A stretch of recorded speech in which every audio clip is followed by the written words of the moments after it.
Welcome everyone. Thanks for attending. Thanks everybody online on Zoom. Appreciate the public comment that we've gotten. Appreciate all the work of the staff, reams of paper on our stations this morning. Excited to have another day of the Wildlife Taskforce. I will echo the effort, Megan, Sarah, behind the scenes has been tremendous. So thank you very much. There's a lot there. We appreciate the effort to get it as timely as we can. So, yeah, welcome everybody. So that being said, we'll jump right into it. We'll didn't get them printed out. I know that they were sent to everybody. Did everybody get to review the minutes? And if so, if you want to take the time to review the minutes, that's fine. But if not, if you've already reviewed them, I would entertain a motion to approve the minutes from last meeting. So moved. Second. So it's been moved by Pete and seconded by Elisa. Right? Elisa. And so is there any discussion? All in favor of approval of the minutes, say aye. Aye. Aye. Okay, that motion passes. The next thing, if you've had a chance to review the agenda, is there anybody that would like to make any changes to the agenda before we start? Knowing some of it's somewhat vague and not knowing, Josh and I, Harry and staff, when we got together to set this agenda, it is a little bit hard for us to determine how long some of these things are going to take. So we did the best we could. We'll see how that goes. And when we get to next steps, way at the end, we don't really know what time that's going to be. So, but I'm certain next steps could take a long time. Anyway, I would entertain a motion to approve today's agenda. Okay, it's been moved by Lee and seconded by Tony. And any discussion? Okay, all in favor say aye. Aye. Any opposed? Motion passes. Okay, task force purpose. I can take from here if you want. It's really fun to start to work with the chairs. We had a planning meeting before today, and to get to bounce back and forth between the Robert's rules to keep us moving on track, and then kind of our collaborative process that hopefully will allow us to be creative, innovative problem solvers on these problems. So just reminding us of our purpose. And to me, the first word and the first purpose of study is going to be really important for today, keeping in mind that one of our big goals is to deeply study some of these top priority policy related issues facing the state. After that thorough study, our second purpose then is to present those conclusions and recommendations to the different decision-making bodies. Okay, so as we get excited today to make those recommendations, remember that our first purpose is to do our due diligence and study and deeply understand these complex problems as a means to making those wise recommendations. And then the last part, developing and reinforcing your professional relationships, because regardless of those recommendations, implementation and everything else is still going to take all of you to spread the word and communicate with the public about those decisions and advocate for them. So just reminding us of those, and let's go ahead then and check in. Since last time, there's been exciting things that have happened. So I want to give folks a chance to check in, and this is in part reinforcing our own professional relationships, but also for folks watching online, understanding who's in the room. So let us know again your name, your role. This doesn't have to be the entire. Last time people gave all of their different affiliations, which we appreciate. You could focus on your main hat you're wearing today if you like, for what brings you here. And then any relevant updates since last time, and you can interpret relevant how you like. But if you hosted a public meeting, or have been thinking about a new topic, we don't have to get into the full advocacy phase of solutions you're excited about, but just any updates since last time. We'd love the quick Reader's Digest version of those. Remind folks we've got Jen online, looming large here in the front. Hi, Jen, glad to have you. So anyway, I'll let you all start where you like with your introductions, and we'll go around the room from there. But those are the questions I want you to tackle. Wait. Lisa, do you want to start? Sure. Elisa Ruckle. My role, I think I've had several people reach out to me and ask me what my role is or what my perspective is. I think I just represent that maybe non-traditional users of our resources, appreciator of resources. So maybe not the avid hunter and fisher, but the avid backpacker and hiker and enjoyer of our resources and how we protect those resources for future generations. Relevant updates, I don't have a whole lot. Have been really grateful for all of the folks, especially in Trumbull County, that have reached out with their thoughts and perspectives and ideas, and just the amount of feedback is an indication that these are pretty big issues that are really important to our state. So I'm grateful to hear. Thank you. Adam Teton, from Buffalo, representing the general sportsman, sportsperson family in the state of Wyoming. Hunting, fishing, very similar backpacking. Feedback wise, I think my biggest thank you has to go out to the general public so I went a different route, kind of reaching out to the little factions of fellow DIY sportsmen across the state, and the feedback was phenomenal and various. There was very little echo chamber. So the public's willingness to participate in this, that's where my feedback and thank you has to go out first. So. Thanks, Adam. Yeah. Pete Doobie from Buffalo as well. I'm on the Game and Fish Commission. I wanted to echo as far as the comments. It's wonderful to see a large number of comments. At least that means that the public is engaged, and that's a good thing. I do want to point out one thing. While I do represent the commission, I don't vote for the commission.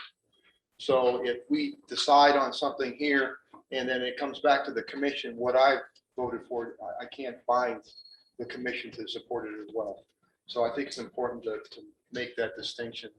I'm in a little different role. So whatever I vote for will be my personal opinion, not to bind the whole commission. Thanks for that. Cy Gilland, I'm the president of the Wyoming Wildlife Guide Association and resident sportsman. I think this process is really doing actually better than I thought it would. I'm really excited about it. And I think as we move forward for the next 18 months, I think we have a real opportunity to put a lot of issues to bed that I know I personally have dealt with over 40 years. And so I think it's a great opportunity. I'm glad the public is engaged.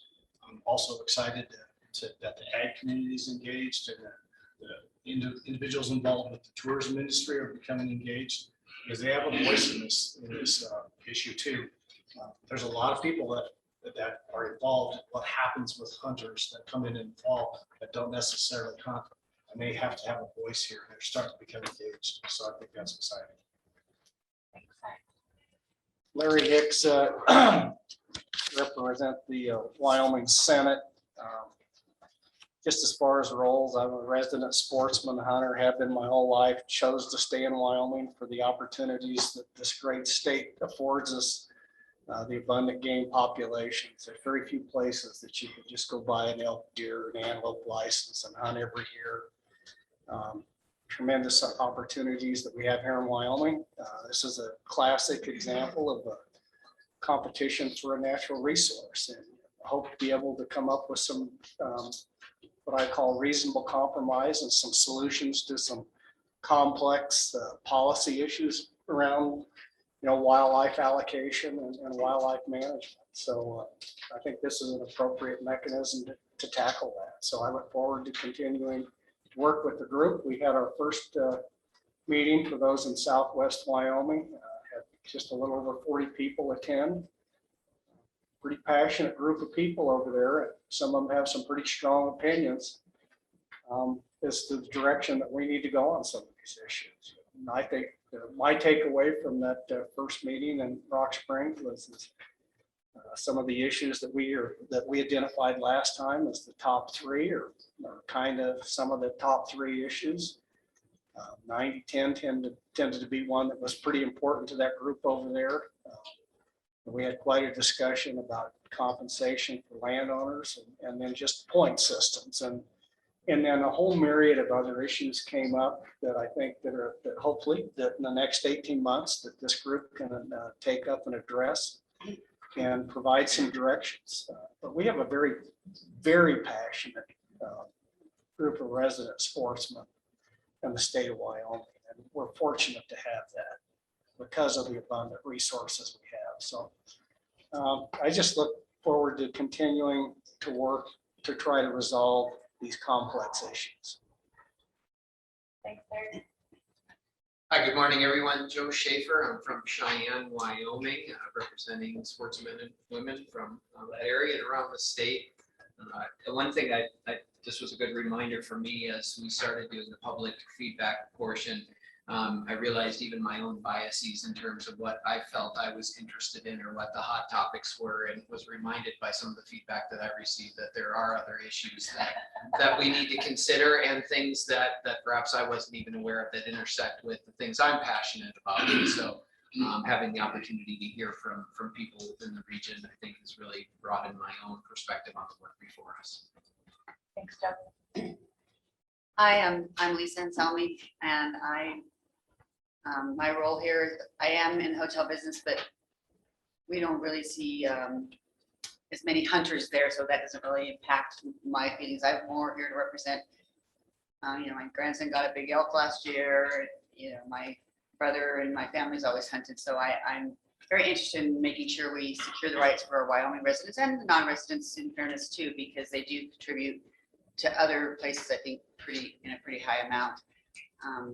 So I've read through all the comments. It amazes me. I'm not an expert on all the game and fish rules. And so it's interesting to know that there's, some people say you can hunt this area to this area to this area, and maybe we should say you have to all go at the same time. And bow hunters, choose your weapon, choose your area, all these different issues that I haven't really given a lot of thought to. I just gone out hunting with people and not really thought about the fact that that's an issue. So I'm interested to learn, and I hope to be fair to all the parties and hope we can come up with a rational decision. Thanks, Lisa. Hey, good morning, everyone. I'm Joshua Corsi. I gotta say, there's nothing that will bring the passion of what folks are feeling than when you want to talk about things related to their passion in being a sportsman or sportswoman. And it can be very polarizing, but I think to echo kind of what Adam had indicated earlier, I think that level of engagement and that layer of interest in wanting to be at the table and have their voice heard and make their opinions known, I think has been very telling for me to see from all corners of the state, and then outside of the state as well. The amount of feedback and the amount of calls and emails that have come from those outside of the Cowboy State wanting to engage in this has also been very alarming to me, that there are many paying attention to what this task force is doing. And I look forward to the process. I just continue to remind myself and others that I visit with that this is a marathon. This is not a sprint, and that this is designed in its original intent to be a very deep dive into these issues, and that it will be a great opportunity for education and awareness. And we're all going to be participating in that, as well as the public, and doing that together. So I look forward to the process playing out and unfolding. Thanks, Josh. Rusty Bell, I seem to have a lot of different roles in Campbell County.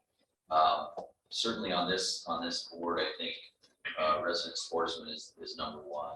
I also own a taxidermy business, so I have a business that depends on the wildlife industry. So that certainly plays into things a little bit.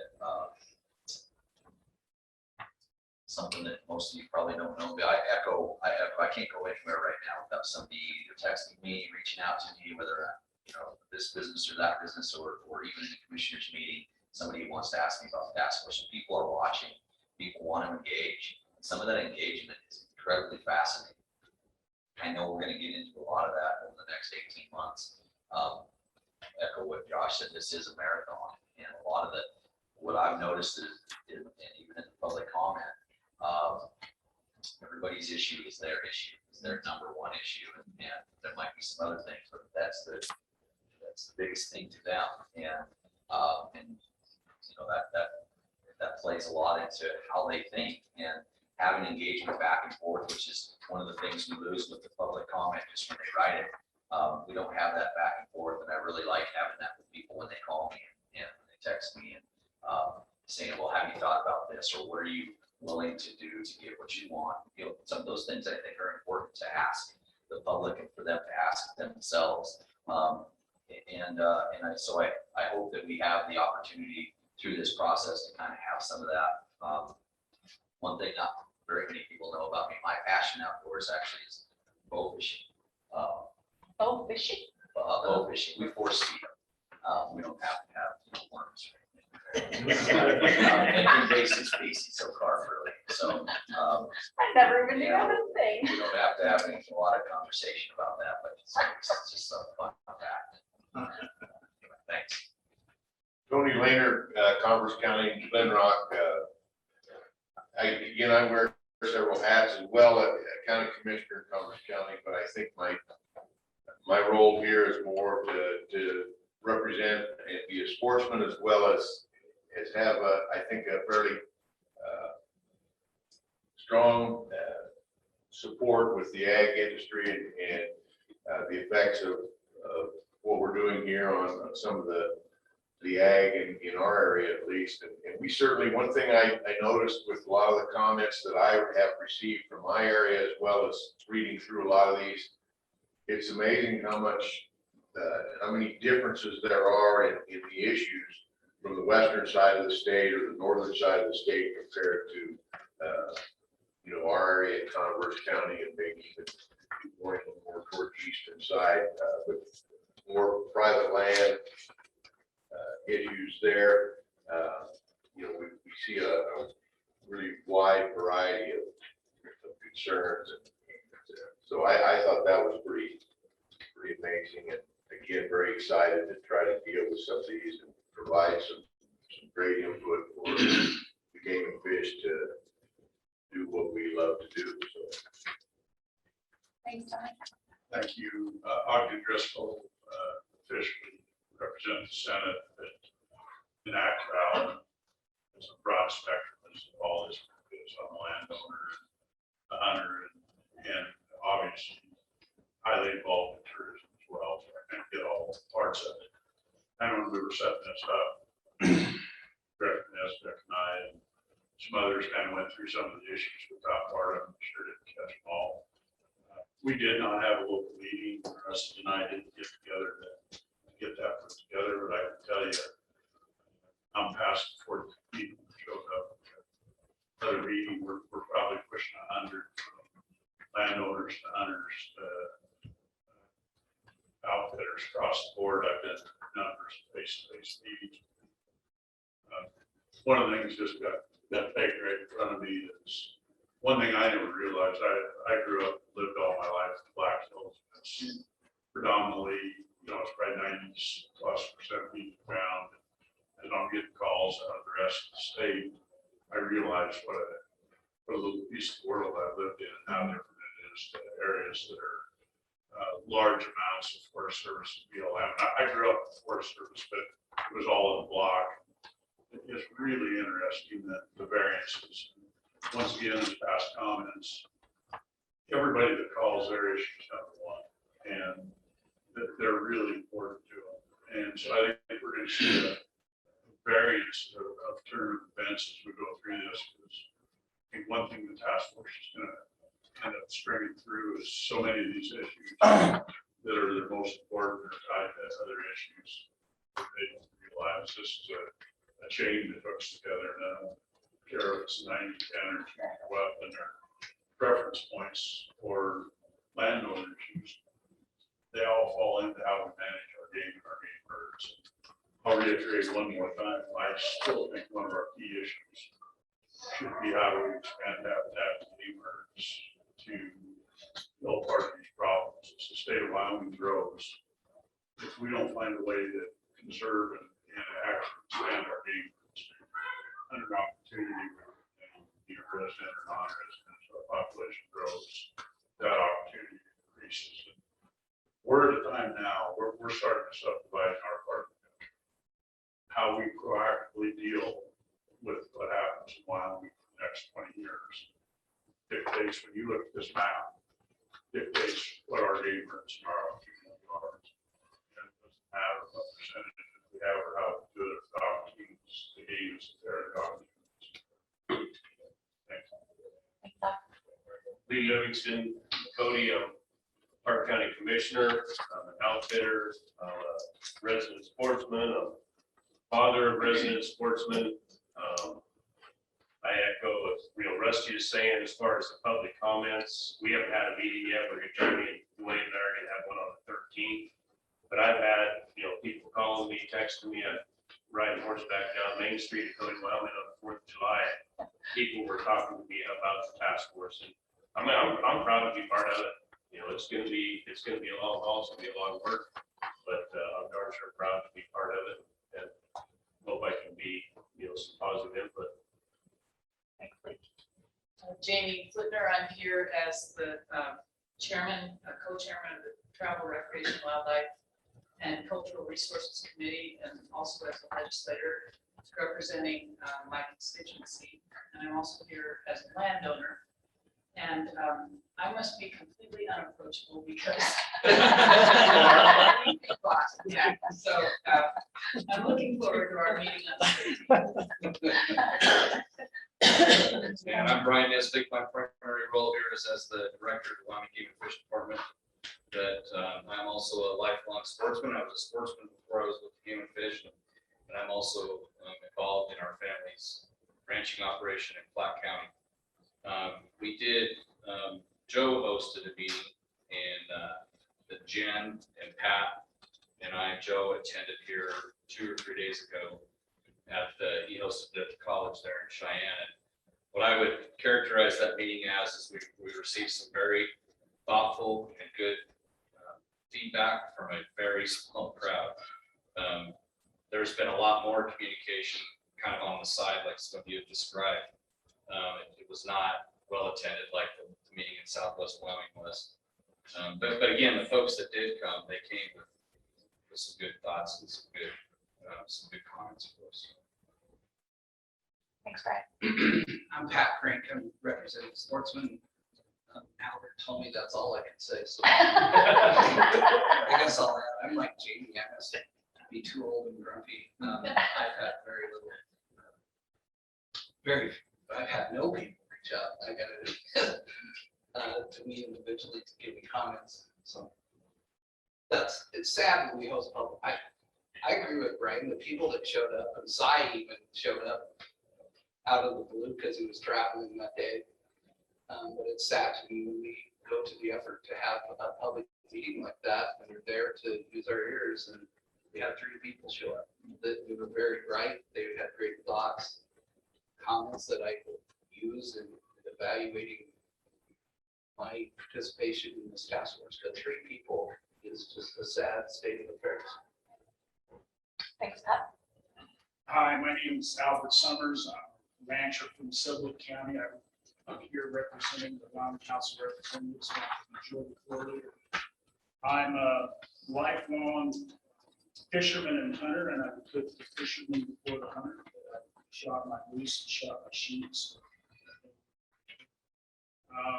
As far as public outreach, and I'm hoping this will help, but Josh and Lisa and I are going to host a listening session in Pinedale at the library at 7 p.m. on the 13th. So we'll hopefully get some feedback from that area. I have over the course of my time in the legislature, you cultivate certain people on certain issues that you go to. And so my go-tos will give me lots of feedback on this, on what we're doing and what's on it. And certainly, I think one of the people back there in the back is probably one person I look for, and I'm looking at him. That's one person I look to provide me information. So, thank you. Wayne Hagan, I'm a landowner in Park County in Poughkeepsie. I'm really looking forward to our our public meeting on the 13th in Powell. I'm also going to be looking at suggestions from those of you that have had public meetings on maybe doing it. If they had to do over how they would do it, that would give us some help there. But I also think we may, in our area for sure, have to do public meetings maybe closer to our constituents, probably one in the TT, probably involving Rockland at that time, and maybe Jamie and Grable or something, seeing how our attendance is and how I think we could look at that. I think in my neighborhood, there's a lot of interest in the task force, but I think the number one thing that I've brought up to me is, what are we gonna do with grizzly bears? Shoot 'em. We do live with them in our community. I'm not so sure we can do anything as long as there's federal judges involved, but that is one of the concerns of the people, for sure. Thanks. Let's not confuse this with a tax force or a task force. There'll be licenses out on our Jen, you want to go ahead and check in? Sure. Oh. Good morning, Okay. everybody. Can you hear me? Yeah, you're good. Okay. I apologize. I'm not able to be there in person. July is a tough month for me. I have to be in multiple places at one time, so apologies in advance for that. I am the director of the Office of State Lands and Investments, and I am representing the Board of Land Commissioners and the interests of the trust beneficiaries with state lands. I am also a hunter and I fish, as do members of my family. So certainly looking at all angles, or at least trying to look at all angles and understand all of the issues. As Director Nesvik and others have said, we did host our first sort of listening session a couple days ago, and appreciate the comments from the few people that were there. I agree with Pat that would have been nicer to have more people, but nevertheless, the comments that were made were very informative, and folks obviously feel passionate about different things. And I look forward to sort of drilling down on the issues and understanding all aspects, and look forward to, hopefully, as time goes by here, I can actually be there in person again. So anyway, good morning. Morning, Jen, thank you. Game and Fish staff folks, do you have any updates you want to check in? Todd, Megan, Sarah? No, good. I'm Carrie, I'm your facilitator. Couple updates from me from last time. I took your big list, if you remember from our chart paper, of all of the issues. You remember we had them up on this wall and you did some dot coding. So on your spots today, you got 2 copies. One is just the unsorted, or I'm sorry, unprioritized kind of master list of topics. And then the one that's kind of more jumbled up rainbow is I just had Excel sort them based on the number of dots that those topics got. The dots don't indicate set in stone, sequence, priorities, etc.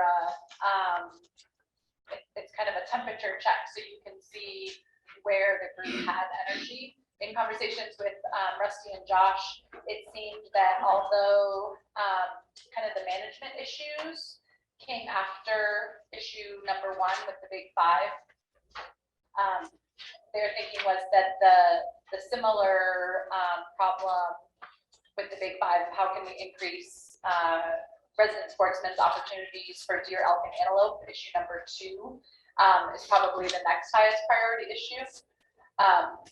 So just so you know, at the end of each meeting, when we say, let's talk about next steps, we can reference this to say what are the topics that we want to tackle at the next agenda, but you can see how things shook out by the numbers, and how you might prioritize things from there. We can still add topics. I want to add 2 based on public input and your own thinking. Let's take a second and and do that action. Rusty, did you have another comment before we You do know, that? the only thing I wanted to say is I am looking at a date of July 29th, just so if there's people watching for a meeting in Gillette. Okay, And so folks from maybe from Buffalo and Sundance. I'm only just trying to finalize the location. So that's the date that I'm looking at, July 29th. Still 6 want to have a p.m. meeting to throw axes at the same time? I do, it might not be big enough. I'm not sure, it might not be yet.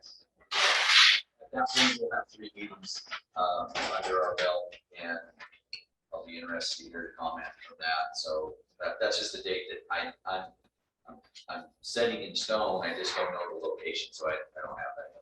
okay. So mark your calendars for July 29th in Gillette. Other details TBD. So I have a question on your list. And so you bolded some of the, and you didn't bold others. So Yeah. that makes- And if it was always the header of each one, it would make sense to me, but, so I'm wondering why you bolded. It was, they were supposed to be the headers for each one. So if you look at the issue numbers, one is just overall the global umbrella, how might we increase resident sports and access for the big 5? So that one is bolded, and then saying I missed it on number 2. Sorry, number 2, where it's just 2, not 2A, that one should be bolded. It should be the headers for each one. That was what I was trying to, and there's no text on other. What other stuff could we do? So thank you. I apologize that the ones that are bolded should be the headers, and I missed it on number 2, that umbrella topic.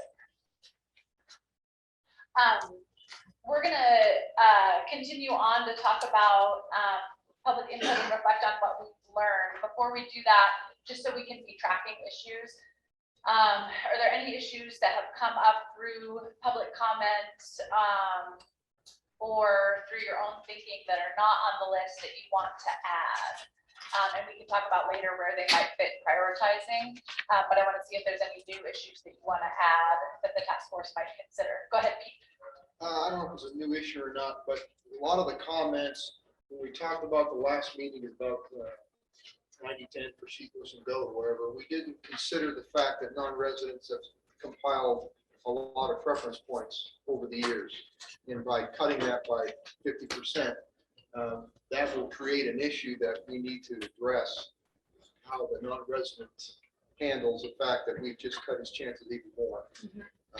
And they've been accumulating and spending a lot of money on preference points for years. So that's just a topic I think just needs to be discussed as part of the parcel of that. Yeah, proposal.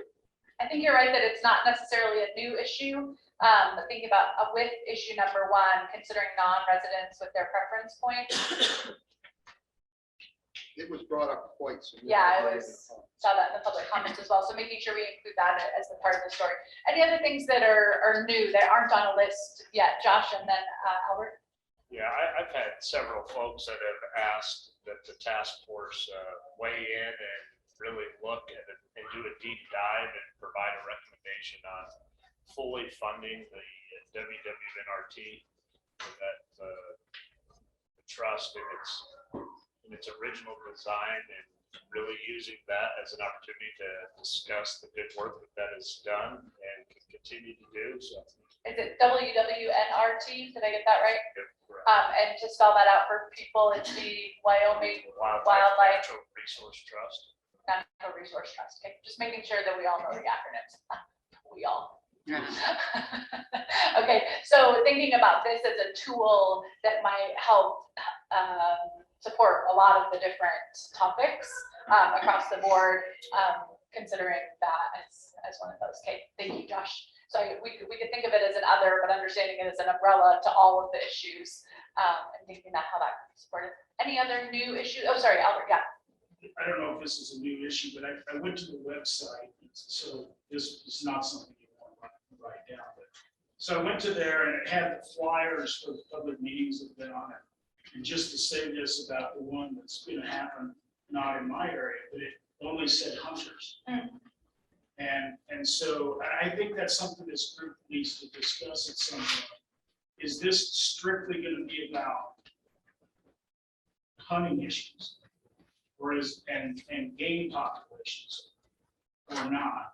And then I think, if kind of the whole fish realm gets left out, I guess that's fine to me, but then that will require something in the future. But I guess the reason I bring that up is we try to bring the public into comment.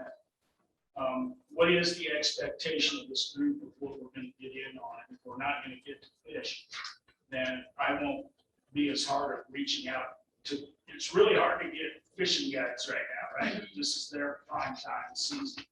So if we're not going to address these issues, then you don't need to reach out. So I know in your list of issues, the fishing related things came up mostly with topic 4, connected with outfitters, thinking about guided fishing boats and fisher outfitting boards. Somebody correct me if I'm wrong, if fisher in another spot, the high water mark, I suppose. Basic species mitigation perhaps. So this is a question for the group.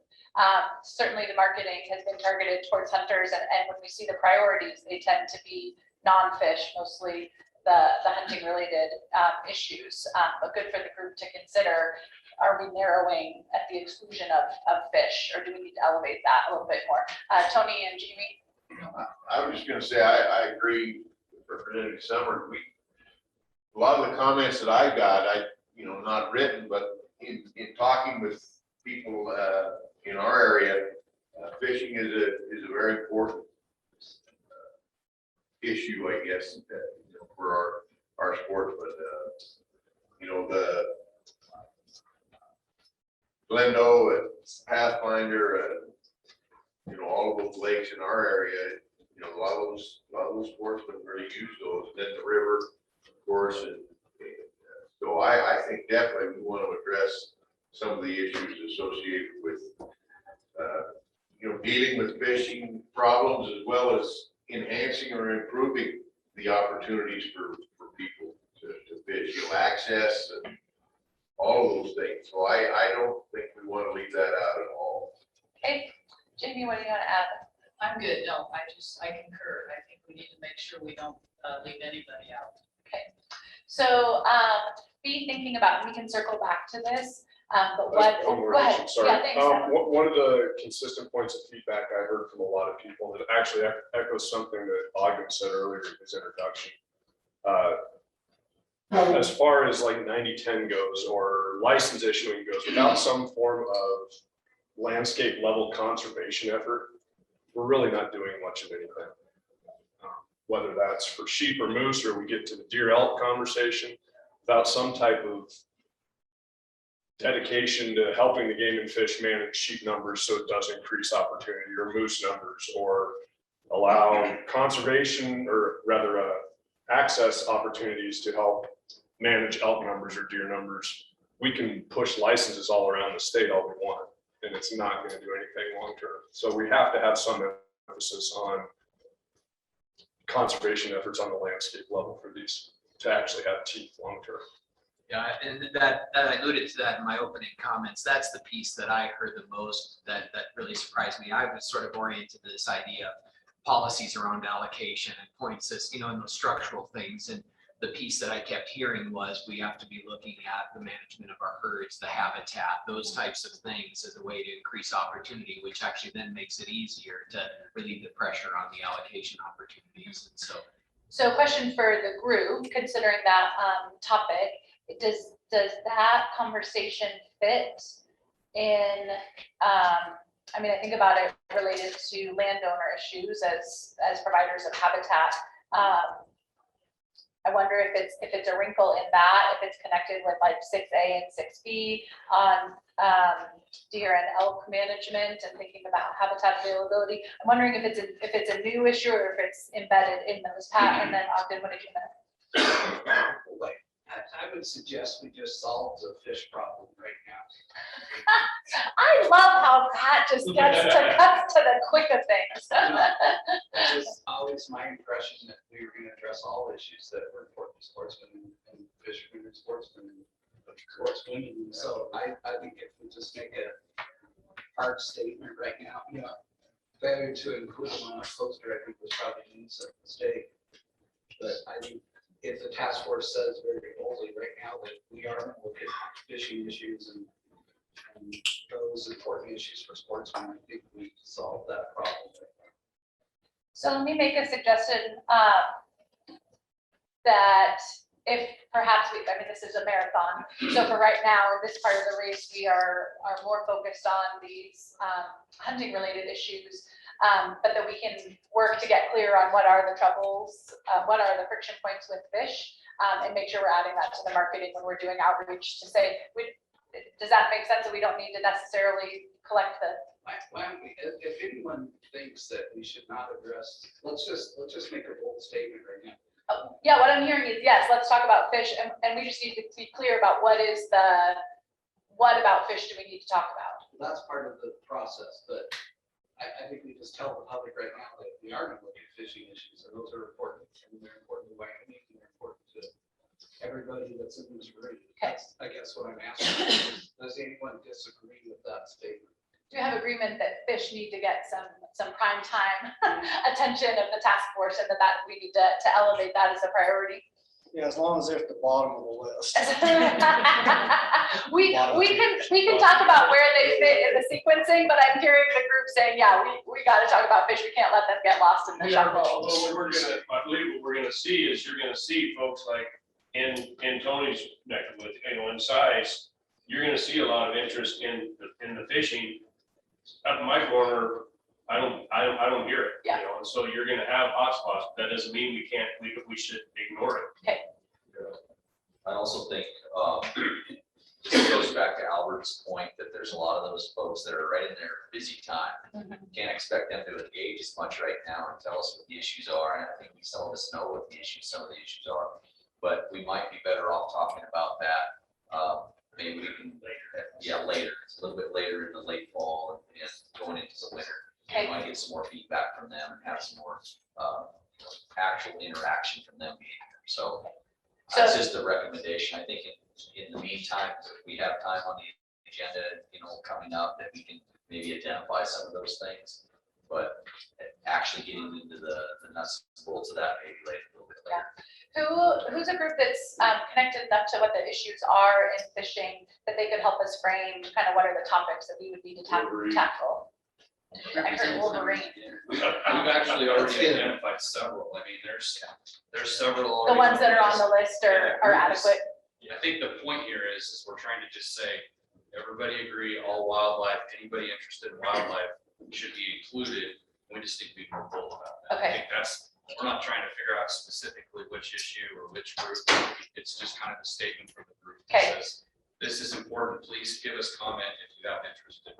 And, one thing we're not maybe taking advantage of is because Brian's not, doesn't voice it.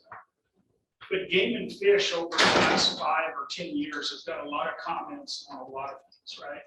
We need to make sure that we have your comments. What has been rising to the top, hunters, fishermen, and maybe you guys can coalesce that list of comments that you've received that your wardens hear about.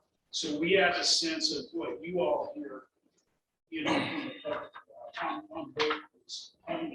Yeah, absolutely. And as we hit individual topics where we've got data that we put together, public comments, Bring it all together. Great. So I'm hearing this is more about like the identity of the task force. And the identity of the task force is inclusive of fish. We do want fishermen and related stakeholders to be engaging with it. Timing wise, it might come later in the marathon, but that we do want to tackle it. Well, we can't lose sight of the fact that it's not just consumptive users, and that there's a tremendous amount of people that come to Wyoming just to look at stuff, just to look at wildlife. I mean, there's quite an industry in Jackson. I was flabbergasted when we had our commission meeting there, and they took us on a guided tour of the area. The amount of money and income that those people take in just to show people wildlife was astronomical to me. When it takes $100,000 to retrofit a van, and they can afford to pay that and have 6-8 vans, I mean, holy cow, that's crazy. But we have to understand that it's not just the consumptive, because there's a lot of other people out there that affect wildlife, especially when we're talking about habitat and resources, the amount of people who are back in the backcountry anymore, it's one of the reasons why maybe some of our Whiskey Mountain sheep are having trouble. It's because of so much backcountry use. And that has to enter into any type of management plans by the game and fish and others, not just the take, Yes. but people in those areas. I think about Elisa and her introduction of the role that she plays. Part of that is as the non-consumptive user who is just viewing wildlife and what that looks like for that user. All right, so I'm gonna say it sounds like the group agrees that fish is an issue or a topic and a part of the task force identity. We need to make sure that we are adding that to our marketing, so we are engaging with those stakeholders, that they see themselves in this. And we'll bring those issues to the table with the focus on landscape or landscape level conservation. Oh yeah, sorry, go ahead, Ogden. Commissioner Crank for some fishing expedition. Going back to the landscape, I think it's worthy of a title its own. You talked about elk and deer, you talked about, to me, it is all encompassing and it is a major topic because it doesn't affect one issue, it goes clear to fish. I can tell you, as far as the fishing goes, I'll back up tiny bit. It's one of our unexploited areas we've got is we can stock more ponds, we can stock more stream segments and get more. It is huge.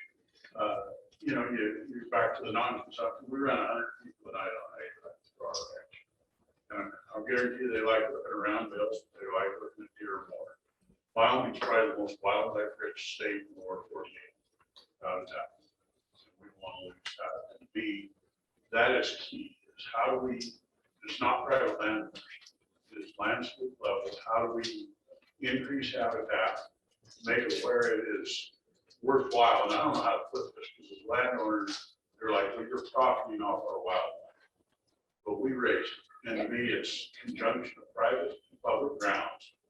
And how do we make it where it's a better proposition to raise wildlife than just raise livestock?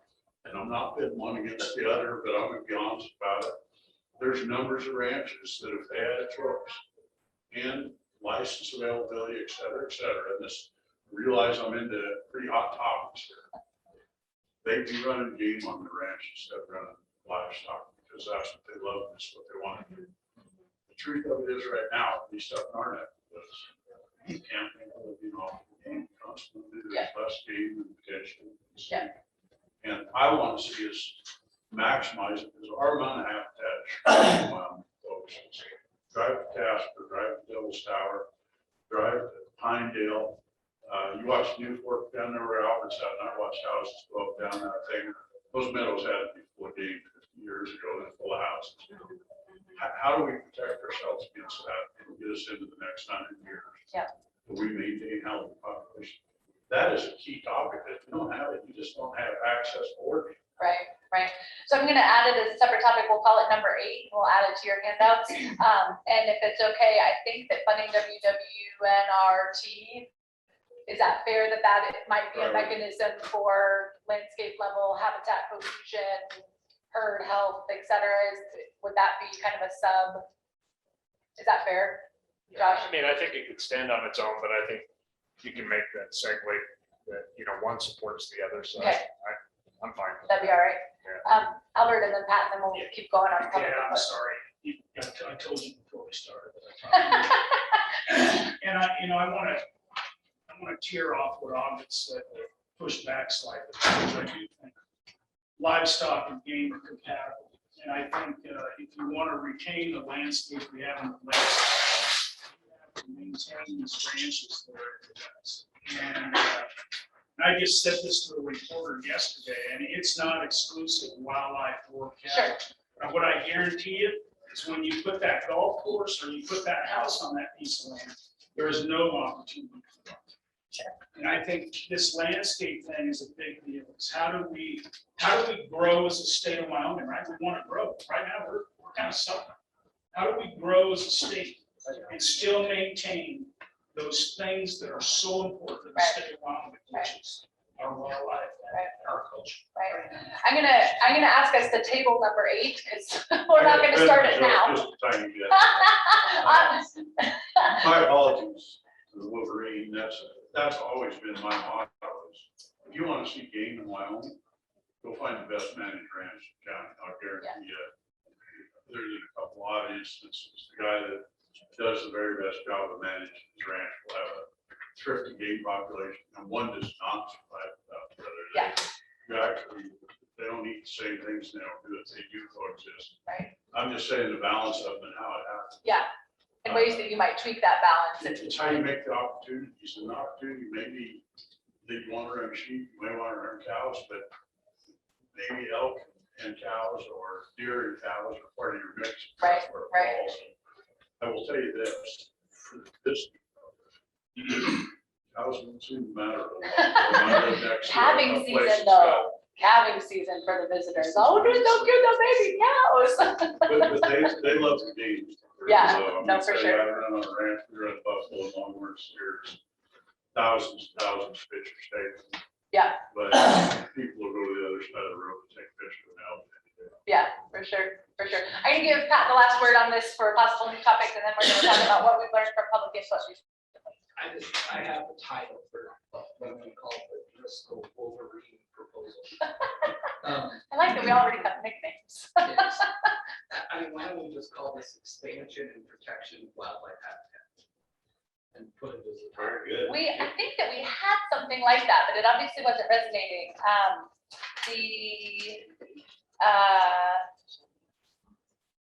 Maybe not. I thought that it landed, maybe we just grouped it with the private lands. With issue 3. Yeah, that's okay. But you're right, the habitat well-being and expansion and protection for preservation. Can you give me an amen and write that down? Amen. Expansion and what? And protection of wildlife habitat. Awesome. Expansion and protection. All right. With that, we'll think about where that fits in, that sequencing with issues that we're tackling. Let's talk about public input. We have, oh no, one more step. In your handbooks, I just want to remind us of really quickly some process things to help us be successful today. In your handbook, which I can't remember which tab that is in your binder, it's where we had the decision-making rules stuff from last time. I think it's maybe the second tab. Megan, you remember? The handbook is the little people with the puzzles. Those are kind of my handouts process-wise. So in that little handbook that has the people with the puzzles or other little cutesy things, find page 12 in that. First tab, thank you. Find page 12 in that and just really quickly take a read on page 12.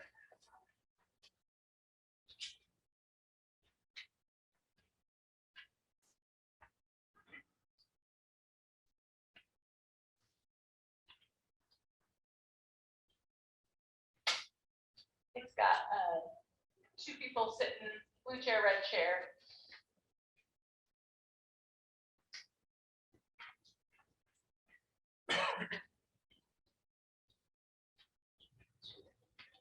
Gary, excuse me, on this notion, I would like to make an inquiry to Please. to the task force. Yeah, I haven't heard a whole bunch of this, and maybe it's more applicable just to those that live west of the Continental Divide. But has anybody been hearing or wanting to have the topic of shed antler collection be something that this group wants to discuss more of? I had a couple comments. I get a lot every year. Josh, I'll go ahead and just add it and we can talk about where it would potentially fit. Is it fair to make that like other topic 7, J? Would that be okay? Is everyone okay with that? Josh, if I may, I think that falls under protection of wildlife habitat. I've always felt that, maybe I'm wrong, but I mean, our game don't have a place to hide anymore. I mean, when you look at ATVs, especially during that critical time when they're calving, that's really one of the biggest issues. talking about game preservation, and which I just follow there. Okay, I'll call it 8B. The actual location isn't, so important, but I'll add that. Thanks. All right, inquiry and advocacy. In that piece in your handbook. I want to just shine a spotlight on this for us today. A lot of you are advocates, and you're really good advocates, and that's really important. And we will want you to have that advocate hat on at times. I loved in your check-in how much inquiry I heard. Joe said, I thought I had my head wrapped around what was most important, and then there was all these other things, right? So having that inquiry mindset where we're curious, where we don't assume we have all the answers, and that we are curious towards one another to understand their perspective is going to be really, really important. And groups that do this well do get to those very high levels of agreement. Groups that can keep that curiosity and keep that inquiry mindset instead of just jumping to this is the answer and I already have it figured out, they get the highest levels of agreement. So I want to put it in front of you today to kind of just wrap your head around. We're going to do a lot of learning today. It's going to feel like a marathon. We've got some chocolates to share with everybody this afternoon when we're dragging. But the more that we can bring that inquiry mindset and the curiosity for perspectives we don't necessarily see, the better off we all will be. Okay, Carrie's lecture is over. Let's talk about public input. Megan, I think, has some statistics of public input by the numbers, just so we can wrap our heads around who's participating and in what ways. Do you have a slide for that? Do I need to? Oh, look at you. Megan does all the things, by the way. She is taking the notes. She's managing the Zoom participants, including Jen. She's sharing the numbers. So these are the, do you want to speak to it or? I don't know what to say much more than what is there. So this is kind of helping quantify what you saw in the written comments. You can see, and this is as of July 6th. We've had 225 people chime in online. 80 of those have been from residents, 133 from non-residents. Interesting to see the tilt in that. And 12 that we don't know exactly where they're from. So 210, it looks like, were from the online form, and then others were emails, writing, listening sessions, etc. The 210 is just in general, all of the ways of commenting. Got it. Got it. And there are some places, if those of you who got into that spreadsheet, you could see that there were some people who had repeat comments. Sometimes it was them saying the same thing in multiple ways, and other times it was different points. So anyway, this shows it treats them all separately, but there's some places where you have a repeat commenter. Any questions on that like big umbrella look? All right. So let's talk about what we are learning from the public comment. We have folks who did the public meetings. I wonder if there are any insights or takeaways that you want to share with us of the word on the street, those of you who conducted meetings between now and between the last meeting and now.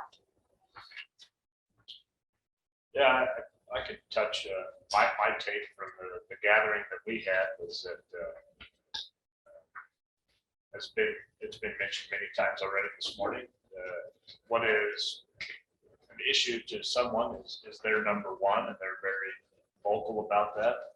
I will say that the one thing that came up in our meeting, that once it was brought up by one of the members of the public, there seemed to be a lot of nodding of the head in support of, all of these other things, kind of what Adam said, are great. The most important thing is that we keep our focus on the resource. And that individual that brought that up, I think everybody got on board to really support him and agree that, yeah, okay, let's not lose focus on what really is the driver for all of these other issues, and that's healthy, sustainable herds. And so I think that was a very telling thing, that we could get into all the weeds on all these other issues, but at the end of the day, that's got to still be the priority. And we did something, Senator Hicks, I think, closed our gathering with a very smart move in his part. Is we went around the room and we asked everybody to provide a comment. And I thought that played very well for, it was certainly a lot of, I agree with what they said. I agree with what was already said. There were some differences, but I think that gave everybody a voice. And I think we were able to flesh out some differences on some of these issues and just hearing where people's positions and stances were. So I thought that was a great tool. Great. And was that in one of the larger meetings, the 40 something people? Okay, good. I just want to say, if you look at the issues, 90-10 was an issue, waiting periods, preference points. And then I want to go around to right at the end, and it was all resident hunters until this great big guy, stands up, he says, well, I'm a non-resident. But then he goes on to say, but I was born here.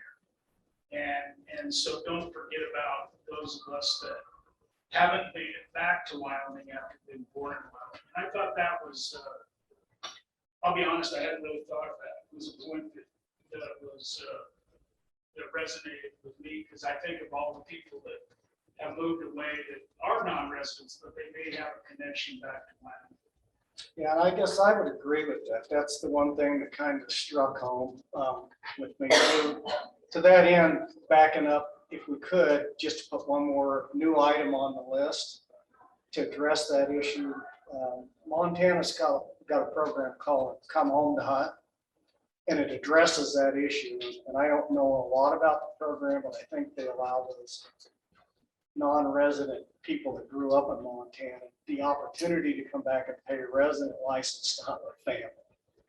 It's not just because you moved out and come back, but I think that's something that we ought to look at, because we do have a lot of younger people that career opportunities, move out of state, they still have family ties here, they want to come back. I just think that's something that we ought to explore and look at. But I think he made a very poignant statement. He's coming back to Wyoming sometime. This is home. Yeah. It's a nice wrinkle that it puts on. Sometimes it's easy to be like, oh, you're resident or you're non-resident, and then that somehow puts us into camps. But there are wrinkles on that, right? That you might be, what that means could be very different. I added, Larry, this is something, I think it's connected to issue 1 and 2 when you're talking about resident, non-resident, that could be something to consider within those. Any other insights for those of you that hosted public meetings that you want to make sure the group knows about, since they weren't at your public meeting necessarily? Go ahead, Pat. You have a guy state that it's confusing to the public whether who has the power to do changes, the commission versus the legislature. And I thought it'd be a great suggestion was if we make recommendations, we're clear that this is a recommendation to the legislature to change the statutory scheme, or this is a recommendation to the commission if they're the ones that have the power. And I just thought that was kind of a good comment that really addresses kind of just common sense, practical stuff. Good. So, and I think we talked about that within the group, but the public is echoing that too, that we need to be really clear who's this getting sent up to. I think for issue number 1, most of that is going to the legislature. Is that right? Many of the issues for the, yeah, okay. So many of them with number 5 or with the big 5 are legislative, just big 5 is legislative. But then that might be different when we get to number 2. So making sure we're clear for ourselves who that's going to, and that we're communicating that well to the public will be good. All right. Any other insights from the public meetings?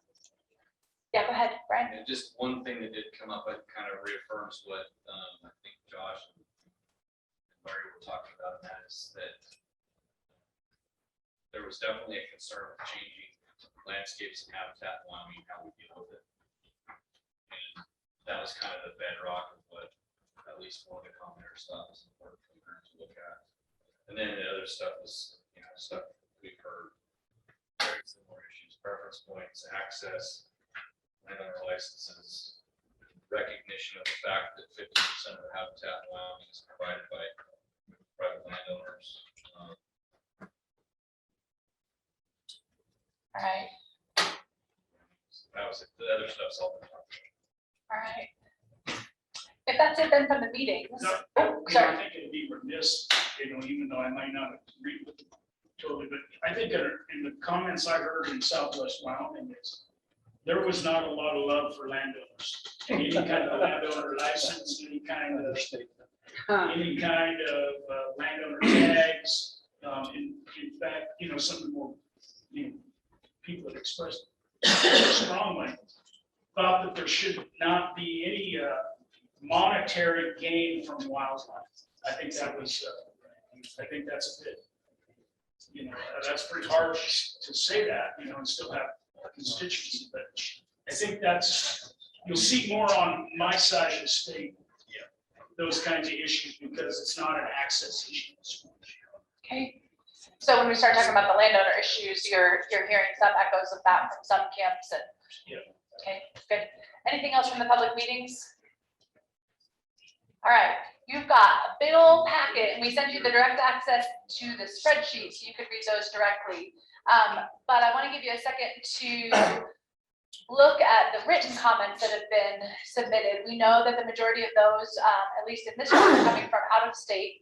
And I just want to invite you to have a conversation with whoever is kind of at your table of what stands out. You guys can make a group of 3 if you don't have a person right at your table there. But chew on it for a second. I'll give you a few minutes and then we'll hear from the group what stands out from the written comments.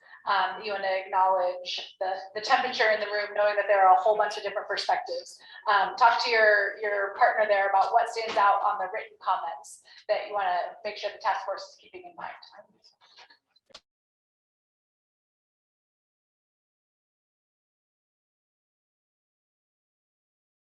We don't want to review every line, but I want to hear themes, highlights, what stood out to you as you looked at all of those written comments that were submitted. Any themes or ideas that really stuck out to you? Go ahead, Lisa. For me, when I read through the comments, I was surprised that there was the choose your area, choose your weapon. And I was asking Josh and Joe about that because I'm not an expert by any means. And I was like, should we be doing that? Or one person said they could go hunt from here to here to here. And so would that be a good thing to say you can only choose one area? And should we have a season for archers, purist archers only? I know one person said, I do both. I like to have my archery and my gun. So I don't know how that rolls, but. Yeah. So that question of choose your area and your weapon and the right configuration of that, there's some mixed ideas, but a new issue that stood out to you, it sounds like. Good, thanks, Lisa. Other things that stood out, themes or surprising bits? Go ahead, Pat, or Pete, sorry. Well, I mean, we denoted it. We had a couple different docs on it, but the wilderness guide law was a huge number of comments. It's a very, whether you like it or not, there's a lot of comments on it. Resident or non? It's a non-resident issue, right, primarily? But there were a lot of comments on it. Yeah, so we know that I don't know the actual numbers, but say 3/4 of the online commenters were non-residents, 2/3, something like that. So, and that's a big issue for them, that the wilderness guide law got lots of comments. People have feelings about that. I think that very thing, which 2/3 of the commenters were non-resident. Yeah, and that's telling. the case thing I got. Yeah. The rest of it was states. Okay. So go ahead, Pat. Brian and I talked about that. I was gonna throw this out. I mean, I'm wondering why that is, and I think the answer might be that there are groups that are more organized on the lookout side, and the outfitter has a public output. Outfitter industry has a public output that would non-residents probably would be more likely to pay attention to. And secondly, I think what we're considering, 90-10 on the big 5 or 90-10 on that deer, elk, and antelope, to me would be more threatening to a non-resident than a resident. So I think that's probably why we got more comments from non-residents. Yeah. And I think we just need to factor that in as we view public comments. Yep. It's always whose goat is getting gouged, or it's not the right term, but yeah, they're more likely to comment than someone who thinks this is a good idea. Okay. So they might feel more threatened, and so they're more motivated. They might be more organized through different networks. I think about your all's interests of objectivity, right? Seeing like the big picture and everybody's, and also the subjectivity of like how this might impact different people. And both of those are going to be important, right? If you were to do a general poll of Wyoming residents, you'd get a very different vote tally, probably, maybe, you don't know. But you're going to balance both of those things through this process. And it's good just observation to keep it in consideration. Go ahead, Si. Well, one of the comments I made at the last meeting, I still stand by this, but I think the NGOs have a different voice than the individual comments that come in. When you have an organization with hundreds of members, there's a reason why those people join Wildlife Federation, or Backcountry, or the Outfitter Association. They do it because they don't have the time to get involved. And so you got to count on, at least I do, I want to count on these NGOs to help us guide us through here, rather than individual comments that just say, I hate this, or I don't like this, and they don't have any substance as to why it is. Because the NGOs, they have people that study this issue, and they educate their members, and those members are counting on them to represent them, to carry their torch. Okay. Jim McGagn is here from the Stockbroker Association. The ranchers are not going to show up here at this meeting in the droves, but we got to count on what he says about what kind of weight that carries. So for me, those are really where the rubber meets the road for my decisions. Good. So helpful to have that ear to the ground of those NGOs or those organizing groups to voice collective groups in a way we may not hear otherwise. Dwayne and then Pat, go ahead. I guess I'd like to make a comment on the non-resident aspect of this. I've been in this ranch now for 40 years. Yeah. Non-residents love this state so much. They come here, they'll live from one visit to the next, just to be able to come back to Wyoming.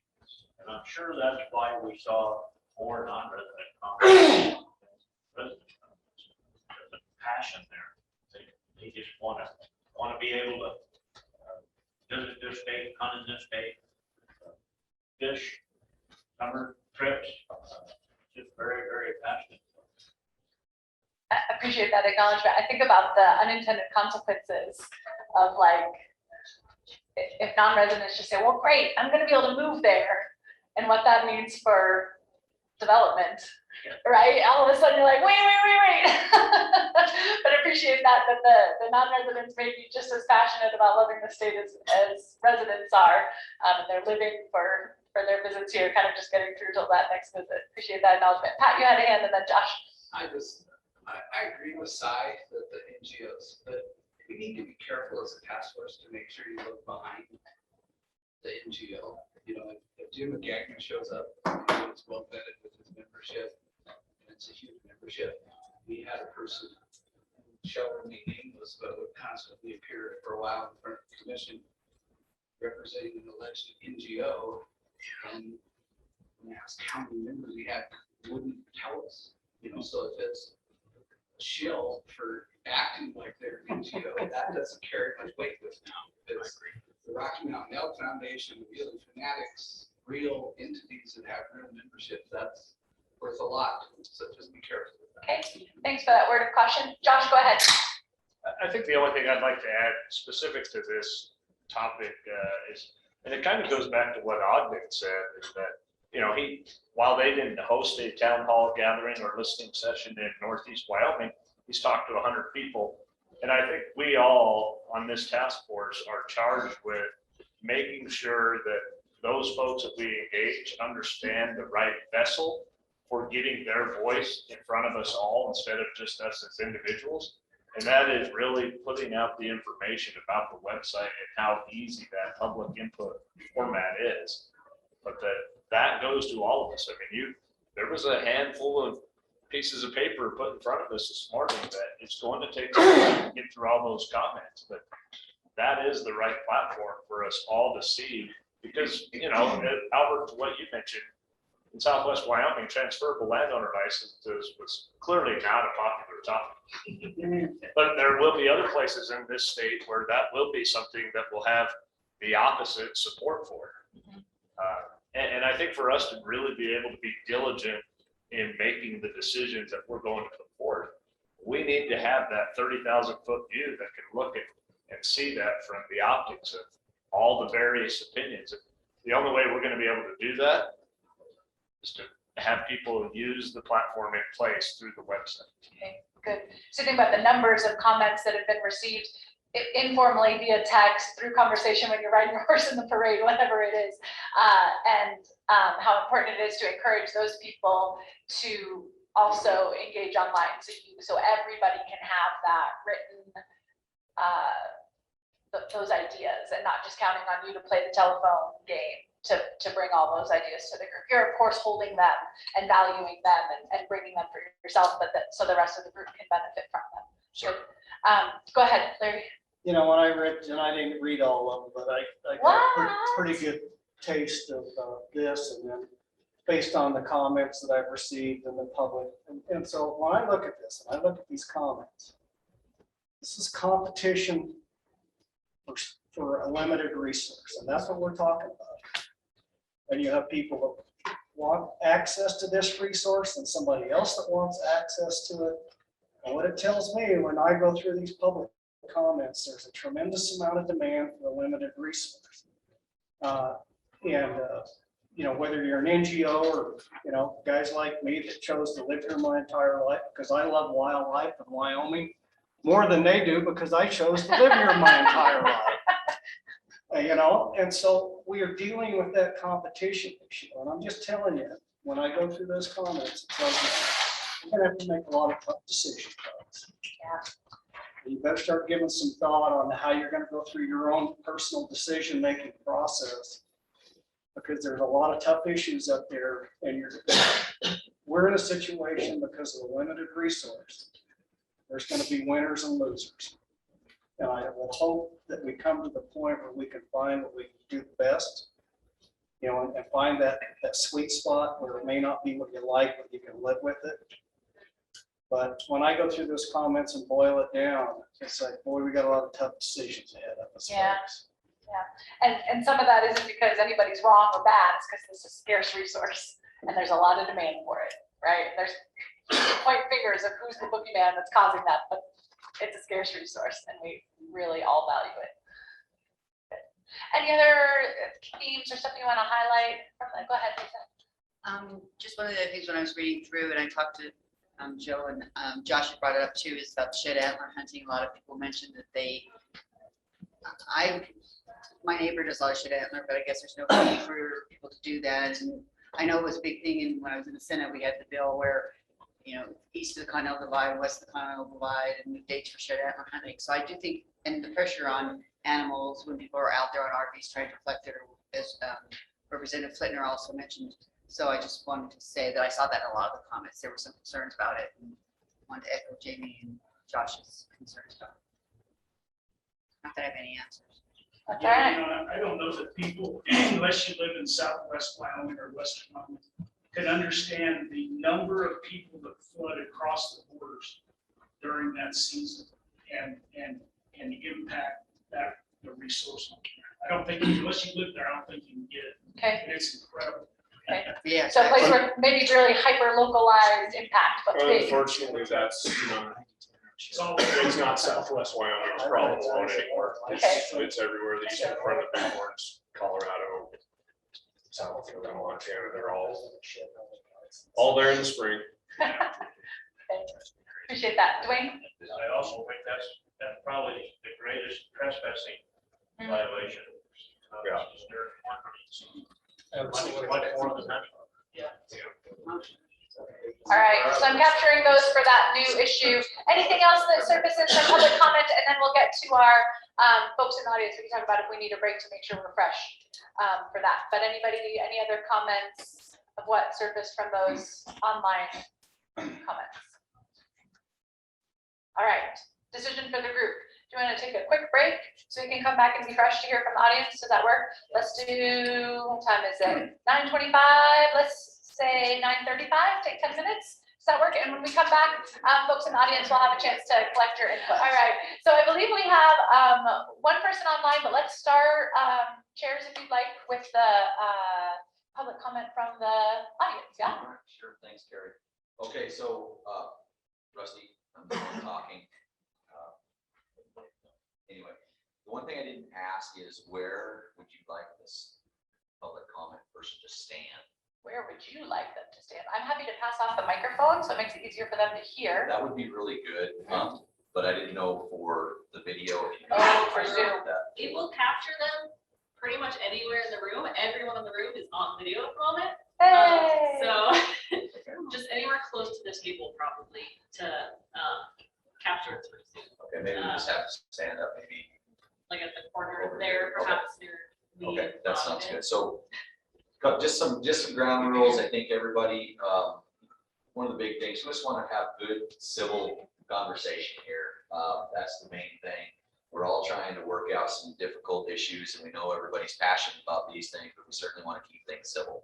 I do want to give some flexibility to the task force to ask questions. So if the speakers don't mind standing for questions, certainly I'm open to that, and the chairs will rein it in if it gets out of hand, I guess. But we'll start with the folks in the room, and then we'll go to the folks on Zoom. So we have about 10 people that want to comment right now. Might add people on Zoom because we do have about 30 people on there, but only one, at least right now, that wants to speak. And then I would just say, to try not to repeat things over and over. We certainly want to be respectful of what you want to say, but if we hear, when there's only 10, it's not a big deal. We end up with 100 people that want to all say the same thing. Certainly just agree with that person with a word and don't hash it out again. But if there's something new to add, please, we do want to hear that. So, yeah, that's great. Anything else, Josh? No, I think you covered it. Okay. And topic wise, I know folks were interested in keeping things as relevant as possible. Today, the task force is still sussing out any final issues to add and also focusing on the big five. So if there's other comments separate from those, certainly feel free to include them, but know that that's kind of what's top of mind for task force members and what's immediately in front of them. So good. So the first speaker will be Mike Schmidt. I just have a stack here, so I'll perfect. Come on up. Don't ever call him last. I'm going to pass off my Beyonce microphone, and you just have to hold it close to your mouth, and then everyone will hear you. Exactly. Well, thank you. My name is Mike Schmidt. I reside over in Southwest Wyoming, a little town of LaBarge. I was raised over in Pinedale, went to school in Sumner County, basically raised in the big town of Daniel. But anyway, I'm a avid sportsman. I spend as much time on the creeks and lakes and woods with my grandkids as I can. I've been a business owner in Wyoming, various businesses for nearly 40 years. Every corner of the state. I've had operations in Evanston, Cheyenne, Cody, and I'm a landowner up in Crook County, in a great little community, Hewlett. So over that 40 years, I've probably traveled every highway in this state at least once. And I love this state. I mean, I really love it. I love the diversity of the landscape and the people. And I get a little emotional when I talk about it. You guys have a tough job. There's a lot of issues on the table. Success to me, if you guys come up with a couple of good recommendations for the commission and or the legislature, I think it'll be a success. So that's what I'm hoping for. My greatest concern, and one thing that I don't want the task force to lose sight of, is our resource. We are so lucky to live here in Wyoming. I mean, the diversity of the landscapes, like I said, is amazing. The wildlife we have is amazing. People come from all over the country and the world to view it, to chase it, to enjoy it. Let's not lose sight of that resource, because some of our numbers are down. And we need to figure out a way to maintain those or improve it. And the pressure just continues to be there. The Game and Fish Department has been very successful attracting people to Wyoming to enjoy the hunting and the fishing. The Wyoming Tourism Board has been very successful bringing people in Wyoming to enjoy our mountains, our creeks, our national parks, our national treasures. all that has an impact on wildlife. It's, we just can't lose sight of that. It doesn't matter what we come up with here, how we reshape the SAC to divvy up tags that are available. If we don't have a resource, all of it's for naught. We got to maintain a resource. We got to maintain a healthy resource. How we do that is going to be very challenging in the state right now with everything that's going on. So that's where I'd like this task force to really focus, is when you decide to make recommendations to the legislature and or commission, keep the resource at the top of the list. We have to maintain that for any of us to enjoy it and continue to do what we do with the resource, whether we do it for recreation or business ventures. So that's what I have to say. Thank you. Next, we have Representative Chip Nyman.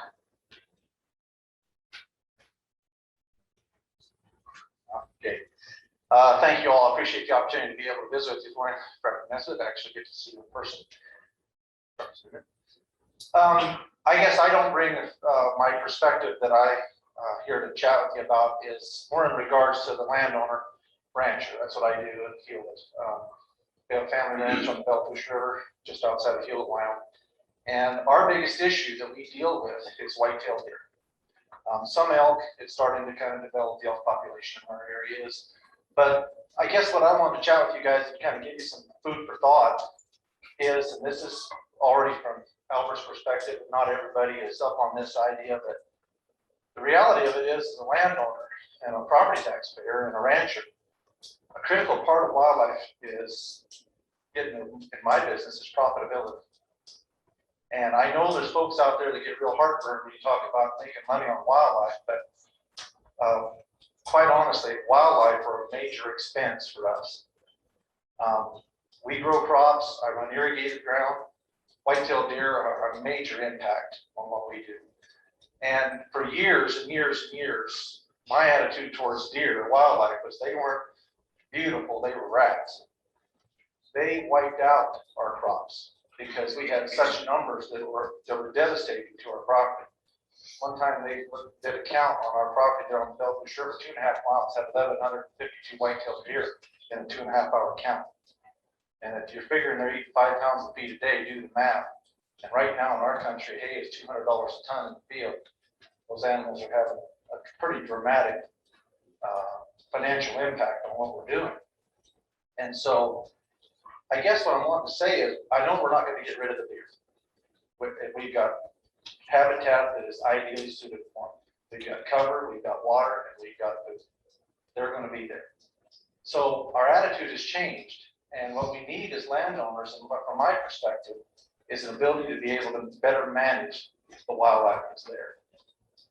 Deer have now become, because of the fact that we could charge a trespass fee. In my lifetime, those deer have now not taken the place of an expense or a problem that we have to deal with. With your work and through the interaction of Game and Fish and our work with our hunters, they become a revenue source for us to be able to help us stay in business. Because we now are able to generate revenue off of something that we looked at as an expense that we couldn't get rid of and just had to deal with. And we were talking to Game and Fish, we always had to have money for fencing or compensation, and we were setting up traps out in the fields and trying to figure out how many tons of we were taking hunters, and we were trying to control them that way, but it was to no avail. We've just done too good a job, and like Ogden said, we've done a little too good of a job of making a habitat that they won't leave. And so I guess my request to you guys and gals would be, help us to do a better job of having some predictability and ability to manage this resource, because that's what a game is. It's a resource. It's lovely to see it, and I love it.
trying to market them.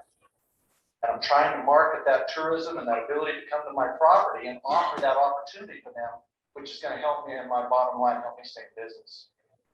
So this was just a thought that I would have for you. If you could figure out a way or work to discuss providing some opportunity for landowners on their deeded land only. And I know this, somebody's hair is going to light on fire, maybe online or whatever.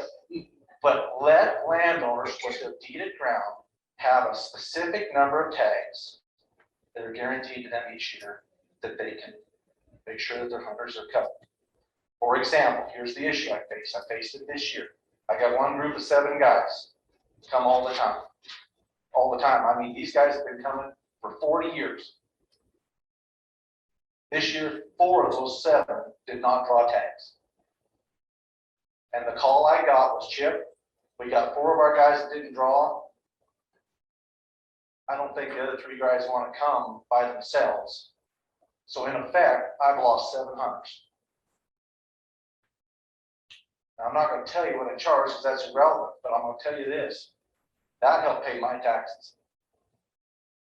And they're gone. Look at what would have happened if I would have had the ability to be able to have a tag to offer those other guys a tag to come and keep that group together. And that's gone. And that's no problem with anybody's. It's just the luck of the draw, literally.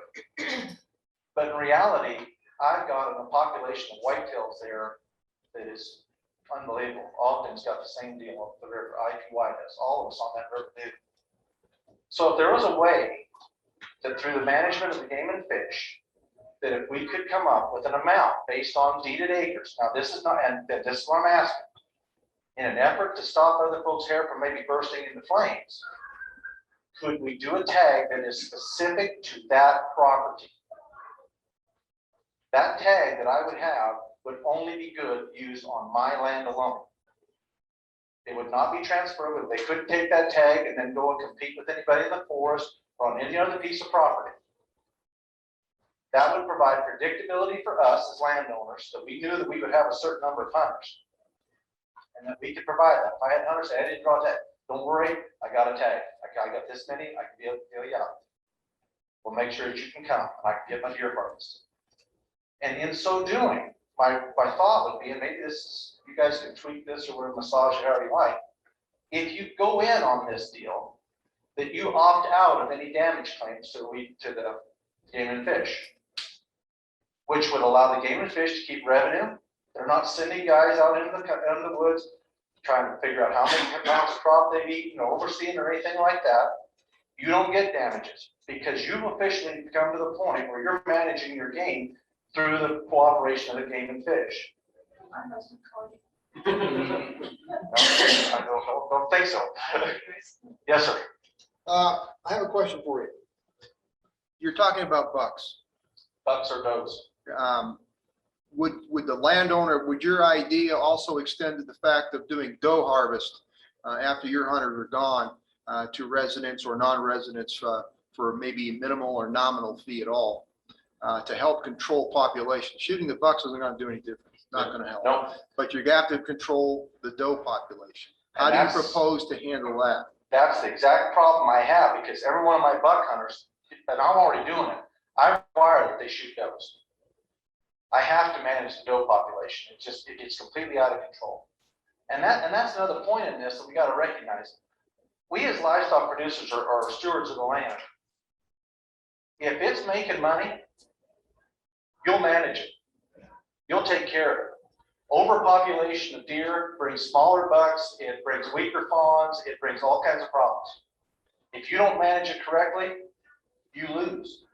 A well-managed deer herd, like a well-managed cow herd, sheep, or whatever, or a hayfield, produces quality and the right amount of quantity. But too much quantity can easily and quickly affect your quality. So it's vital. We would have to have doe tags to be able to manage this. As far as letting them come or go, I would have to be, to me, personally, I would rather see it as an option of the landowner.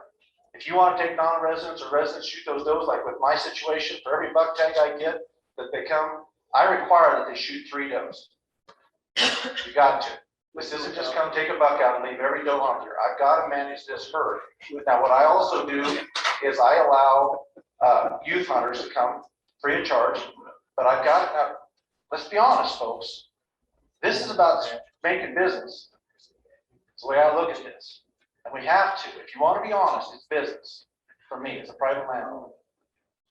I, in between my groups of hunters, have lists of kids that come, and their families bring their youth, and I don't charge them a dime. You come and hunt, but it's does only. In an effort to get them started in the field, bring their parents with them, but that's my specific deal. That's what I do. But yes, to answer your question, it would be critical that we would have the ability to manage those. We have to harvest those things for Albert. So Chair, just to pick on, you got 2 questions. Okay, so I would not know it if you weren't picking. I know. I sit next to him, so I do that regularly. So one, okay, I'll tell the issue first, and then I'm going to ask you 2 questions. So the issue is, what about the person that can't afford the $1,000, $5,000, $10,000 hunt that may come on private land and he's a resident of Wyoming, maybe he's not a resident. So as I think about that issue, is how do we provide opportunity to all people, not just people. So my first question is if your land sold right now, right, if you couldn't make a living, would somebody like you be buying that land, or would that be some wealthy person that's likely to lock it? And I know I'm asking the leading question. Who's buying big ranches in your area, and where are they using that? That's question number 1. And are they allowing access? That's question number 1. Question number 2 is how do we create an equal opportunity in the state of Wyoming to access that? In other words, is there a way we can pay you? And I know this is another thorny issue. Pay you, and I just had a conversation during the break on access. Yes. Is there a way to pay you enough to say that those you're going to allow those 7 people to hunt? You get so much money, and it may not be your hunter. It may be a guy from Casper that can't afford that. So have you thought about, the second question is there more than one way to skin that cat where it's not going to outprice the resident hunter in Wyoming or the youth hunter in Wyoming? Well, I think to answer your first question, as far as what who's buying? There's no joke. I mean, if they're buying land up in our part of the country, and there's major money being spent on land. I mean, my dad paid $45 an acre for that ranch in 1970. And it took 2 years when they were advertising to find anybody that would bite on it. And he paid $100 a head for red cows. And I'm on that same ranch, and the place just up from me just sold for $2,350 an acre per ranch.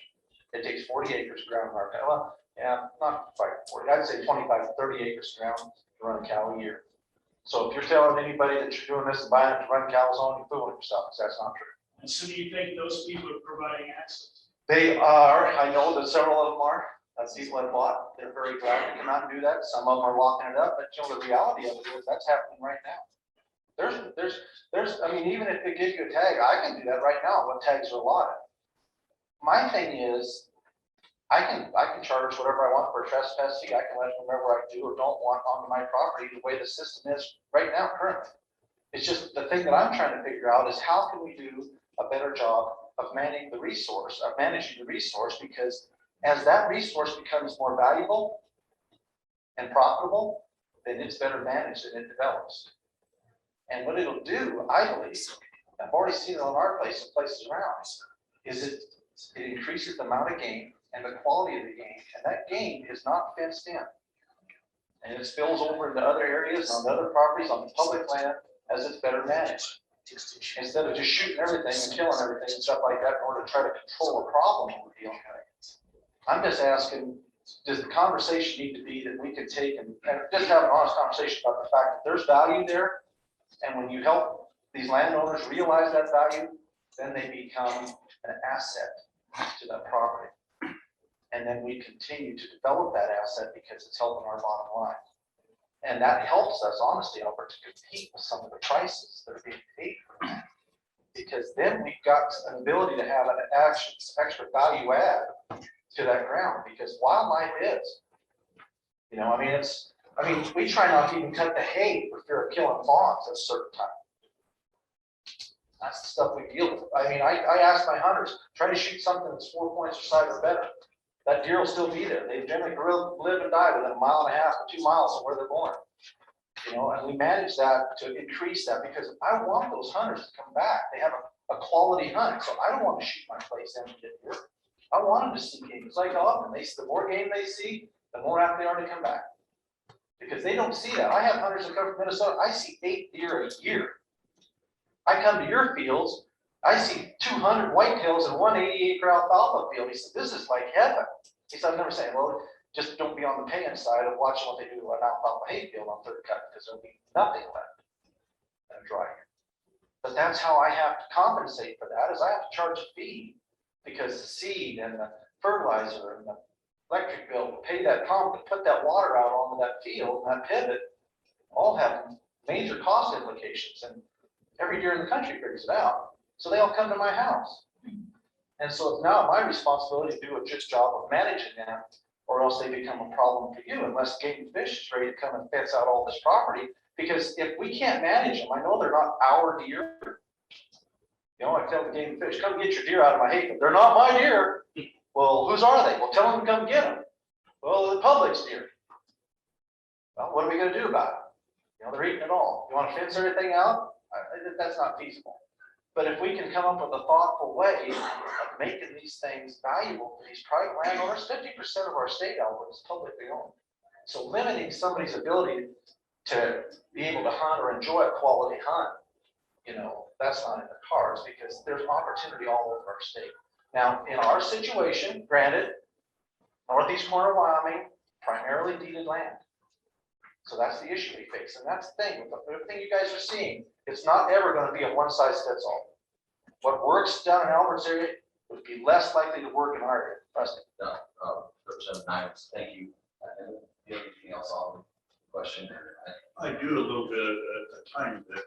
Representative Nyman, this is a good part of why I got involved with this tax aspect, why I started this, took it with that. But would you be willing as a landowner, if you could get those tags, to allow a percentage tax on the same terms to a resident hunter? Let's say you get 40 tags on your ranch, would you be willing for a percentage of those in return for being allowed to have tags to take resident hunters at no fee, that they basically withdraw and take, but that's the payoff. I think that's kind of the requirement now. If you're filing for damages, you have to allow resident hunters on the property or something like Well, that. I'm talking about the tags in general for Oh, I your 700s got it. So for your deal, you said, look, let's take 3,500 a year. That's kind of what we agree with Game and Fish. This is the right management number for the bucks. The does are different. Would you be willing in order to get that 35 tags to look all that just out of 5 residents on a tax terms and at no cost? That's part of the deal. Is that even roughly palatable to you? Well, we already do that. I mean, I already take in resident hunters that are coming hunting does and stuff like that in our situation. So yeah, I guess it wouldn't be an issue, but it would have, the thing is, you have to realize the point of this is being able to manage the deer and to be able to generate the revenue.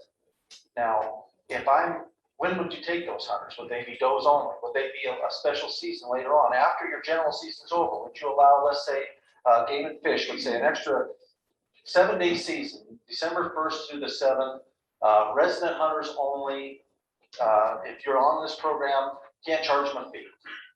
You know, and then they could come in and do that stuff like that. Because let's be honest. I mean, we're trying to create something here that's a quality hunt to help us keep our hunters coming back. Or if you got to have, say, no, you got to have them come during the middle part of the season, and they can come whenever they want. And well, I've got others doing we stuff. just a rough thought of it. Second is, no management, are you able to adequately manage those? I can tell you on my ranch, I'm going to give an example. As knows, for 3 years, we didn't have an outfitter on our place. Totally no cost. Take all the hunters that want, put any fashion they wanted, the only requirement was they had the guidance that they should just wild and shoot. They had a hard time getting 8 deer out of $700 or $800. And for me, I know we use that to deal with some of the same issues. What would be your thoughts on how do we go about doing bill management? Are we trying to really reduce numbers? Because you're the same as I am, you're a factory for the ranches around there. When you kill those 4 numbers down, so what would be your thoughts on how to? The best experience I've had so far is when I have a hunter that comes in with a general license buck tag, and then my deal of requiring them to shoot those. Because they're right there, they're in there, they're shooting them. They take 3 to 4 deer. I've had hunters that'll take up to 6 deer. I don't know what the deal is this year. They used to have to have 5 doe tags or doe farm, and then you get general tag. And that's the only way that we can feasibly try to control some of the numbers. I just try to get my guys to it now. When I have the kids come in, it's awesome when the kids come in and you got oversight, you got to go with them, you got to make sure they got responsible adults with them and stuff like that. And I'm trying to get them to shoot and do that. But it's once there's one shot fired, these deer have figured this out. They don't come back until just dark, and then it takes a day for them to quiet down. So if you get a couple shot, I don't know if you guys want to do with it, but it's almost take a little bit longer season, or to be a little bit more specific in how we hunt and get more guys out doing it. And that's why I've always had the best luck with just the guys that are, I hate to say it, but the fee hunters, the guys that are paying a trespass fee to come, they do the most doe killing effectively because they watch them, they let them get out, and they know where they're at. And I can kill more numbers of does with those guys than I can having somebody comes in that's new, never been to the place, unfamiliar, shoots once, if they happen to miss or whatever, then I've got very little kill really that takes place. We need to move on. Yeah, we're gonna have to, I'm gonna let you take one more question, and that's from Dwayne. He's asked, and we're gonna have this conversation, I think, more in our upcoming meetings. Okay. A lot more, I'm sure, and you now know how much time we're gonna have to block out for this. And anyway, go ahead, Dwayne, and then we're gonna move on. Dwayne Hagan from the TC. 20 years ago, this was tried get fish to get landowner licenses. And one of the requirements was, first of all, you had to have a certain number of acres, 5,000, I think it was, to even start the process. But you had to allow a resident hunter 50% of the time on your land to get one license that you could use for the landowners. And it wasn't very successful. The people came out of the woodwork from all over the state. Unfortunately, I think it wasn't.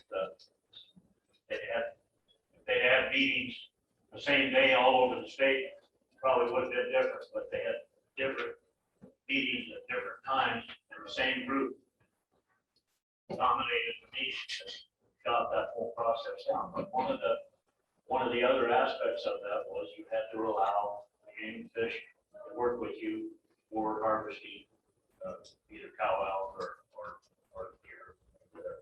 So that is the history of it, and it was, and if you look at, we were trying to do that one-to-one. You've got one license, you have one resident on your property. Colorado, back then, maybe it's changed, but they had a ranching for wildlife program. In their program, it was one resident on it, you got 10 licenses. We were asking 1 for 1. It would have, in my mind, it would have given the resident of Wyoming an opportunity to hunt land that they will never be able to hunt. Up until, yeah. And it was an experimental deal. They were only going to try this with several landowners who had agreed to sign on to this thing to see how the program would have worked. And never got a chance. Well, and I think I can see some of the issues in that, I can, but I think maybe there's a little bit of difference in this, the fact that it would be the potential that that's licensed, maybe that was the same, was specific to that property. It was non-transferable, couldn't take it anywhere else. it would absolve the responsibility of being, or the opportunity to be able to ask for damages from the game and fish, which would reduce that amount of expense, because then we would be bearing more of the responsibility of making sure that we're getting this data managed. And then we would work in accord with the game and fish to come up with a number. And even if it was an acre, I don't know what it is, let's say you got 100 acres, you get one deer tag, deeded acres. And this is not even something that you can use. Let's say you've got a school section. You can't use that on that school section. You can't use that on that state aid. It is specific to deeded land only. So I guess in my mind, I'm trying to have a hard time to see where that's limiting other hunters' ability to be able to field and be able to enjoy the hunt, because 50% of this state is already publicly owned. You know, and if we could work in a situation like that, where we could work with game and fish to provide those opportunities, like you said, if you play this right, feasibly you could come in on a place that you wouldn't normally get to hunt. But there's got to be a trade-off. There's got to be the ability for us to have some predictability as landowners, which also brings non-resident hunters, which many times take that hit down to the local taxidermist, buy gas and groceries and eat the restaurants and rent the motel rooms all downtown. And that's another aspect of this that everybody needs to realize. This has to do with tourism, a far broader economic impact from, I say it again, but non-resident hunters that bring these dollars into the state and take the meat over to CNA Meats and Sundance and have it cut and wrapped and all that stuff, and they're paying those fees. That's important to those businesses. Representative, And be able to do that. thank you very much. We're gonna hear more from you, I know for sure. You don't have to. I don't have to come against you. All right, who's up next, Rusty? Randy George, thank you. Sorry, Pat. Let me just make one comment. I think if I would ask Chip, I mean, Chip is obviously outfitting his own ranch. So that's one form of non-resident hunters and outfitting that's legal in Wyoming. And then you have folks like Cy or, licensed outfitters who lease ranches and hunt. So I just think it's important for the task force to note that there's kind of two income streams there that are at play.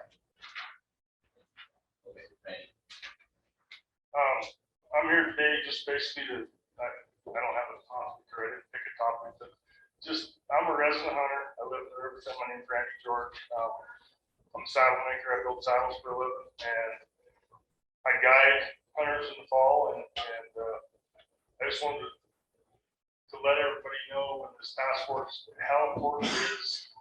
The residents a lot of people are hung up on certain topics or certain things that may or may not get resolved, but I guess I just wanted to convey that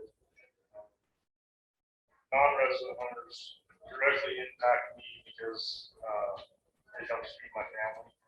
It helps all the communities, and I know there's some numbers things going on that 90-10 deal and all that, but we need hunters, we need out-of-state hunters. They bring stuff to the communities, they help with the tourism. We all drive about the traffic and stuff like that in the populated areas where the tourists come, but it comes down to it, they feed us and they help the state in many ways. And, you guys are, I hope you do some good things with this task force, and a lot of good people on here, and I hope they get some issues resolved.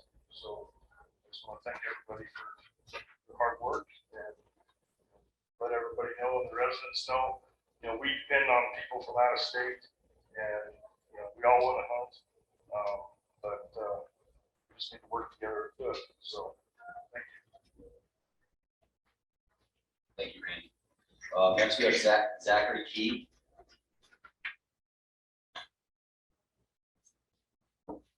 Okay, so I'm Zachary Key. Some know me here.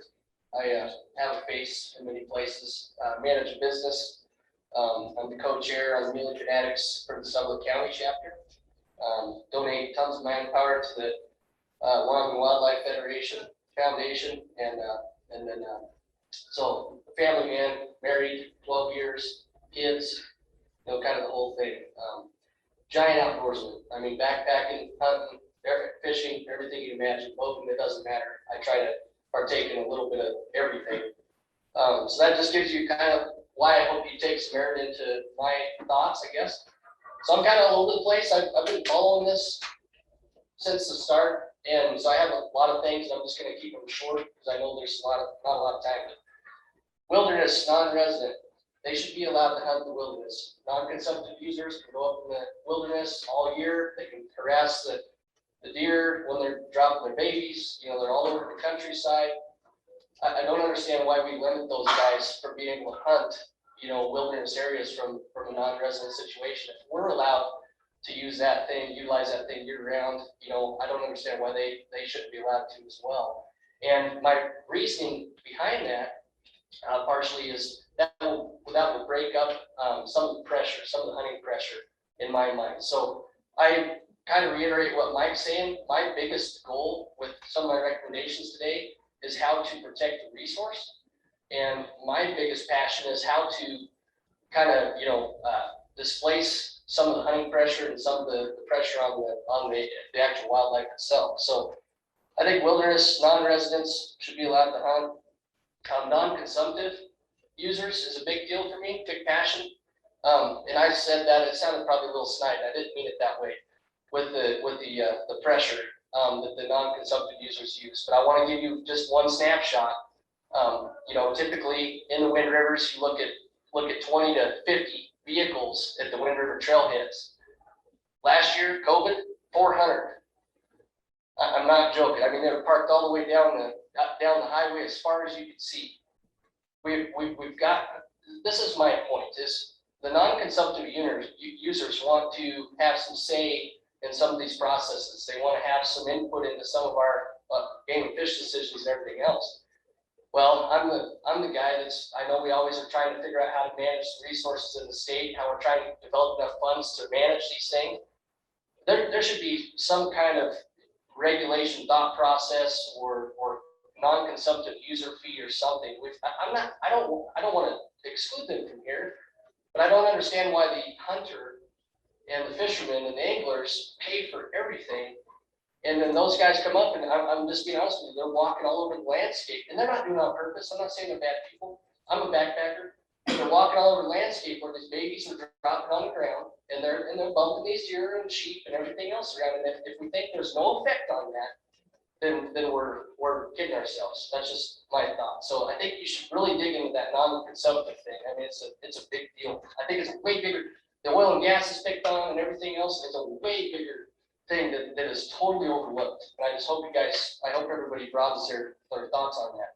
Grizzlies, 5-second deal on that. Used to go, never see any, maybe see one. I see 14 a trip, 14, 12, 18. I mean, it's literally, I mean, I don't want to sound like a pansy, but I'm literally wondering, you know, when I'm going to have that confrontation and be on the news shooting a couple of them suckers, because it's going to be me before them. So, but anyway, so Grizzlies, absolutely reiterate that. It's a huge deal.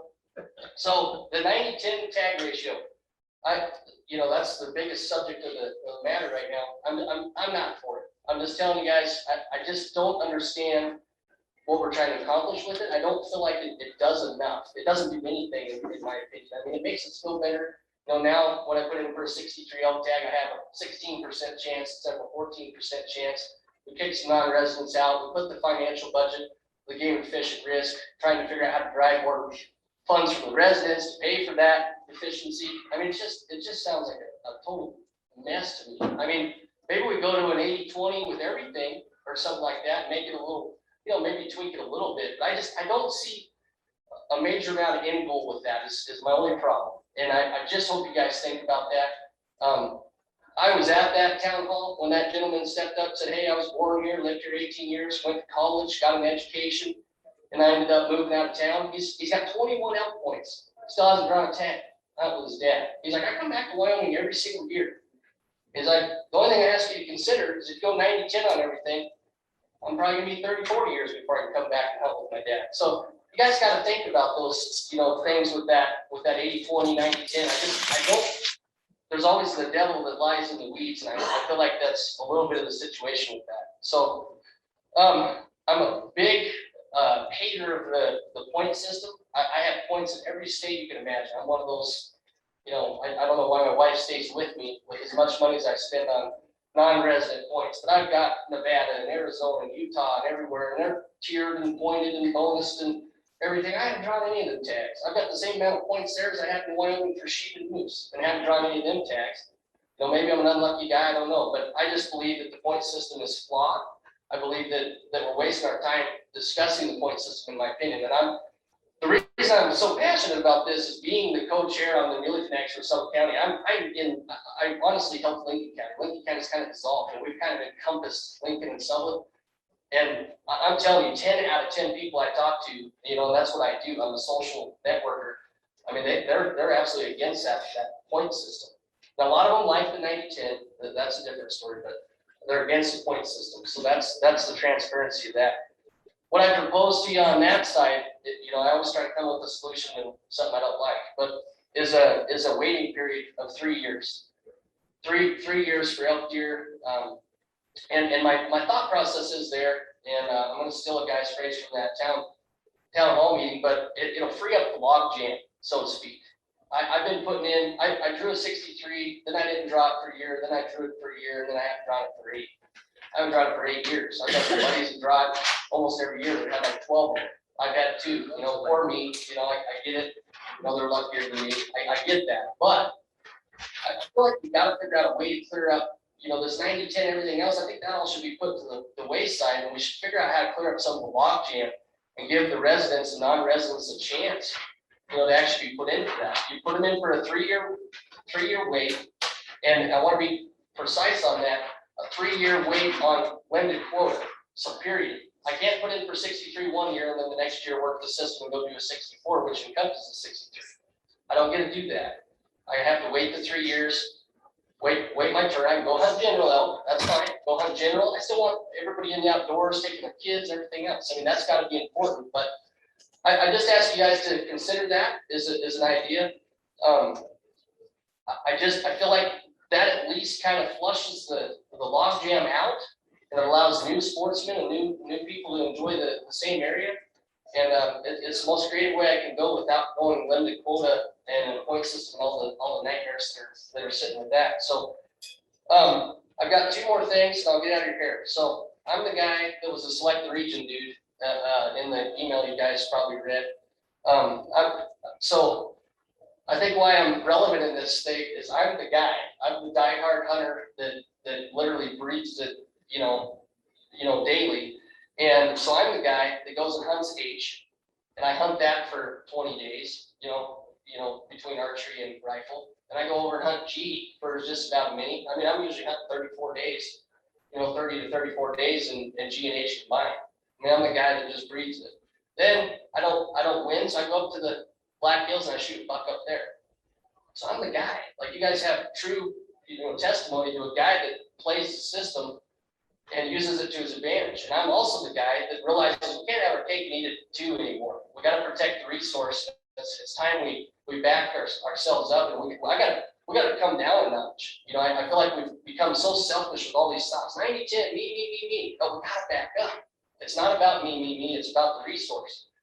So with that being said, if you select a region, we already have the regions established with the state of Wyoming. So for non-residents, so it's an easy, I make it sound easy, but it's an easier thing to adopt. I mean, I go into the store, I still get a general tag, and I just tell them I want a region H, and they select a region H. That's it. It's still general, over the counter. We're still keeping that custom thing open to the state of Wyoming, keeping hunters involved. And the fact is I bet if you talk to 90% of people, they're going to hunt the same area every single year regardless. I mean, we all have our spot, right?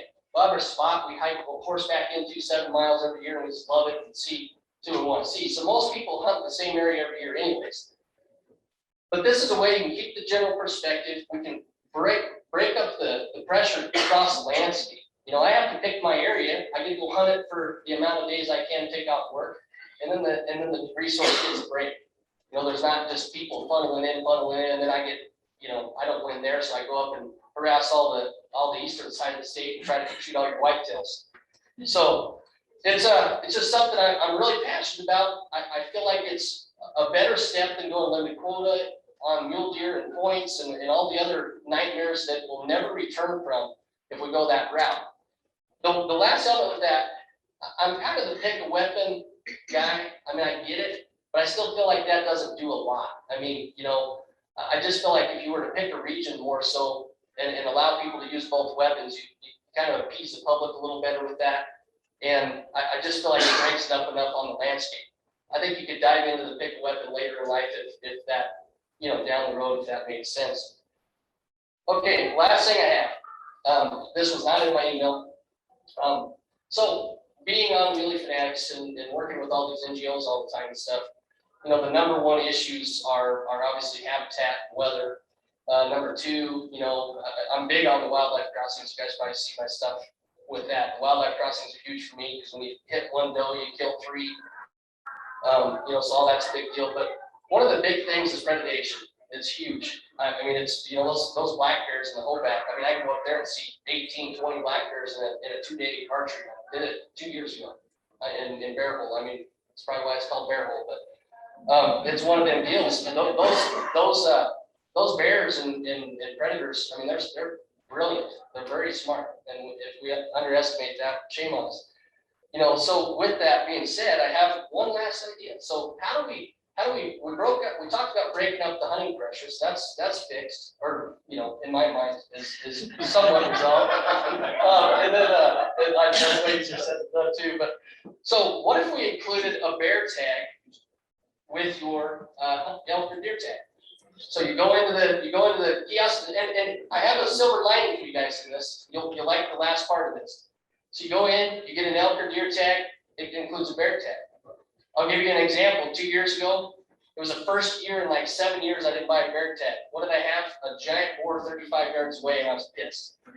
It was one of them deals. So I'm telling you guys, let's put a freaking bear tag in every single youth, every single lady, every single dad, mom. It doesn't matter. Let's put a bear tag in there to help us with the predation thing. They see a bear just out randomly on their hunt and decide they want to harvest something. It'll help with that predation thing. So something to consider. So circling back around, I think that's a way you'd have to adjust your elk and deer tags. So if you guys do go the 90-10, which I believe it'll probably go that way. If you go the 90-10 system, when you're adjusting those rates up on residents so that you can cover the revenue basis, you could also adjust them up at the same time. This is a covered double slam. Adjust them up at the same time to cover those bear revenue things. They can still buy a bear tag in the spring, and then they can have a bear tag in the fall with their elk or deer tag. So that's all my thoughts. Thank you for bearing with me. There's a lot goes on in these little wheels, so I appreciate it. Do we have any questions for? I have a question. Okay. Hey, Zach, I got a question. So on the landscape, you spend a lot of time in the landscape. Are the conditions in grizzly bear country, in your mind, the same in July as they are in October as far as incidents of attacks, opportunities to have conflicts with human bears? I really think so. I mean, it's You know, statistically, the game and fish have some pretty hard facts that it's not the case. In October, that's when the majority of the killings, the shootings of bears and the human attacks occur. Oh, yeah, and I'm not sure of the statistics, but I'm telling you that, so I start scouting in July. I mean, you know, basically right now, I mean, I see just numerous grizzlies every single trip. I mean, I went to some areas recently last year, Area 5 sheep, and I talked to one of the residents. He's like, you won't see a grizzly in this area. It's a good spot. I was taking somebody in that, you know, it was close. I mean, we saw grizzlies in there. I mean, it's just, you know, it's just it's just changed. And I noticed it a big time. You know, I was hunting Aspen Creek in 63, and I mean, it's one of them deals. I walk in, and every day I walk out, I have grizzly tracks over top of my tracks. I mean, it's just I've been doing, you know, I've been here 36 years, and I've just noticed, you know, over the years, it's just. I mean, you're more likely right now, I'll be honest with you, to see a grizzly than a 400-inch bull. That's my opinion. Now, I'm not saying that's right, but that's my opinion. I can look anywhere and see a dang grizzly before I see it, you know. The other question I have for you is there's a pretty exhaustive study that's been done in the Grays River, and it talks about black bear predation on mule deer, et cetera, and it's shown some facts that I didn't believe, that it's a lot less than what people actually thought it was.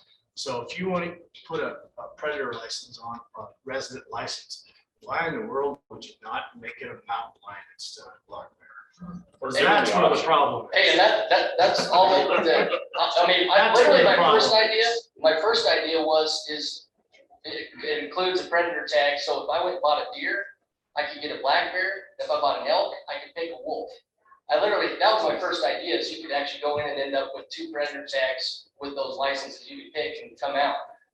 You know, so I mean, that's all for you guys to kind of refine, I guess, or, you know, through the process. But I just think, you know, predation is definitely a big deal. I mean, honestly, I wish everybody could have a couple wolf tags in their pockets. You know? Yeah, perfect. So. Anybody else have any other questions for Zach? Thank you, Zach. Appreciate you. Okay, Scott Dempsey's next.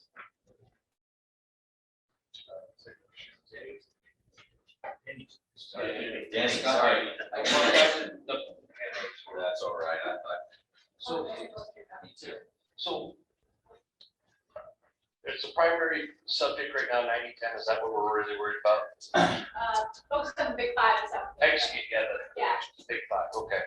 So a few years ago, I don't know what was it. Oh, I'm sorry, Scott Denny. I'm a local ranch owner and outfitter here in Southwest Wyoming. So, when did they do the 90-10 on the non-resident mountain lions at 1? Was that 3 years ago? 3 years ago. 3 years ago. Okay. So this is kind of what I see. You did 90-10 on cougars, 3 years ago. After that, everybody's talking 90-10, 90-10. And what I see is a slippery slope on 90-10. If now we're going the big 5, then then it's going to work on deer, and antelope, that kind of stuff. I'm not speaking against the big 5, 90-10. I just see the slope that we're just trickling down, and I'm a little worried about that.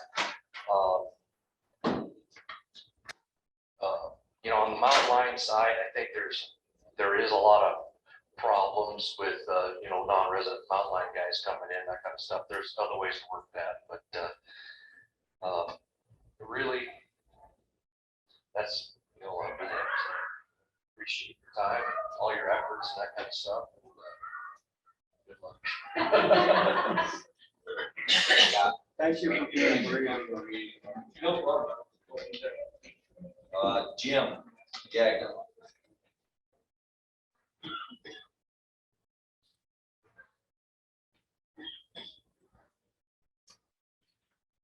Jim McGagnon with the Wyoming Stockbrokers Association, and I came to today's meeting not prepared to offer a lot of specifics, but more to raise the awareness of the important role that landowners play in this entire process as providers of habitat, of course, obviously, as providing access to hunters and fishermen is another role. And finally, would emphasize that I think the vast majority of landowners, certainly of our members, are proud of the role that they play in providing habitat for strong wildlife populations in the state, while at the same time recognizing that there are parameters. If those populations or the hunting of those populations comes to be a threat to their livelihood as opposed to a contributor to their livelihood, then we lose that support, and it's critical. And as has already been mentioned today, if these ranches that are multi-generational family ranchers are sold out of ranching, they're not going to be sold to people who are likely to be people who are dedicated to providing more habitat. It's going to be people who are either subdividing those and the habitat is totally being lost, or people who buy them for their own private values and the hunting access is being lost. So my key point would be that I think we, the landowner community, has a stake in this that's not a stake contrary to that of the sportsman community, particularly the resident sportsmen, but one that we all need to work together. And for our role as an organization, we want to be a resource to you to bring people and ideas to the table. I'm not going to go into a lot of specifics today, but as you take up these various topics, our hope is that both through my participation, but also through our efforts to get our members to participate, that we can bring you some good positive thinking to contribute to this. Just a couple of specifics, certainly concern for us is going to be the management of healthy wildlife populations that are not excessive. It's going to be a key issue. Another key issue is going to be on our private lands, the ability to make good wildlife management a revenue source. And that's been discussed here earlier today. I think there are a number of ways to get there.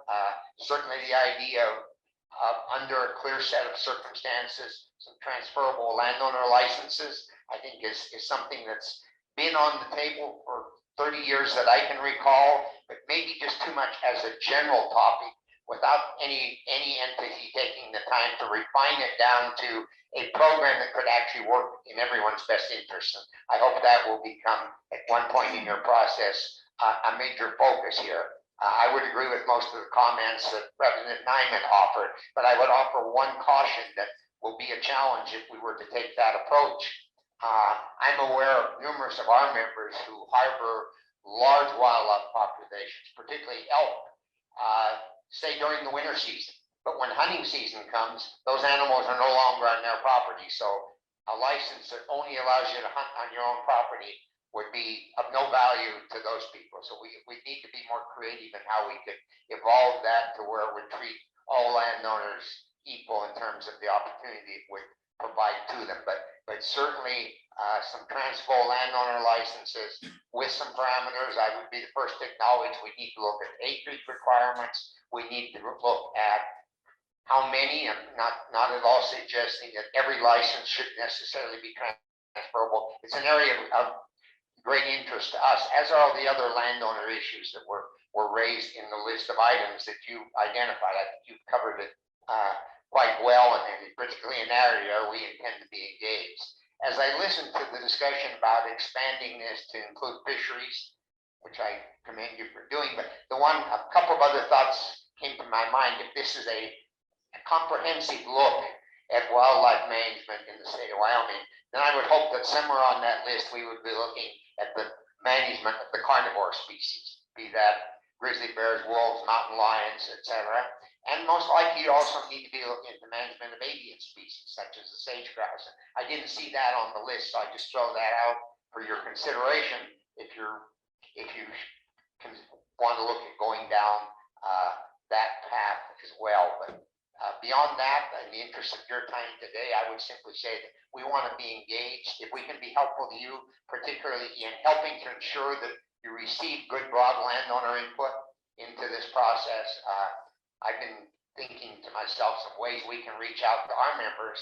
I appreciated the comment from a couple of the members of the committee that we speak on behalf of the industry, and we're proud of that role. We've been doing it for 149 years, but I think it's very important to your work that we motivate the landowners across the state to weigh in directly with their input as well, not just rely on landowners are busy people running their ranching operations, and they tend to tell me, well, oh, you go represent us. Well, that's fine, I appreciate it, but you need to hear from them, and we want to do our part to encourage that to happen.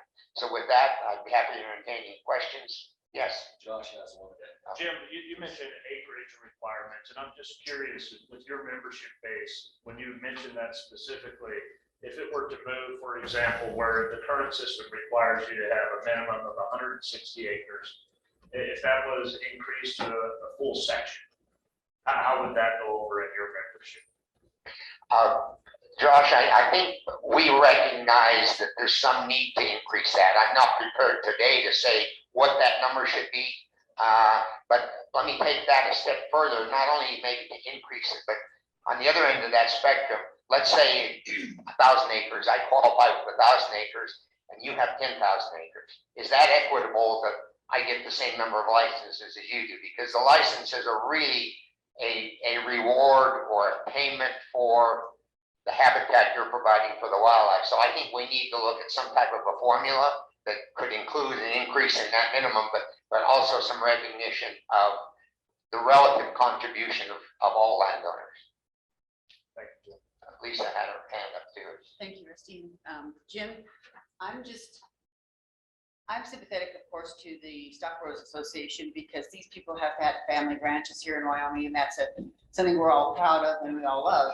But there's also people coming in from, say, states like California and buying huge acreage. We know a celebrity who won for president who bought all this acreage up by, I guess, Cody. And then he gets all these tags to have people come in and hunt. Do we want these billionaires to come in and buy out our ranchers and get these hunting rights in the best areas? I just have concern that could become a thing as we go on, because a lot of these ranchers, it's hard work. It's, ask Representative Footner, ask a lot of these people. It's not an easy task, and I'm sympathetic to those people. They should have a fair chance to protect their crops and things, but it's different if someone's coming in and just buying land to sell off to hunters from out of state. Well, the answer to the first part of your question is pretty straightforward to me, is we don't want those people to come in and be buying these family ranches up, and that's what we're seeing happening. And that's being driven by the economics of ranching.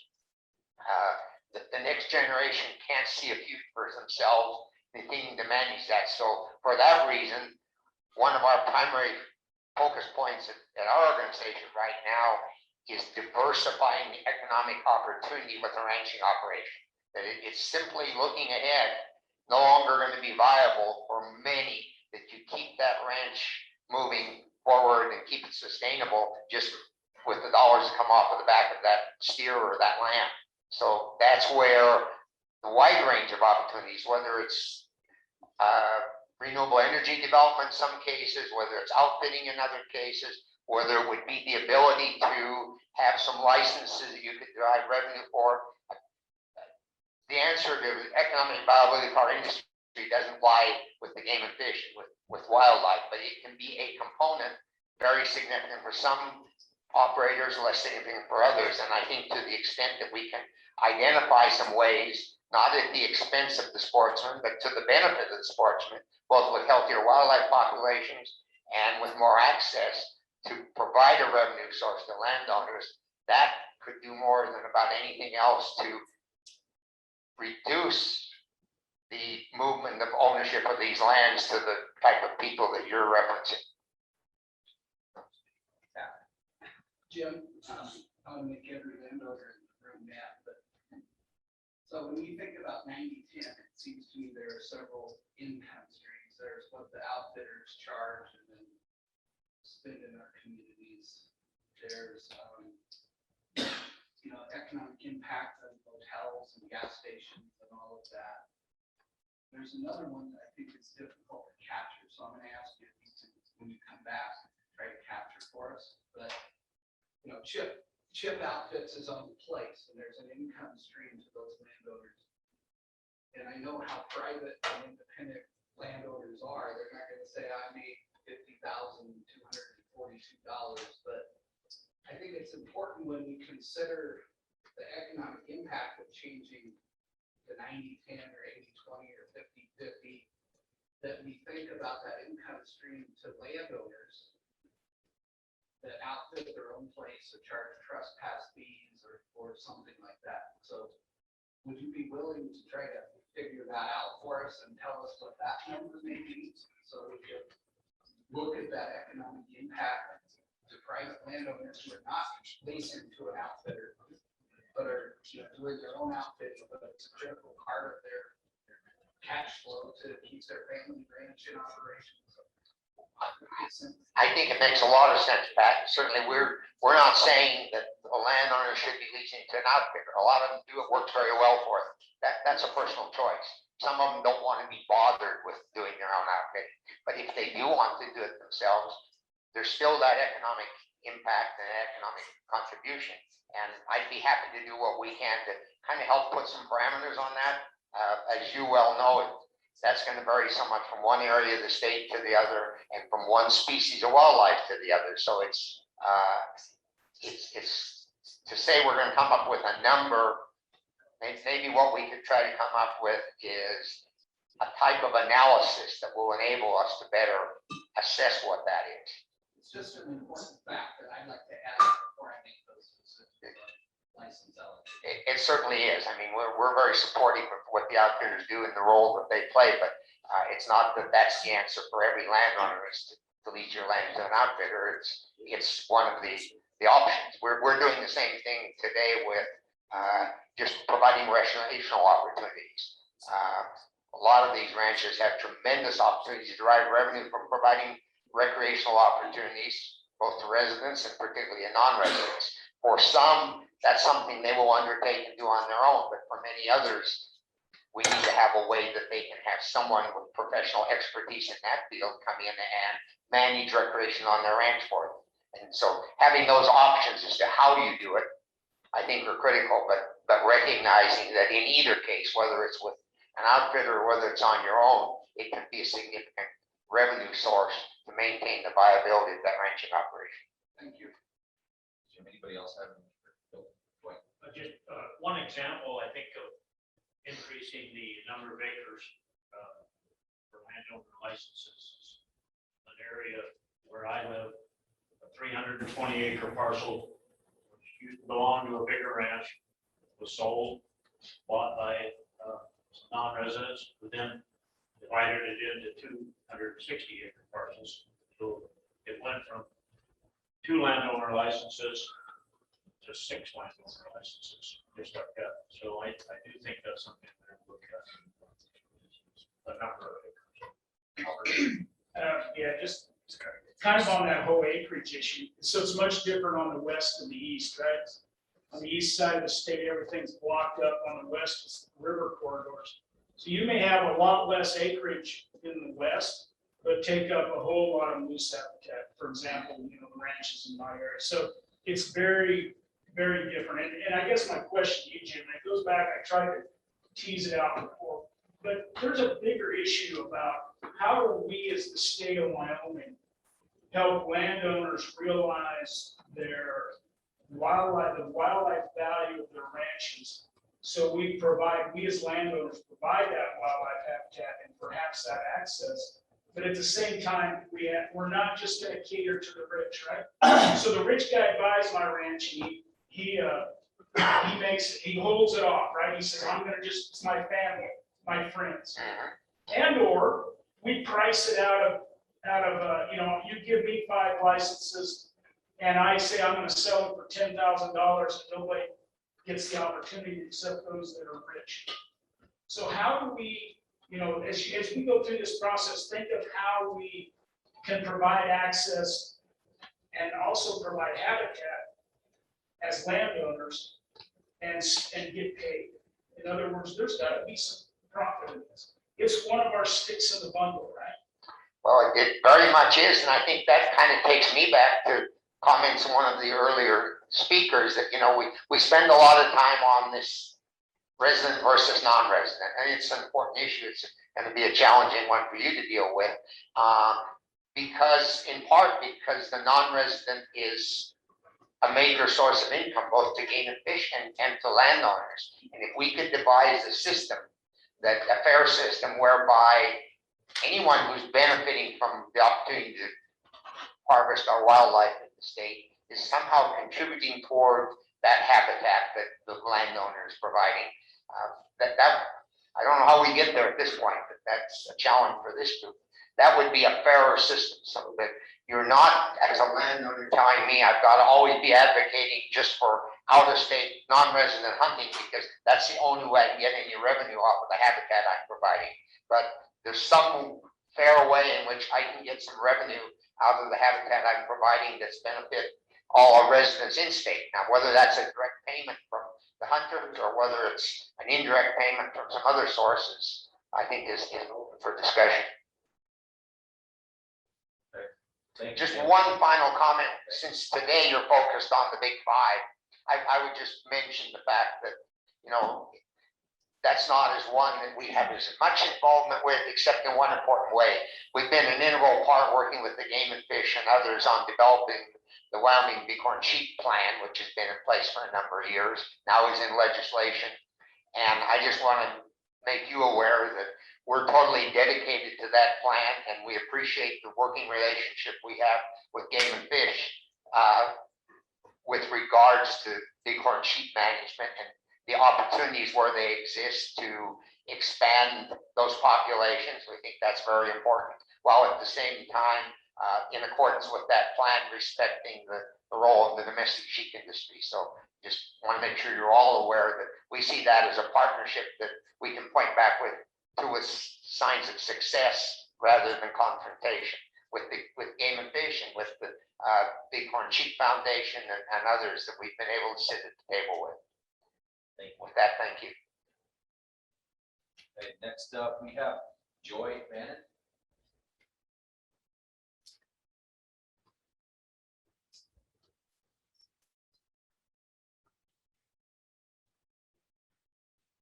Good morning. My name is Joy Bannon. I come here today in a professional capacity as well as a personal capacity. Professionally, I'm a policy director for Wyoming Wildlife Federation. You may know my colleague, Jessie Johnson. She is our government affairs director, and she has been here throughout this process. I come speaking because of the historical experience that I have. I've cut my teeth in conservation, and my avid life experiences in conservation is why I'm here today. So I personally, I am a sportswoman. I'm a hunter. I'm a fisherman, and I'm a mom. So I harvest big game for my family and feed them throughout the year with the food that I kill and harvest. So it's very important to have that opportunity and to have those experiences here in Wyoming, to have that resource for my family to be. I also am a Wyoming resident, and with that, I've been also part of a stakeholder to a community that respects and recognizes the importance of non-residents and what the economic impact they bring to our communities.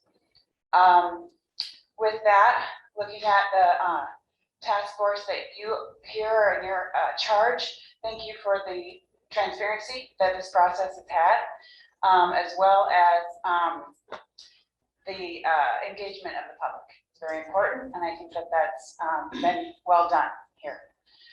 I do have a topic that I'd like to recommend be part of your list.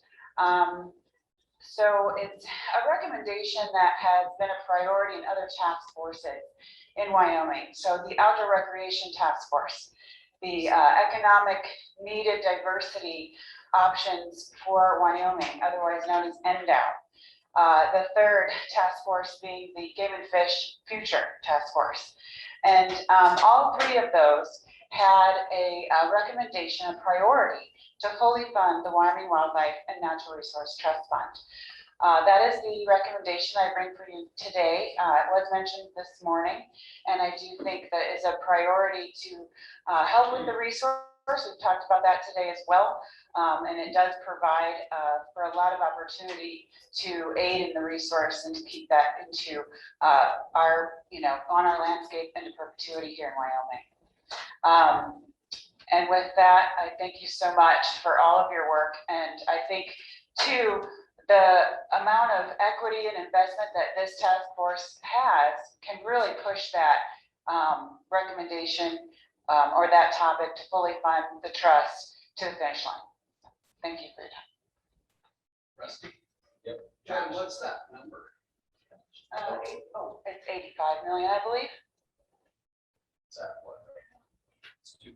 It's two or 150. Yeah, so the 200 million would be the fully. Rusty? Yeah. So, and obviously, Joy, I support fully funding that. Maybe we can find some ways to do that. But at the same time, there's also this issue of access, right? And so one thing is the habitat. Let's provide the habitat. There's also the access. So if we fully fund it, do we expand the mission of the trust to look at access? In other words, there's no real money being put in the Game and Fish towards access. I mean, real money in an endowed sort of way. And so is that something we look at in the trust, if we can fully fund it, to look at some access issues? Or is that so far out of line of what the mission of the trust is? And I'm using you as a guinea pig for the ears of others as well to think of that. But how do we endow, if we don't do that, then how do we endow a way to get access So it's not just rich that are able to hunt Wyoming. Yeah, so it's a good thought. I don't know if it would actually fit into the trust like charge.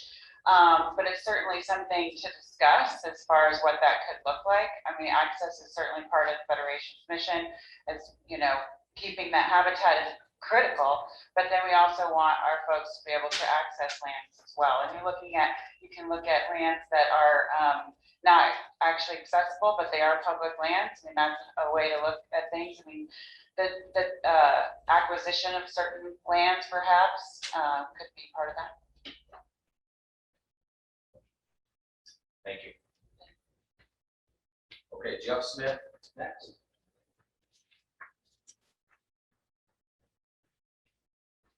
Thanks for having me. My name's Jeff Smith. My wife Deb and I, we have an outfit business over in Sundance, Wyoming. We do a lot in Crook County with private landowners and stuff. Then we do hunt public land across the state and have other leases across the state.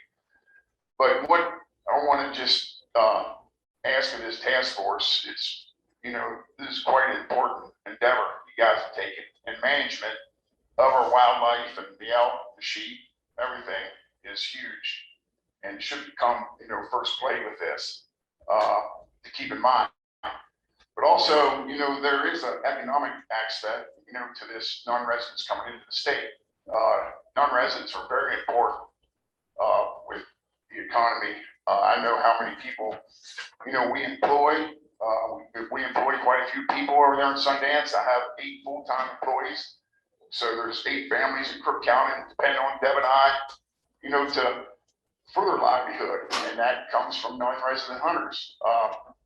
You know, we have approximately throughout the season 40 employees that come on. A lot are like Randy George, where, you know, they have other jobs and occupations here in Wyoming, but they just come and guide, you know, part-time. So that's a big thing to keep, you know, in your minds, the economic impact that this non-residents coming to the state. Management is huge. Don't say you should give all the tags to non-residents. That's not the answer at all. But there could be a fine, you know, happy balance there. I don't think limiting any more, you know, limiting non-residents any more than we are. Maybe it's not the answer. And I know this Big 5 is a huge concern to, you know, everybody in here. I drew, on a personal note, I drew a sheep license this year. I don't know how many years I put in, but I don't know how many years I put in at max points. I get in on the ground floor. I drew a sheep tag. When I think about it, you know, I have grandkids. I like for them to get a sheep tag. I mean, maybe 90-10 would help a little bit for residents to draw, but I have an idea that could help a little bit. The point system is started, and the train's left the station, and it's rolling. We're not going to change it much on the point deal, but maybe if we're going to talk the, you know, the Big 5 there, maybe there'd be a way to help a little bit would be make it a once in a lifetime tag. I'm not going to put back in again. I drew a sheep tag. Now, granted, I'm 60 years old and never draw the dang thing again anyway, but you know, maybe there'd be such a thing, make it sheep and moose once in a lifetime. And then maybe make it retroactive to go back 5 years, because I'm gonna have to sit out 5 years and I can't put in for a point or apply anyway. So why not take the people that drew in the last 5 years and exclude them too? That's just once in a lifetime. So that's just an idea and a personal point, maybe how to handle this, you know, the Big 5 thing. But anyway, I know it's very important what you guys are taking on. It's a big deal. Hopefully that the stuff that comes out of this task force is stuff that can be used in legislation or down the road that maybe it sticks for a while. But please keep in mind just the management of wildlife, and maybe you take into consideration the economic impacts it does to the state. Jeff, I have just one question. Yes. How many, do you ever get paid hunters that are from, that are residents? Yes. Yes, we do. What is that percentage? Just curious. Well, like for instance, I know the sheep outfitters take way high more percentage of resident outfitter. take guided hunts of residents and probably the moose too. I would say out of mine, I mean, just my personal, it's probably less than 5%. It is. But I do take residents, and and actually, to be honest with you, it has increased through the years. 25 years ago, I don't even know if I ever did take a resident, but it's changed some in the years, especially like if somebody draws a limited quota tag, maybe that kind of thing. Appreciate that. Thank you. Anybody else have any questions? Thank you. Katie Cheesebro. We'll let you pronounce that. Hi, my name is Katie Cheesebro. I'm the Executive Director of the Wyoming Wild Sheep Foundation. And I'm just really impressed with the comments and the questions I've heard here today. And you guys have a really difficult charge, and I appreciate you guys taking the time to do this. I'm going to keep it short and sweet. Just starting out the Big Five, and Jeff illustrated this beautifully. Congratulations on your sheep tag, by the way. Point Creek, especially for bighorn sheep. Talk about a limited resource, right? Our bighorn sheep are some of the most limited wildlife resources in the state. And people love looking at them, they love hunting them. And unfortunately, especially with Point Creek for bighorn sheep, these sheep live in the coolest, hardest to hunt places. And I can tell you my knees at 40 are starting to go. And I don't know by the time I had enough points to hunt a sheep that I could do it, And so I just want you guys to consider that when you talk about bighorn sheep, or not bighorn sheep, Point Creek. The other thing you have on the list, it's not a big five, but this goes for all species, invasive species mitigation, whether that's annual invasive grasses, specifically cheatgrass, or for the aquatic species as well. I know you guys are going to tackle that. We just encourage you. It's definitely something that's on our mind for our bighorn sheep populations. I'd like to echo what Zach had to say about recreation pressure. I think that's something that's getting bigger and bigger. We saw with COVID just how big that got. I mean, that's on the rivers, that's everywhere, but specifically for bighorn sheep, we're dealing with an issue with backcountry skiers up in the Tetons and things like that. But this again goes for all species. In talking with folks from the Colorado Department of, or I guess not the Department of Wildlife anymore, the Colorado Parks and Wildlife, showing my age. They said, look out, it's coming, and it's coming hard. And they were referring to mountain biking and the effects that has on their wildlife and what that does to wildlife coming off the forest and onto private land. So it's not that I don't like recreating. I love skiing and recreating too. It's probably what happened to my knees. But it's something that I hope you guys can discuss and tackle because it's a big one. And then, I don't know if you guys can touch on disease issues at all. I know how hard the Game and Fish has worked towards working to on CWD. I would argue that pneumonia in bighorn sheep is equally as important as CWD. I don't know if you're going to tackle that. If you do, just keep those sheep in mind because that pneumonia is taking them down pretty hard. So. And then I want to thank Jim McGagna for pointing out the incredible bighorn sheep management plan that the state has, the Wyoming plan, and the incredible partnership we have with the Game and Fish and the stock growers, the wool growers, and the Wyoming Wild Sheep Foundation. And we're looking forward to continuing working through that process. And it's interesting to hear all the landowner concerns and issues. And obviously, you guys are going to talk about that quite a bit. So I would just recommend, while you're talking about that, consider I'm going to throw a sticky issue at you, but consider the Owl Creek issues with bighorn sheep. It's hard. It's private property. It's mixed with federal property. It's a sensitive species mixed with keeping livestock and those industries viable. So it's a sticky one. If you consider that when you're talking about landowner issues, it's something to consider. So I think that covers all my points. Yeah, thank you for the opportunity. Sorry, just, going forward, when you provide some testimony back, obviously you've done the sheep hunter deal, right? So I mean, your organization, sheep. I was 48 when I grew my sheep tag. But preference points, should they go away? Should we stop issuing points and get into another system? Should we change the ratio from 75-25 to 50-50? You know, so, as we go forward on some of these issues, I think it's important to hear back from sheep hunters on what they're, because they're the ones, them and the moose hunter, they're the ones that are like getting old, waiting for tags. So I'm curious your thoughts. Maybe not now, but as we go through this. Well, I can certainly tell you, I would be very upset if I had a lot of points you guys decided to trash the system.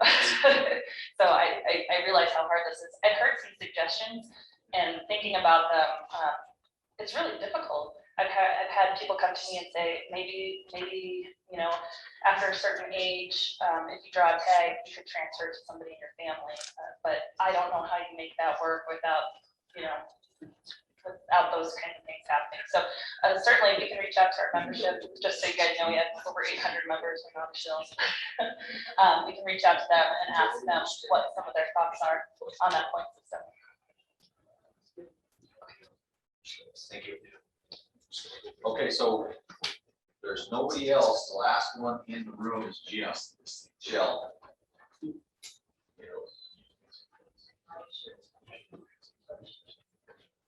Did you do this on? You bet. Thanks for the opportunity. This Wyoming Wildlife Taskforce is aptly named. This is a monumental task, as you all know. And I look around, it's an excellent board that's been put together here, this committee. I don't envy you, but we hope for the best to come out of this. That's for dang sure. I just don't really have a lot of, pre-planned thoughts, but I've just been listening and kind of just gleaning things from what I'm hearing. One of the things that, the word management keeps coming up. Obviously, we've got to manage our game. The landowners are doing their best on their end. Some of them are doing an exceptional job, some of them not so good. The game fish managing what they can on public lands. And I hear this trespass fee. I don't believe there's such thing as a trespass fee. Trespassing is when you're doing it without permission, illegally, or without paying that fee. It's an access fee. Access is paid for, or traded, or bartered, or something. We've got to look at this as an access fee, not a trespass fee. And we need to provide better access. I think we need to be working on our public lands, providing better access to our resident and non-resident sportsmen on what's already theirs to hunt. The public lands are theirs to hunt as long as they get to them. And I'm not advocating any kind of forced right-of-ways through private property or anything like that. But access issues to public land that the public, whether the resident or non-resident, already have, should be paramount. The management of the game then on those public lands, which is over half the state of Wyoming, which, the resident and non-resident population hunts Wyoming is spoiled rotten with some world-class hunting opportunities on public lands. The residents, landowners, whether it's Chip or Foggy or any of y'all, you're not prohibiting residents from hunting your private land. Their greenbacks as good as the non-residents. What we've got to come up with is a solution that we can all live with as resident sportsmen, business people, outfitters, landowners, game and fish. We've got to keep the game and fish funded, for one thing. They can't do their job if they're underfunded. And I can promise you that the residents are not going to pick up the slack of 78% of the game and fish budget if the non-residents dollars are cut way short. We've got to look at a solution where it comes down to another thing. I hear the word demand. Demand is gimme. Demand means I want it. Well, it's not it shouldn't be a demand. It's everybody's wish list. It's on everybody's bucket list. Things are changing in this world today. We've got so many folks out there. I mean, the world's overpopulated, to be sure. And thankfully, for some reason, maybe COVID was it, we've got more hunters and sportsmen and people in the field right now than ever before in the last 2 years. Well, that's a miracle. But just because they demand it or want it does not mean that every single hunter is going to get that opportunity especially every single year, just by virtue of paying extra as a non-resident or being a resident that by God, they should just deserve it because of a resident hunter. We've got to work this all together.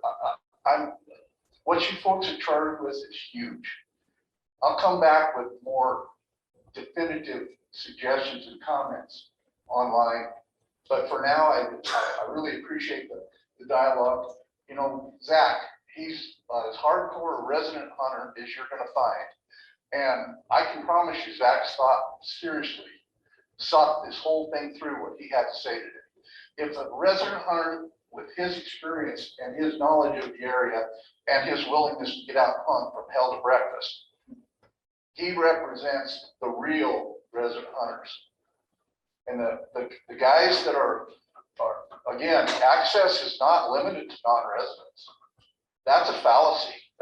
I mean, we need to know that that non-residents as well as residents are welcome to that access for a fee. It's not going to happen in this day and age in 2021 as the world population continues to grow. Maybe Wyoming's population will stabilize again, but when our kids are leaving the state because they don't have good job opportunities here, we've got to recognize the economic value of wildlife. To the Game and Fish Department, to the landowners, to the sportsmen, to the outfitters. I'm a third generation Wyoming native. Before that though, by golly, I was a resident hunter, always have been. My whole family, my boys, my grandson to be, I hope that I just blessed with this year. I hope him to be out there hunting something. Do I expect that he's going to be able to hunt anything he wants every year in Wyoming just by virtue of being a fifth generation Wyoming native? Hell no. We got to get realistic about the demand that is so exceptional on our resource. It's all about management, and it's going to take dollars to manage, whether it's the landowners, game and fish, or the sportsmen, resident or non-residents that are buying licenses. So I guess, and then one comment, I don't remember who made it. Oh, Jim McGagnon. How we fund this, we've already got a elk feedlot stamp. Why can't we have a non-consumptive and consumptive habitat stamp that every sportsman that wants to play, whether they're a bird watcher, a fisherman, a hiker, or a big game hunter of any kind, is pitching in the pot to help this habitat. We're doing it, we're singling out just the ones that hunt national elk rivers or feedlots with feedlot stamp. Is that correct, Nicholas, Brian? Only on the western side, on public land again. So why not create a habitat stamp that's mandatory by every person that wants to utilize back the country, from country, back country, public, private, whatever the case may be. But I just really appreciate the chance. I would really appreciate a lot of the dialogue, and I look forward to hearing more. But next time I'll come a little better prepared, but less off the cuff. Thanks. Questions? Can I say one thing? I know this is out of task, but my idea with the consumptive thing was to have them purchase conservation stamp, just like we do. So if you're a backpacker, you purchase a conservation stamp, then you don't have to provide, you don't have to recreate a little system. So that was the idea behind that. That was like something there. Chairman. Just to piggyback off of both of those conversations, that's a topic that's been discussed in a lot of circles for a lot of different reasons, from a shed hunting issue to a non-consumptive backpacking, mountain biking issue. I mean, it should be your ticket to Wyoming's resource. At a bare minimum, a conservation stamp should be a ticket to Wyoming's resource. And that covers everybody. Yeah, the photographer that's at Beartooth Lake and the dude that goes down to Muddy Guard to drown worms with his kid. So, you know, I agree with that 100%. I also believe that the cost of such stamp, whatever you want to call it, opportunity should be more than a conservation stamp.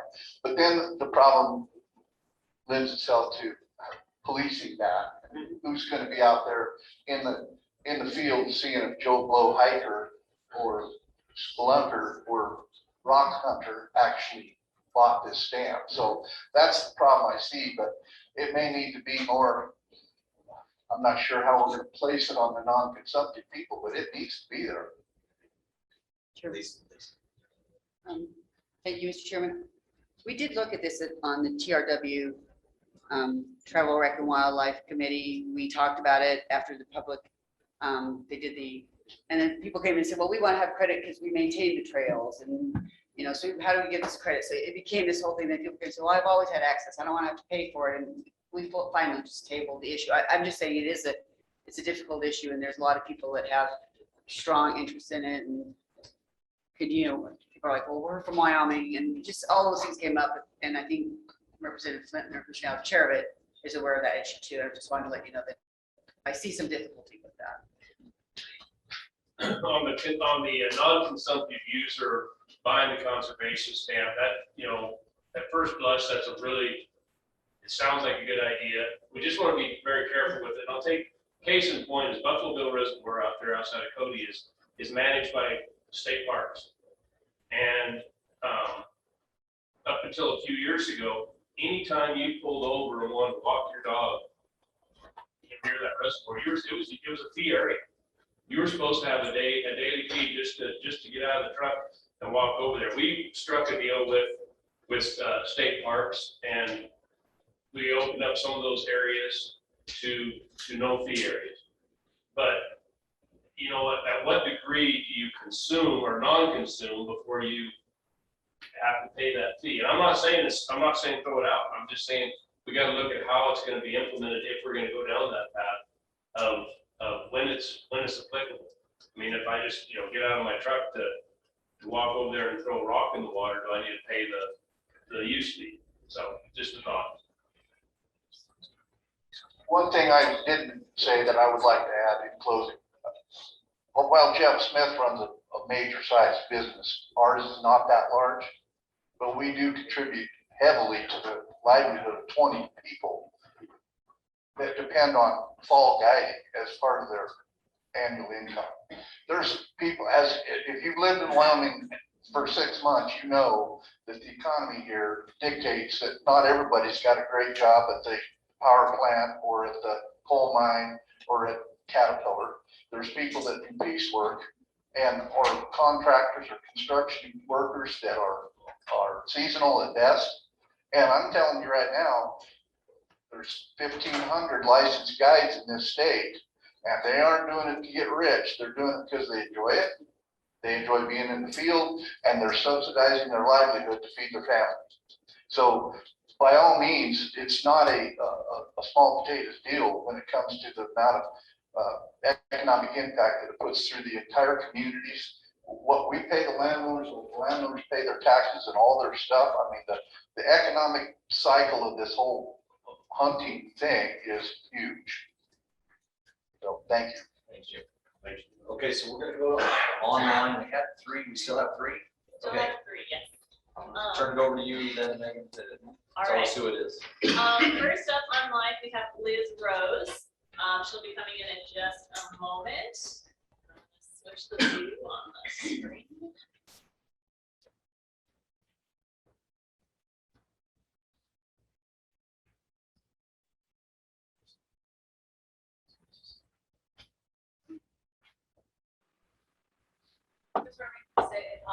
Megan's mastery of like 3 different streams and projecting and audio.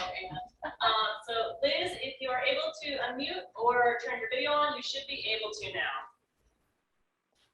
Well, I am unmuted. Oh, there we go. Sorry, my computer's not working and I'm not used to the phone app, but good afternoon, everybody. I'm Liz Rose. I work for Trout Unlimited as the Wyoming Field Coordinator. So Trout Unlimited is indeed trout focused. Our mission is to conserve, protect, and restore North America's cold water fisheries and their watersheds. And we have over 2,600 members in Wyoming. So first off, we want to thank you all for your commitment to working together and working hard as you tackle these big issues facing our state's wildlife resources. And I appreciate your discussion this morning of including fisheries and anglers in your work on the task force. I understand that your primary focus on big game issues is because many of those issues are the most controversial or complicated. But we would appreciate that as you consider broader wildlife and conservation issues in the state, that you keep in mind the significance of fisheries and fishing access to Wyoming's economy and way of life. One of Wyoming Trout Unlimited's longtime state council leaders, Dave Sweet, who lives in Cody, submitted comments yesterday through the task force portal. So I hope you'll have time to read that in between this meeting and next. He was unable to call in today, but I want to highlight some of his most important points for you that should be relevant to the discussion today. So first, the economic benefit to Wyoming from stable, thriving fisheries is huge. So, and healthy streams, lakes, and watersheds and wetlands also support big game animals, migratory birds, and of course, hunters and anglers. So I was very pleased to hear you all talking about and thinking about landscape scale conservation and the need to be really smart about development and growth. That's incredibly important to TU. You'll see in Dave's letter a reference to some Wyoming game and fish data that shows around 18% of Wyoming residents buy a fishing license each year, and that the sport fishing industry creates 3,500 jobs in the state. So the threats to cold water fisheries are many. So at a minimum, maintaining available funding for fisheries restoration and conservation work is incredibly important from our perspective, but we would encourage you to consider increasing the available funding available for some of these landscape scale conservation projects and specifically fisheries restoration. So on the issue of funding, funding will unquestionably come up in your work, and specifically for fisheries conservation and restoration work by TU, complete funding of the Wyoming Wildlife and Natural Resources Trust and the continuation of the Commissioner's Big Game License hunting program are both crucial. So both WWNRT and Commissioner's licenses allow groups like Trout Unlimited to contribute to restoration and conservation projects alongside numerous partners and members of the public. So these projects, our projects, of course, are good for fish and wildlife resources, but also local businesses. We have a lot of local business partners and the general public. Oftentimes we get volunteers that are community members that these projects are able to sort of bring these communities together in a lot of ways. And WWNRT, the annual report said to date, they've directly allocated almost $105 million to projects over the past 14 years, which has resulted in over $690 million total spent on conservation work after adding up all of the partner contributions. So Trout Unlimited, just I guess to reiterate, supports fully funding WWNRT to the level intended when the fund was initially established. So we would love for this to be considered by the task force. And then I mentioned the commissioner's licenses. So even though Trout Unlimited is a fisheries focused group, many of our members and supporters are also, of course, hunters. And our chapters across the state have been really fortunate to have received some of these commissioner's licenses over the years. And they have allowed us to do a lot of important restoration and conservation work in partnership with all of our community members and businesses. And so for that, we're very appreciative. So I appreciate you giving me time to speak on behalf of Dave Sweet and Wyoming Trout Unlimited. And I'm happy to answer any questions. And thank you again for your service on the task force. Liz, thank you. I don't see anybody with any questions. Liz, next we have Robert Wynn. He'll be coming in just a moment.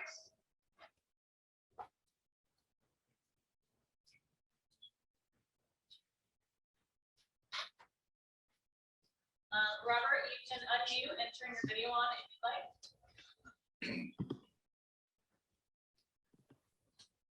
like. Okay, can everyone hear me? Is that good? Okay. So my name's Robert Wynn. I am actually relatively new to Wyoming, having moved here 3 years ago. My wife and I laugh and joke that we are political refugees from the area to our south. I grew up hunting and fishing. In fact, when I was a child, we owned a guiding and outfitting business outside of Rifle, Colorado. Most of my adult life has been spent in Northwest Colorado. During that time, I've worked as with landowners as a weed management specialist on various issues and topics like that. And I've been highly involved with Colorado Parks and Wildlife since the trapping ban first came in all the way back in the 1990s. As a high school student, I was speaking out against the ban and all that. And I've spent a lot of time there. So from that perspective, the first thing I'm going to come out and say is as a resident to Wyoming, I am absolutely 100% against transferable landowner tags. I have seen what it has done in Colorado over the last 20 years when they were introduced, including the Ranching for Wildlife system. They seem like these great opportunities, and there was a lot of benefit cost potentially within there. But what it's really delved down to is now it's all about profit. It's all about money. And with that profit and money comes greed. And those systems ultimately gutted the state's ability to have any form of access program for resident or non-resident alike. Colorado has tried, and I've been on the task force. I was appointed by Governor Hickenlooper to a task force to be part of a access program down there. And the biggest thing is we cannot get in, or they never were able to get an access program going in Colorado with any sort of significance, simply for the fact that transferable tags got the ability for the state to compete on any level at any deal. So with that being said, my solution would be that Wyoming has a pretty incredible access program. With access, yes, it's very unique. Montana has a very good process up there with the block management system. I would strongly encourage the board to look at how do we make that type of program the most beneficial and benefiting to the landowners and still allow access. How can we take what we have as a state and offer incentives at such a level that the landowner says it's easier for me to have the state come in and provide fencing, provide weed management, provide access issues and straight up funding, with the landowner voucher program, that sort of stuff, so that we can maintain as much public access as possible and still get the landowners their due. I think of just weed spraying alone and weed management going through the soil and crop, the CSR type places and getting grants to fight that and do that. Some issues I've seen with transferable landowner tags and with Ranching for Wildlife, which was so well touted, working for outfitters down there, hoarding of game becomes a big issue when you have transferable landowner tags. Okay, Ranching for Wildlife has been known to electrify their fences just for hunting season in order to keep the animals from going off their property. Three Forks Ranching for Wildlife has a very specific policy that a person gets one shot, and if you take a second shot, you end up getting a penalty with them, and you won't be invited back because they're afraid that second shot will push the herd off of the property and onto a neighbor property. Having guided on a property just south of Three Forks Ranch, we watched a bull flop for over 30 minutes in a field being spine shot because they had that no second shot policy in order to prevent the animals from coming off. I have several other issues I could show about that, including, like I said, the electric fences. The other thing is that when you start getting into this and you start dividing out property owners based on size, habitat, and all that, the state starts picking winners and losers. And when you start picking winners and losers, what happens is you end up with a system in which one landowner gets more benefit than the neighboring landowner. One of the long-term landowners I worked with spraying weeds down there eventually ended up getting gobbled up by two other larger landowners because he wasn't able to compete with them. And the harboring issue that came onto his property before they had Ranching for Wildlife, before they had transferable landowner tags, he had access and he had animals on his property constantly. But with the increase of the transferable tags, the larger ranches started harboring those animals. They started doing more to prevent those animals from leaving and escaping or migrating off his property. And that was a huge hit to him. And there's a lot of landowners in Northwest Colorado around Craig that have those issues in which the animals just don't come through like they used to. The migration northwest to Colorado used to happen, second week of November. Now it's happening the third week of December. And it's mainly due to the fact that the Ranching for Wildlife, the landowners are able to adjust and modify the animal habits so that the animals don't have to leave and face the crowd. So now what you see in Colorado is a lot of their cow elk hunts are now all the way back into late December, 1st of January, whereas they used to kill the same elk in early November during the regular seasons and that sort of stuff. So I personally am totally against transferable landowner tags, but I do think that as sportsmen, as landowners, and as a state, that we could make the Access Yes program so profitable and so beneficial to the participating landowners that they'll see the same type of rewards and the same type of opportunities with that program. It may not be the direct monetary $1,500 a hunter, $3,000 a hunter or something like that, but it could be done in other ways that they get it and go with that. And I know like there's some other things there. Okay. The next thing I'm going to talk about really quick is the 90-10. We are new to Wyoming. I'm 40 something years old. If I start putting in for points right now for sheep, moose, and all that, I'm going to die before I draw. There's just no way around it with the way the point system goes, all that sort of stuff. So first thing is we got to increase opportunity. 90-10 increases that opportunity on the big five. It may be minimal in some cases, it may be significant in other, but it is, again, the biggest way to increase odds of drawing is to increase access to the resource. And so with that 90-10, realize that even on the 10%, when you decrease, when you decrease supply, you get an increase. There's still an increase in demand. There's no reason that outfitters can't offset that with the fact that it's even a more rare opportunity. As we heard, residents are willing to pay for outfitted hunts for sheep, moose, and all that at a higher rate than what they are for other things. And so we can do that. So I would totally be with that one. I think one other thing that the task force needs to consider is that residents spend a lot of money too. I mean, we've heard constantly about how much money non-residents spend, but a resident like myself, I spent over 36 days in the field last year in Wyoming. That was hunting plus another 25 to 30 days scouting. I hunted by Devil's Tower for turkey in the spring. I hunted by Metizzi's for turkey in the spring. I hunted down by Bags for deer and elk. I was all over the state. And in that travel, I spent, I don't know how much money on gas, fuel. My groceries were all bought here. I spent nights in hotels in Sundance. I spent nights in hotels in Bags with my family. So we resident hunters, we also do spend a lot of money. And the more opportunity I get, the more money I spend when it comes down to that. So when my wife, my son, my daughter, and all of us apply, and we end up getting only 2 or 3 tags, we're not spending as much as when we get 7 or 8 tags, whether those be doe, fawn, antelope tags, anything like that. We get the tags, we're going to go hunt, and we're going to go hunt hard for them. So just realize that there is something that one there. Okay. A reoccurring theme is definitely the habitat. I've spent the majority of my hunting in Wyoming around the Bags area. There is some incredible mule deer habitat down there. That east side of the highway is incredible. One of the biggest factors, though, I see hurting that deer herd is the amount of access. There is not a place down there where I can find that I can hunt other than 2 walk-in areas that I can actually get away from a road by 1.5 miles. There is a road in every canyon. There is a road on every ridge top where there wasn't roads before. There's now roads. I started hunting 15 years ago in that country as a non-resident. My one favorite ridge used to have a single access road that went up the middle of it. It was 1.2 miles. This last year I went up there and I mapped all the ATV roads and all the trails coming off of that.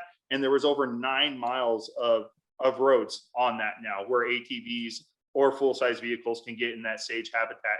And I think that's a big issue that we need to address is we have to have some places that are sanctuary for the animals. When they come off the forest down there, they hit that BLM land line and they go down southwest and into Colorado. There's not a place once they leave that forest that they can actually get sanctuary and lay over and not be harassed by vehicles and people. So that would be a big one there. I want to speak towards points for just a second. As a resident hunter, Colorado, seeing what's happened in Colorado and everywhere else and playing several states, points are horrible. The only end game to points is you have to outlive everyone else. That's at some point with our system, the only way you're going to do it is hope everyone else dies. Places that I used to hunt in Colorado on 1 to 2 points as a kid now are 7 and 8 points for residents, and they're up to 20 points for non-residents. And it's going to get worse, and it's going to get worse, and it's going to get worse. I still think that a fully random system, random draw, is the most fair. It gives everyone an equal chance at every license every year.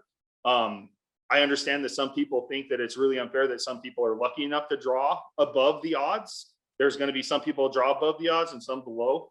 I would suggest that one of the things that you could definitely look at for the people that currently have points is that when we make the switch, that the people with points have a statistical advantage based on the number of their points, and their points stay with them for the rest of their life until they either draw or they time out.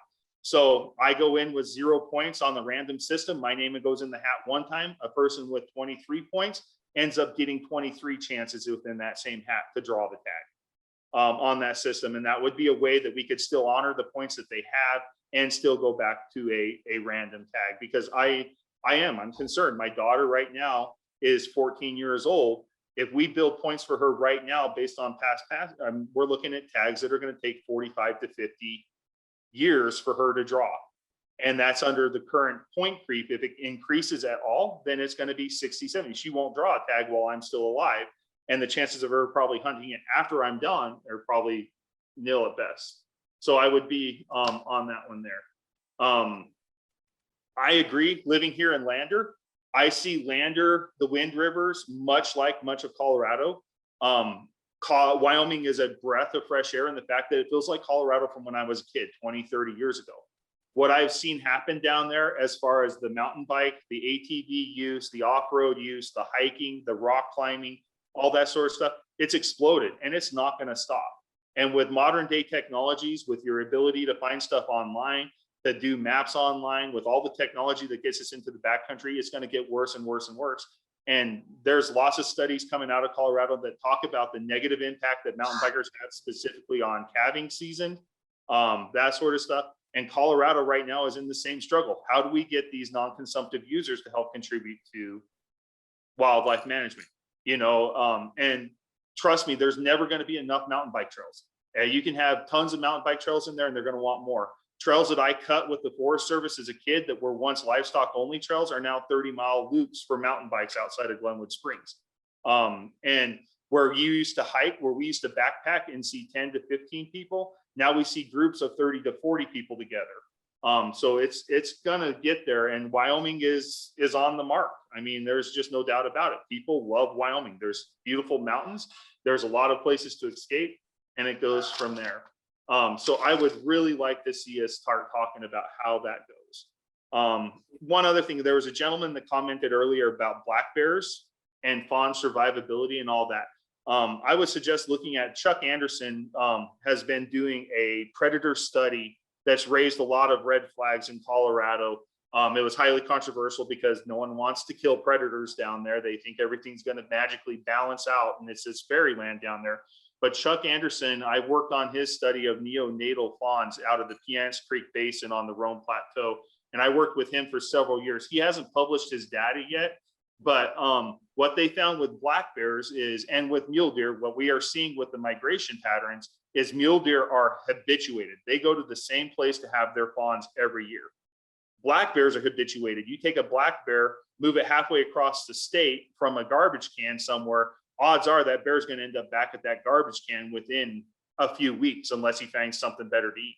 What they found down there is that the black bears do the exact same thing with fawning areas. If there's a canyon that the black bears know that the fawns are being born in, and fawning is a 10-day period, those black bears will leave their habitat. They'll go to that fawning area. They'll wait for the fawns to be born. They'll kill those fawns, eat those fawns, and then they'll go back to their other areas where they forage. And what they found is in that study, they're showing that very specifically. So I think that at least in Colorado, where there's a lot larger black bear population, black bears do have a significant impact on the fawn survivability, because they know exactly where those fawns, and with the neonatal study I was in, we had the one doe that I was part of for 3 years, she had her fawns within 20 yards every single year, within 20 yards of the same place every year. So a black bear picks that out, finds out, oh, this is going to be a fawn's going to be born here in the next 10 days. It sits there and waits until it has a chance to kill it. So that's just an interesting piece to go with it. So I thank the task force for all their time and their effort. There are some big things in there. I know I said a lot, and I could go on about quite a bit more from what I've learned looking at Colorado, but I do really want to say, let's not go transferable tags. Let's try maximizing access yes. Let's figure a way that we can take access yes to a whole new level and make it to where the landowners are just like, man, this is so much easier than trying to manage my own hunters and trying to manage my own land, and I'm getting enough benefit from it that it's worth my time to stay within the program. If you go to transferable landowner tags, almost guaranteed that the access yes program is going to become non-existent because you won't be able to compete on the market. Thank you. Do we have any questions? Okay, thank you. There one more online? Yes, one more online. We have Rob Shaw, who will be coming in just a moment. So remember your side conversations on the microphone, just a reminder for everybody as we're going along. The side conversations are picking up everything on Zoom. Yeah. So. Okay, Mr. Shaw, you should be able to unmute and turn your video on if you would like. Good morning. Thanks again for time to comment. Just from our perspective, we just want to make sure we do all we can to increase opportunity for resident hunters. Again, 90-10 across the board. We're not asking for anything more than what neighboring states have. Montana has 90-10, Idaho, Utah already. One issue that was brought up earlier was shed hunting. We're on the record in favor of permits for shed hunting. What's interesting about shed hunting is, unlike just about any other of the recreational opportunities that involve wildlife, many people do it for recreation, but there's also a financial benefit from it. They sell those sheds and they make money from it. And we believe there should be a permit system to do that, not only for resident shed hunters, but also for non-residents. It would help control the non-residents. We did a study of that, and the only state right now that requires a permit is Utah. The permit isn't a paid permit.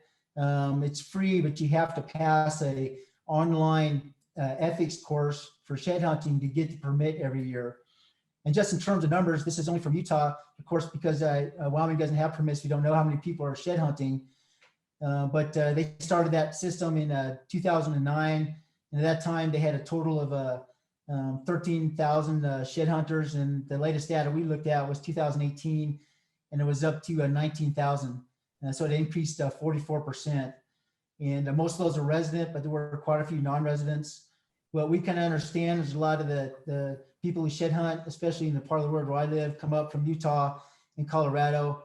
And it's become a major issue here in Teton County and Sublette County, as I'm sure Albert can attest.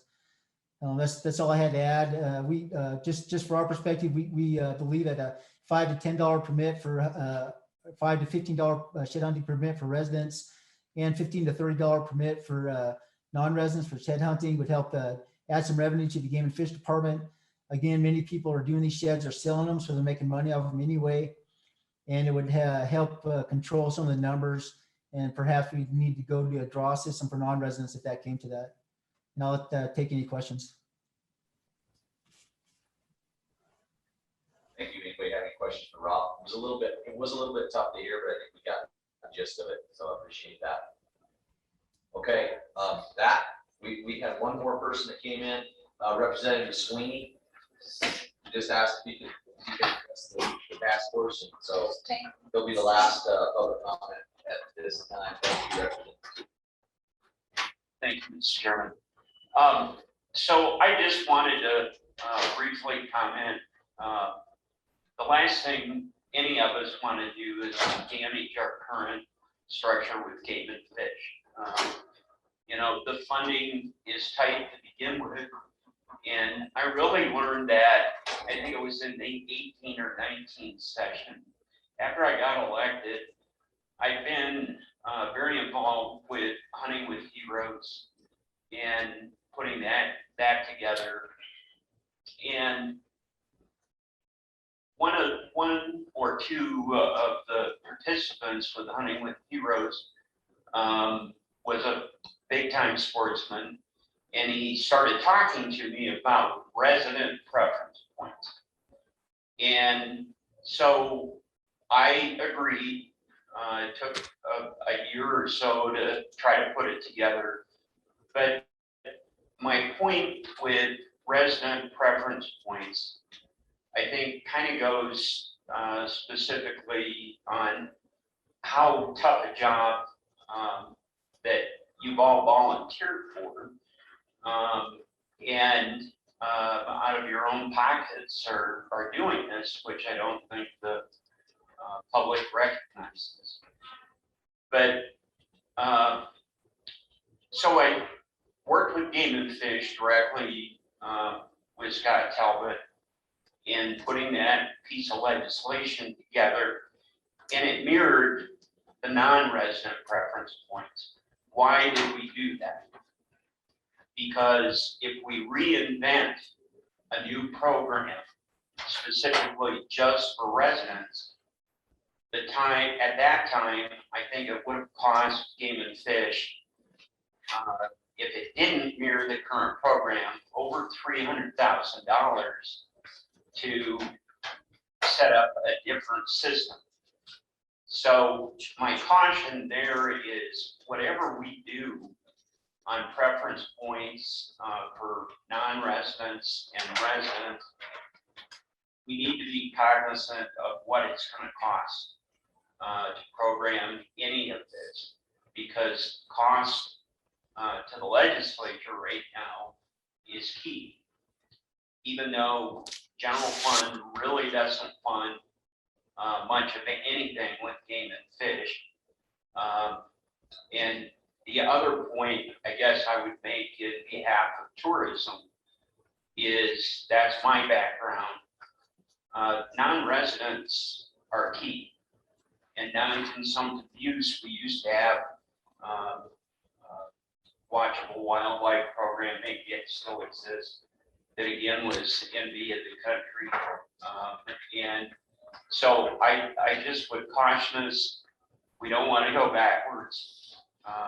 We're trying to all be respectful of the landowners. I thought Chip brought up some great points on the landowners.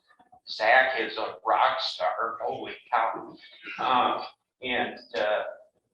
So I appreciate your time. And interestingly enough, on the resident preference points, it was the sportsmen's groups and one person on this task force in particular that spoke against.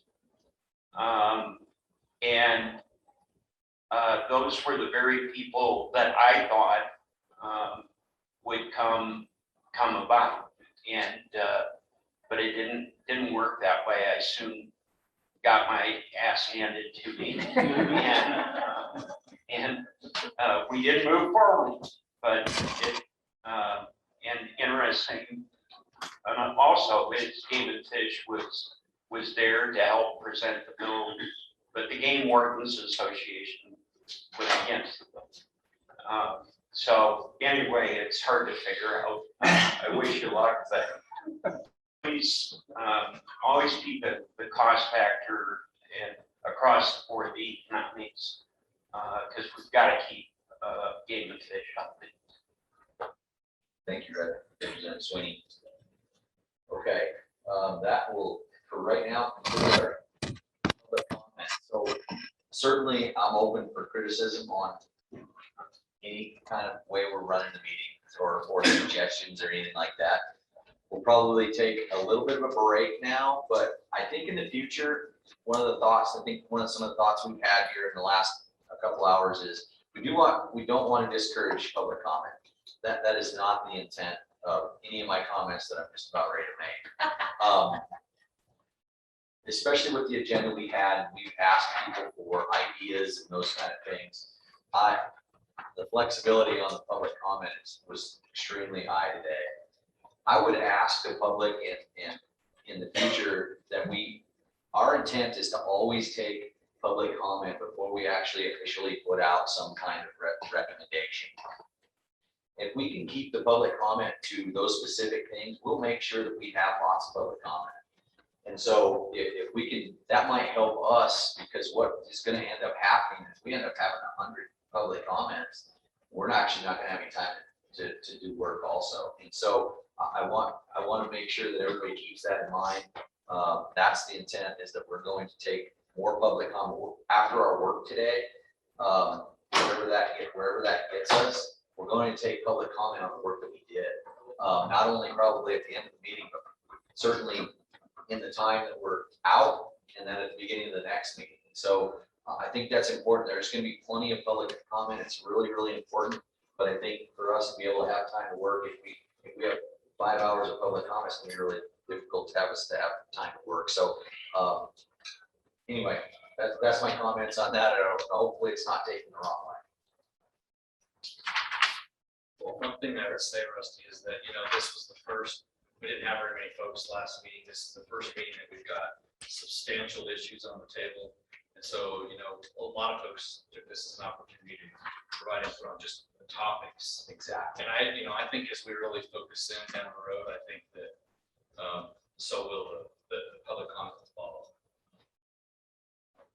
Mr. Chairman, thank you. And I would agree. I think you're going to see on the front end more public comment. I think it'll fine tune itself down the road. And I think even though it's a struggle, the way you can handle that is maybe, so many minutes a person. But I think until people get the opportunity to express themselves, I think you're just going to have some of that until we kind of work a while. And I appreciate that, everybody understanding that. I really hate to shut anybody down right now today, because I felt like I actually cut Representative Nyman off a little bit early too, and we could probably still be talking to him. And I'm sure we're going to have that conversation about those in the future. But anyway, if anybody thinks that that's where I'm coming from, is limiting public comment, that is exactly opposite of what I want to do. I just want to make sure we're finding it, but giving us enough time to work. So, Any other comments on that? Gotta get my Britney Spears microphone back on. Told us Britney Spears, not Beyonce now. Jeez. I think that we have lunch coming at noon. I'm not sure if it's put up yet. I can go check. So Megan's gonna go check on that. While she does that, maybe take a second for yourself, especially given the breadth of comments that you got to hear from today, and just jot. yeah, it's on what you're saying. Okay. Now, so. Do you want to go first? You want me to finish what I'm saying? Maybe take a second for yourself in whatever format works for you, to jot down your takeaways from what you heard from the public today. There was a lot of conversation about landowner issues, thinking about ways to make ranching viable and economically sustainable, and what that looks like with wildlife, tags, talking about all the different layers to that. There's definitely comments about resident and non-resident impacts, economic impacts. Just jot down whatever stood out to you today, especially on those topics that we won't get to for a little while later, so you can drop on those later. If you have a question that we might need somebody to look into, can we give that to you at any time? For example, I'm curious, can we, and Representative Whitner might know this, or Lisa, can we charge a user fee on federal land? Someone's hiking on federal land. Can we do that? No. Okay. That was my question answered. So it's a good example though, as folks have questions about things. To me, this that's akin to kind of our information gathering, like what information does the group need to do its best work? And sometimes it's a quick answer, a quick question like that. Other times it might be, what are the economic impacts of access? Yes. Does Wyoming receive any dollars from the ORV stickers that people have themselves? Yes. Those are all ours. Those are all ours. So Those go. we have to have those on federal land. Yes. Like We're awesome. So we do technically get some fees from see what I'm saying? I'm just trying to. Right. Mountain bikers. Yeah, I had a mountain biker bill once. But I see where you're going with this. I mean, I have to have a hunting license if I'm gonna go hunt on federal land. And I understand you can't, we couldn't charge a specific user fee to say you have to pay the state of Wyoming to go hike on this chunk of federal land, but if you had a statewide non-consumptive permit. I like, what Zach was saying, and I thought about that a long time, is how do we get everyone to buy a conservation stamp? They already can. They can, and how do you get them to do it? So you want them coerced purchase. I was gonna say, I love in this like no tax state, that's like, no, you just have to buy this stamp. Well, I thought, and I co-sponsored with Representative Summers, a couple of bills to charge, people go to Yellowstone and Teton Park. And, You too? yeah, to go view the wildlife, that's, it's technically property of the state, but that's never made it very far either. So I would tell you, the legislature's looked at a lot of different schemes to try to figure out how to do this over the years. One user group and another always feels like their ox is getting gored, or there's lack of parity or federal restrictions. So it's something that we've looked at pretty hard. There was a whole study called the Blue Ribbon Task Force. Governor Frankenthal participated, Johnny Morris from Bass Pro Shops, and they looked at how to fund wildlife management was the $1 million issue. So if you're curious, that's out there on the internet someplace, but and the question always becomes, how do you tax or collect fees from the non-consumptive user? Because right now, people that buy hunting and fishing licenses are totally funding game and fish. And that's not necessarily technically true with the federal Pittman Roberts and the wall of road funding that comes back. Some of that money is probably actually taxed. So bird watchers that buy binoculars are paying a tax that's recouped through some of those federal, I believe those are, I don't know if those are Pittman Roberts or wall borough funds, but I mean, there is some level to do some of that stuff. You see overlap, people that are sports shooters that don't necessarily hunt, which isn't a big crowd, we're still paying the Pittman Roberts tax. So I'm getting a bill drafted, I don't know whether I'll run it, but I'm getting a bill drafted where if when you put in for a license and you don't draw, you get the option, if you don't want your money back, you can put it into one Action Resource Trust. So I'm getting the bill draft. It's just an optional thing, but it's one more option out there. So. What's that? I want to get left on the shoulders. If you zoom up a level, it seems like the conundrum is how that some of these things just take more resources, right? So how do you generate those resources? And certainly taxing the non-consumptive user, not taxing, sorry. Having a fee for non-consumptive users to pay could be one way, but there might be other mechanisms, and given the past history or likelihood of success of some of these things, it's interesting to wrap our brain around how might we garner more resources to be able to invest in these other resources that we know pay these dividends for us. Update on lunch. They were just putting the finishing touches on it Okay. out there, so I think it should be good to wrap up whenever. Perfect. Are we gonna do our are we gonna get the story while we're eating? Is that? So I was going to check with the group. This is a long day. We have a 10-hour day. And so I want to be respectful of the efficiency and the hard work and diligence that you all are capable of. And I also don't want to drag you through total exhaustion. Do we want to do a working lunch where you pick up food, bring it back in here, and we maybe start learning from Fish and Game staff to set the stage? Or do folks need a break where they leave the room, walk around, etc.?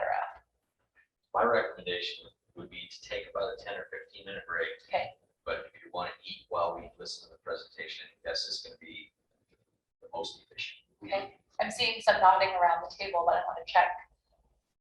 Here's the card. Tony's like, two thumbs up. I love you people. You play so nicely. Pointed out, I forgot my note. I'll get you more cards too. All right, so not hearing any objections other than the rainbow paper getting waved, why don't we say at 10 after 12, come back in here and we'll tee it off with Game and Fish staff to talk about the story on the Big Five. But pick up, lunch is set up in the lobby. Yes. Right outside. Okay, lunch is set up right outside the doors, but take a little break. Good afternoon. I'm Jennifer Doring. I'm the lesson section manager with the Wyoming Game and Fish Department. And can you guys all hear me? I think the mic would be closer. Just get it closer to your mouth. Perfect. Is that better? Okay, sorry. I'm not used to wearing this. She said the Britney Spears headgear. So I'm going to walk you guys through the Big Five with a basic understanding. And so the format at the beginning of the slide, as I walk through bighorn sheep, will be the same for moose, mountain goat, bison, and I'll talk about grizzly bear. So if you have questions, please stop me. I'm trying to not go through it and read. I know you guys understand, and some of you have a very in-depth knowledge of this process, but we kind of wanted to make sure everybody had the same base layer of knowledge. And so that's kind of what we worked off of when I developed this PowerPoint. So definitely provide feedback if going forward you would like it a different way. I do apologize for the short turnaround, and in the future we'll work to get this out to you guys before this morning or this afternoon, but I was literally working on this last night. So we'll start with bighorn sheep.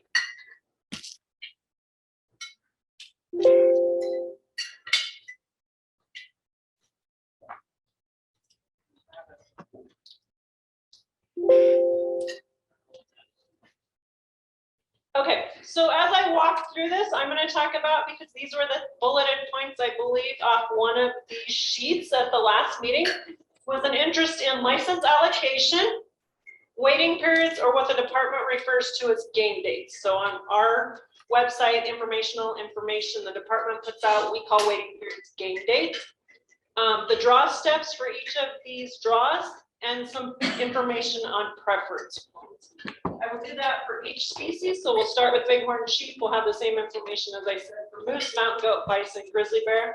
And then I'll end with what we put together for the 90-10 proposal that went to the legislature in 2021.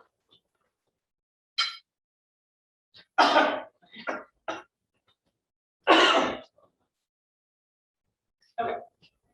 So license allocation. So one thing I want to point out is whether the allocation is set in statute or commission regulation. So bighorn sheep allocation is set in statute. 231703E identifies that bighorn sheep is a 75% split of ram and ewe lamb bighorn sheep licenses to resident hunters. So it's a 75-25 split per statute. Because this is a species that has preference points, 75% of those licenses for both resident and non-resident are allocated in the preference point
So once an individual sports person receives the license, whether they harvest or not, they've had a game date or waiting period recorded in our system, and they have to wait 5 years, 5 consecutive years before they can apply again.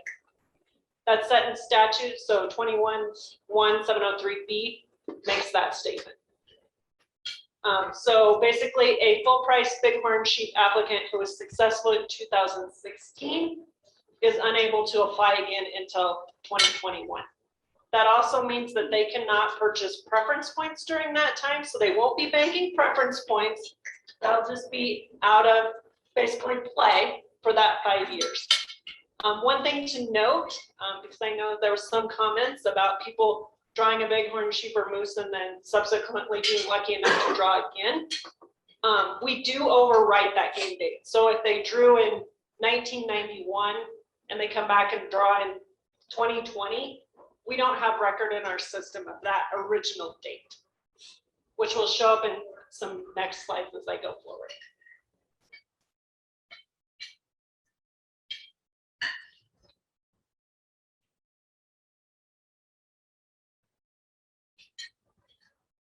So currently, these are the game dates or waiting periods in our system for bighorn sheep.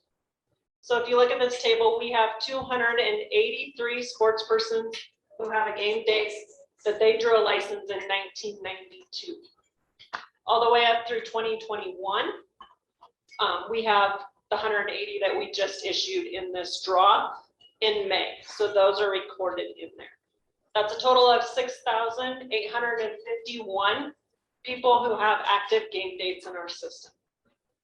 But it's only those, as I mentioned, so if you had a game date, the 5-year waiting period, if you drew in 2016, so those 197 people could not put back in an application for 2021. So that's, like I said, just under 7,000 people with a game date in our system who are waiting, or those ones prior to 2016 or could be back in the game. They could be buying points, they could be submitting applications, they could be applicants trying to draw another bighorn sheep license.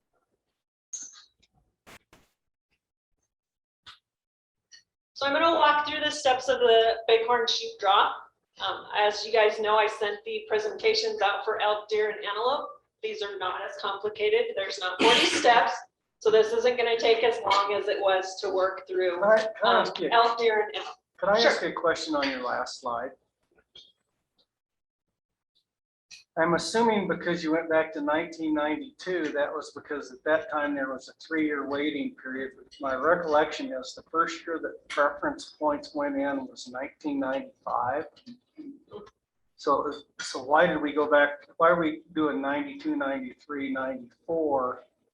For those, and I don't remember exactly the statute, but it seems like there was a 3-year waiting period for bighorn sheep prior to going into the preference point system.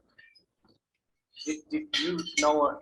I don't recall that, and I would have to do some research, Okay. but I do know when I get to the moose, there is a game date still in the system from 1991. Okay. So I would believe probably if there were game dates consistent with moose and sheep, somebody had a game date in 1991, those people may have subsequently drawn, and all of those 1991 dates are no longer in there. Okay, thank you. Which is why I wanted to point out that we overwrite them. Is that 180 all rams or is that all sheep? That's all full price sheep. So we do not currently have any ewe lamb licenses. We haven't issued those in several years, and those do not apply to the waiting periods, and we don't have preference points on them. So.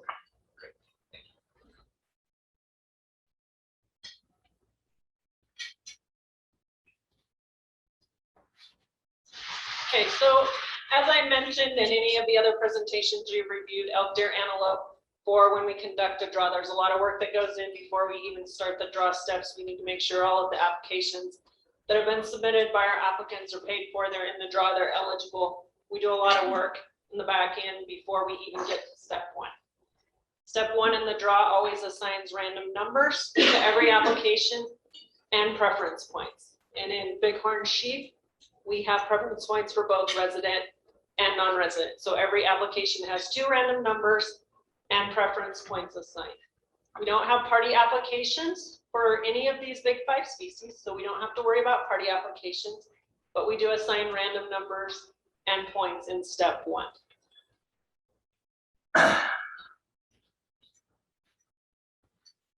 Step 2 and 3, and I apologize, this is a little blurry. Step 2 is the split that gives 75% of the license quota to residents. And subsequently, step 3 gives the 25% of those available licenses in every hunt area type to non-residents. So we don't issue any licenses in this step. This is where the quota happens. Just as in my previous presentations, the coloring of the box indicates a little bit of what's going on. Yellow is a quota step where we're not issuing any licenses. All we're dealing with in step 2 and 3 is quota. So we're splitting those available licenses 75-25.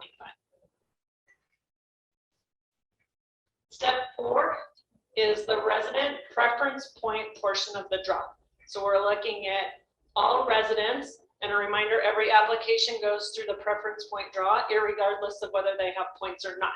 They just participate in the draw with 0 points, but their application does go through the preference point draw. In the preference point draw, we're looking at the highest applications with the highest preference point, lowest random number, and awarding as we walk through those steps. 75% of that quota in step 2 goes into this preference point portion of the draw. Here, green also indicates when we're handling resident licenses, just as in the other presentations. The next step, step 5, we take any undersubscribed quota coming out of the resident preference point draw, and we add that to the 25% of the non-resident quota. So that's step 5.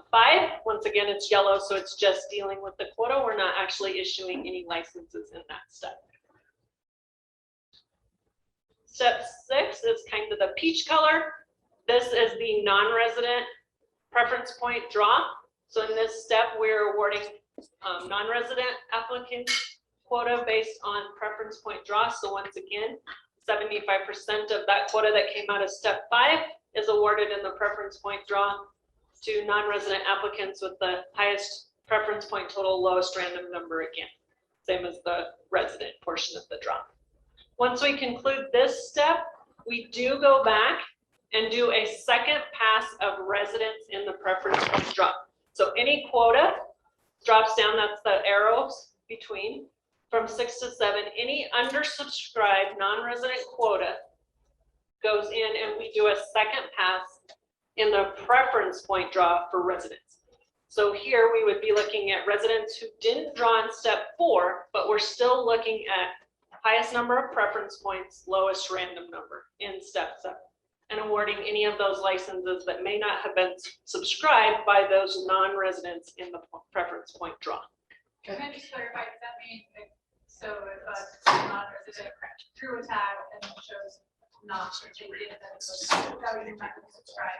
No, so let me clarify something. So if their application is in the system, they don't have a choice whether to take a tag or a license or not at this step. What this means is, say we have a quota going into this step of 5 for a maybe type 2 sheep, but we have only 3 non-resident applicants. We have 2 licenses that are undersubscribed by non-residents of those 5 that we'd had in this quota.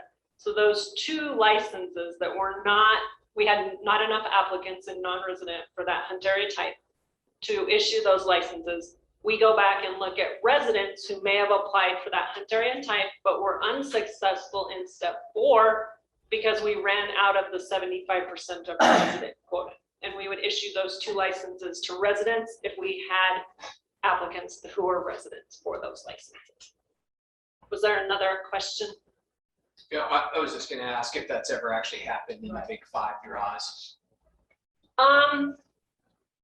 I don't believe so. It could have happened on some of, and I think it's more in moose when we get to the type 4s in moose.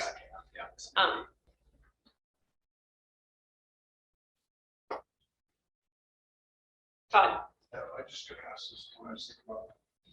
So is it possible, I know you're not working with it, but as you go through this, is it possible for, even though we talked about 75-25 split approach, but there's not enough residents who want to follow, draw, so it would skew the percentages of draw. It would look like potentially look like non-resident have more licenses. But it might have been because it's not a resident supply. That is correct. Oftentimes in the big five, until we get to Mountain Goat, and I'll talk about that, we have resident applications for all of our Hunterian type licenses.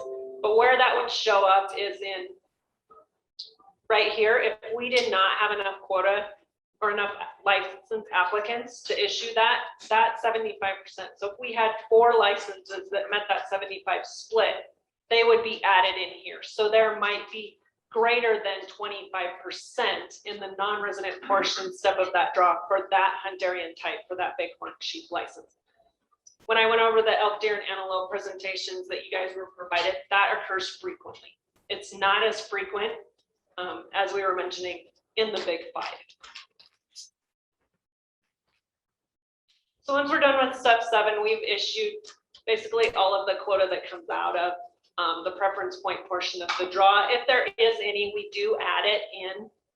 But like I said, the big 5, there's rarely not licensed applicants who would take this, because as I mentioned, every application goes to the preference point draw, even if they have 0 points. So step 8 is a balance that would come out of step 7, if there is any, as well as the 25% of the random draw. Because when we split the 75% of resident quota, then we split it 75% to a preference point draw, 25% to a random draw. So this step 8 is adding any quota that came out of that preference point draw with the 25% in the random draw. And from there, we look at the resident random draw. So this is all resident applications who were unsuccessful in step 4 or 7, we're going to conduct the random draw. So in the random draw, just like non-resident elk, deer, and antelope, we are actually looking just for the lowest random number, irregardless of the points they hold. So if somebody has a really good random number and they have 1 point, they could draw this license in this area. One thing I'll note is if you look at a lot of our quota, by the time you split it, there are a lot of licenses, hunt area types, that don't have quota that make it into the random draw for residents or non-residents. So why these steps are here, and we do issue licenses in some of the hunt area types based on the splits. There are licensed hunt area types that don't have quota that fall into these steps.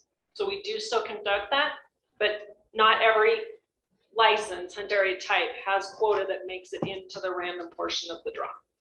Jennifer, can you explain that in numbers? I'm confused. Yes. Okay, so we have 3 licenses in an area. So we have 3 licenses in an area. So if we have in here 3 and we split that 75-25, you guys are going to make me do math on the fly.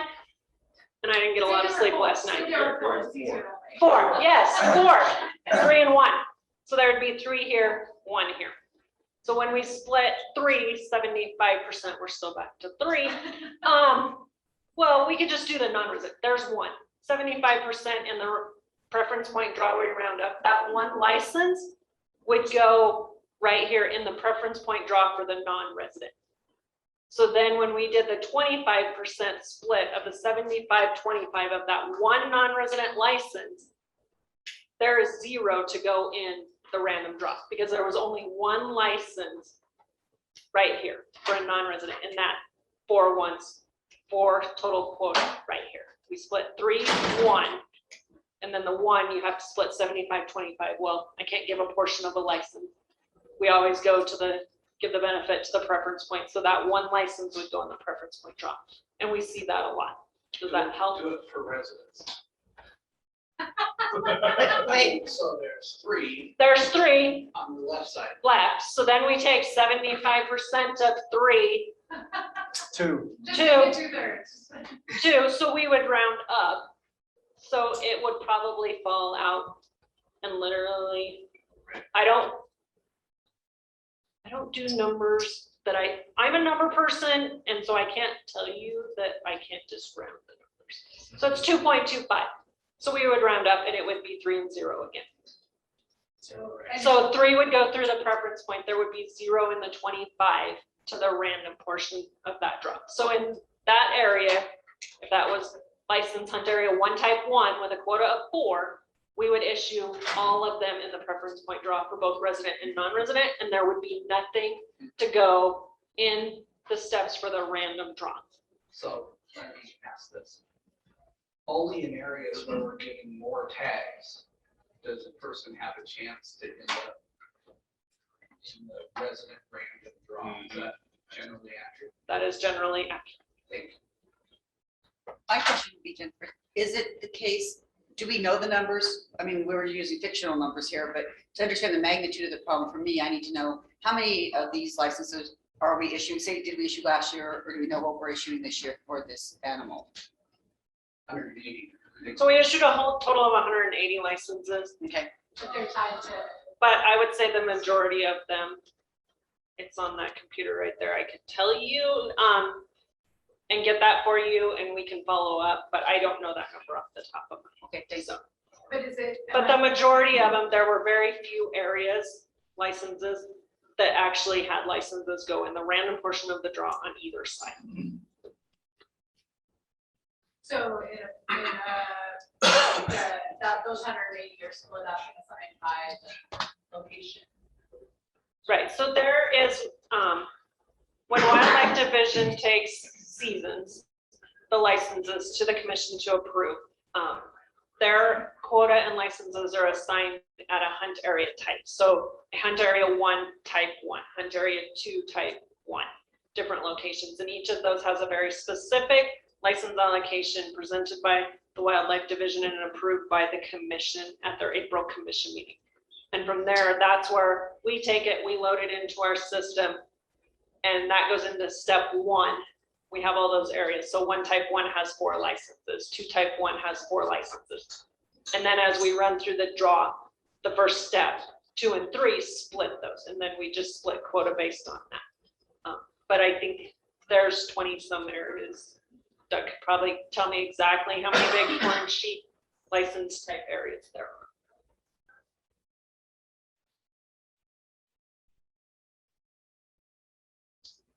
So there's very few that go in the random draw. So once we're done with resident random draw, we do take any of that quota if there would happen to be any undersubscribed resident licenses that we had no applications for, and we would add it to the 25% that came out of the split of step 3, where we split it 75-25.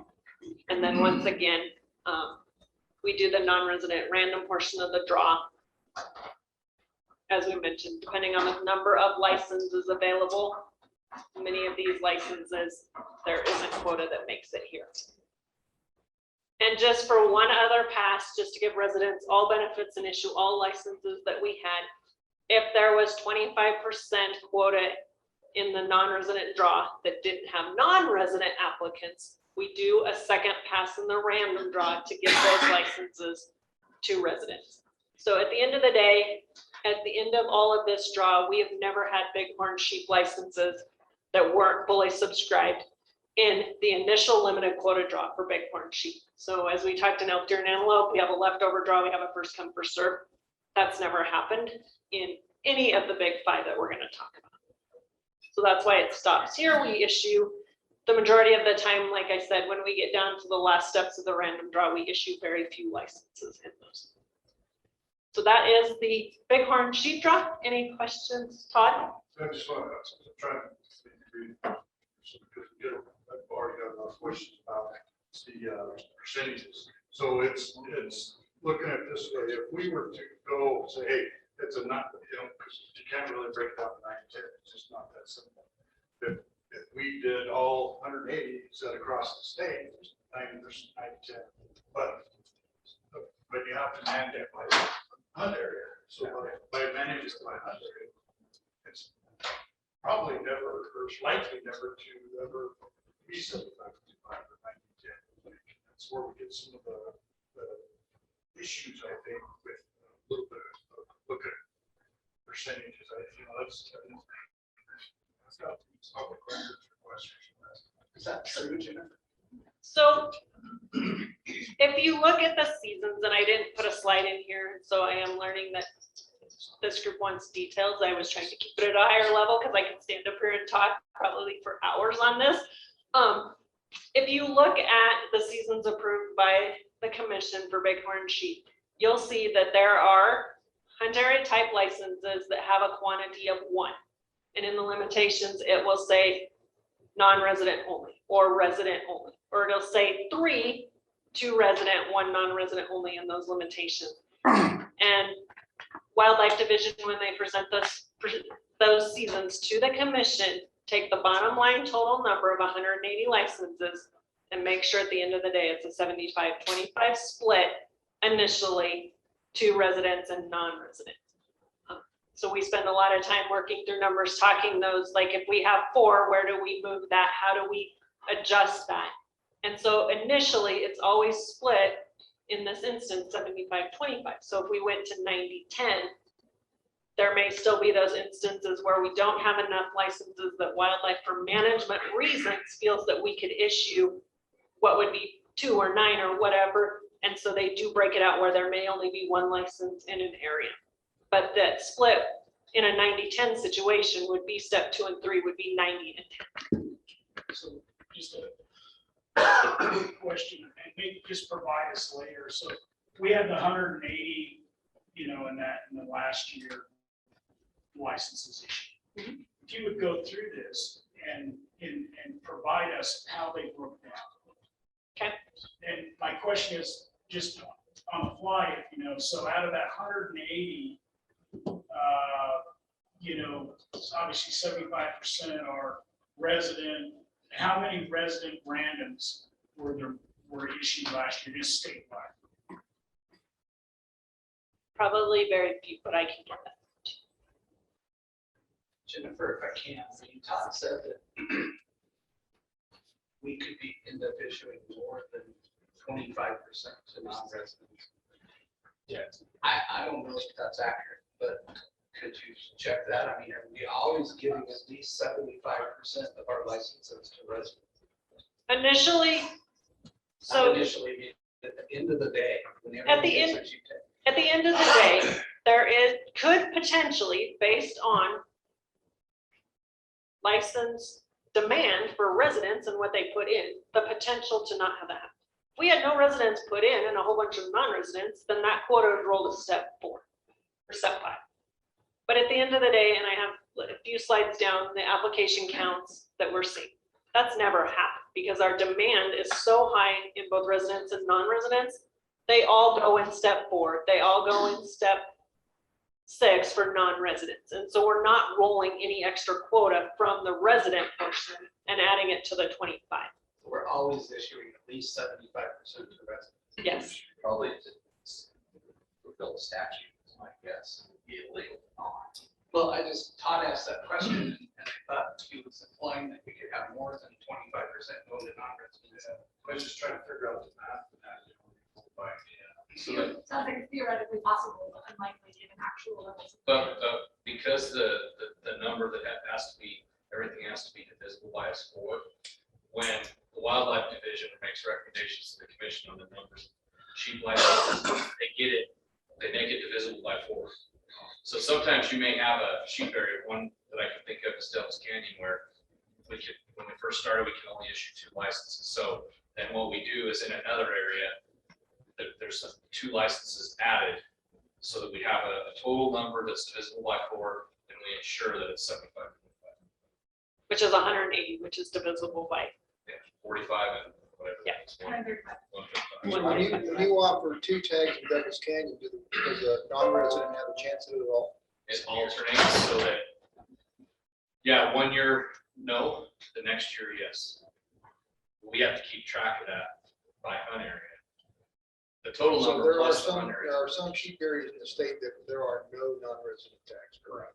In some years, yes, but even if we have 1, every fourth year that tag would go. How do we issue the governors? It's just all above and beyond all these quotas. That's just a strict. So governors doesn't count in here, super tags don't count in here, none of that. This is strictly those licenses That approved is by the commission. total up to 7. With super tag and governors, yes. By super tag and super tag trifecta can't pick that. So to point out one thing to just get a little bit complicated, that's why in the commission regulations, in those limitations on certain areas, as Director Nesbitt was mentioning, Devil's Canyon, in those limitations, it would say 1 non-resident. So actually, when we run step 1, we're not splitting if that year happened to be that non-resident. It's loaded to automatically go into step 3. So in the quota and how we load it, if it's available to either residency when they're applying, then it flows through and does the 75-25. If in the Devil's Canyon area where that year is a non-resident, it's loaded automatically and we set it in the system to go automatically to step 3.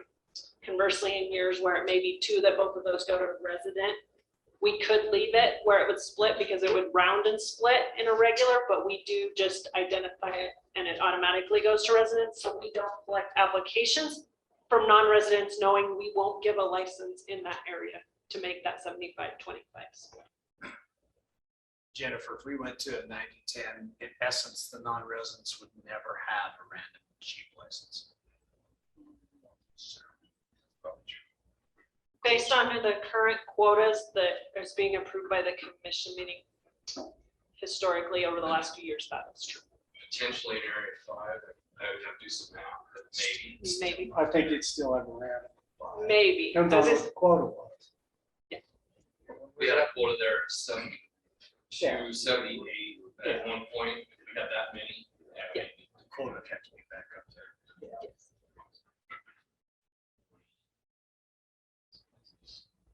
So any additional questions before I move off of this? Maybe side, just to follow up to that. So are you suggesting then, or are you getting for us to be able to say there would be a random tag for non-residents? Would be a false statement. So we would possibly, if we wanted to ensure that, we would possibly have to readjust the 75-25 and put a larger portion into the random draw to be able to actually say there would be random tags for non-residents then. Yes. Yeah. Or just tell them up front, you don't have a chance for a random draw in this area. Nope. Or any area except for maybe possibly 5. I think because it's statutory, the commission would still have to carve out a random tag through rules. You can't violate the statute. It says 75% preference, 25% random. So it gets back to, you would just have to designate 25% and 10% as random tags and say, there's going to be a random tag in this unit. I think that's the way it would work because of the statute.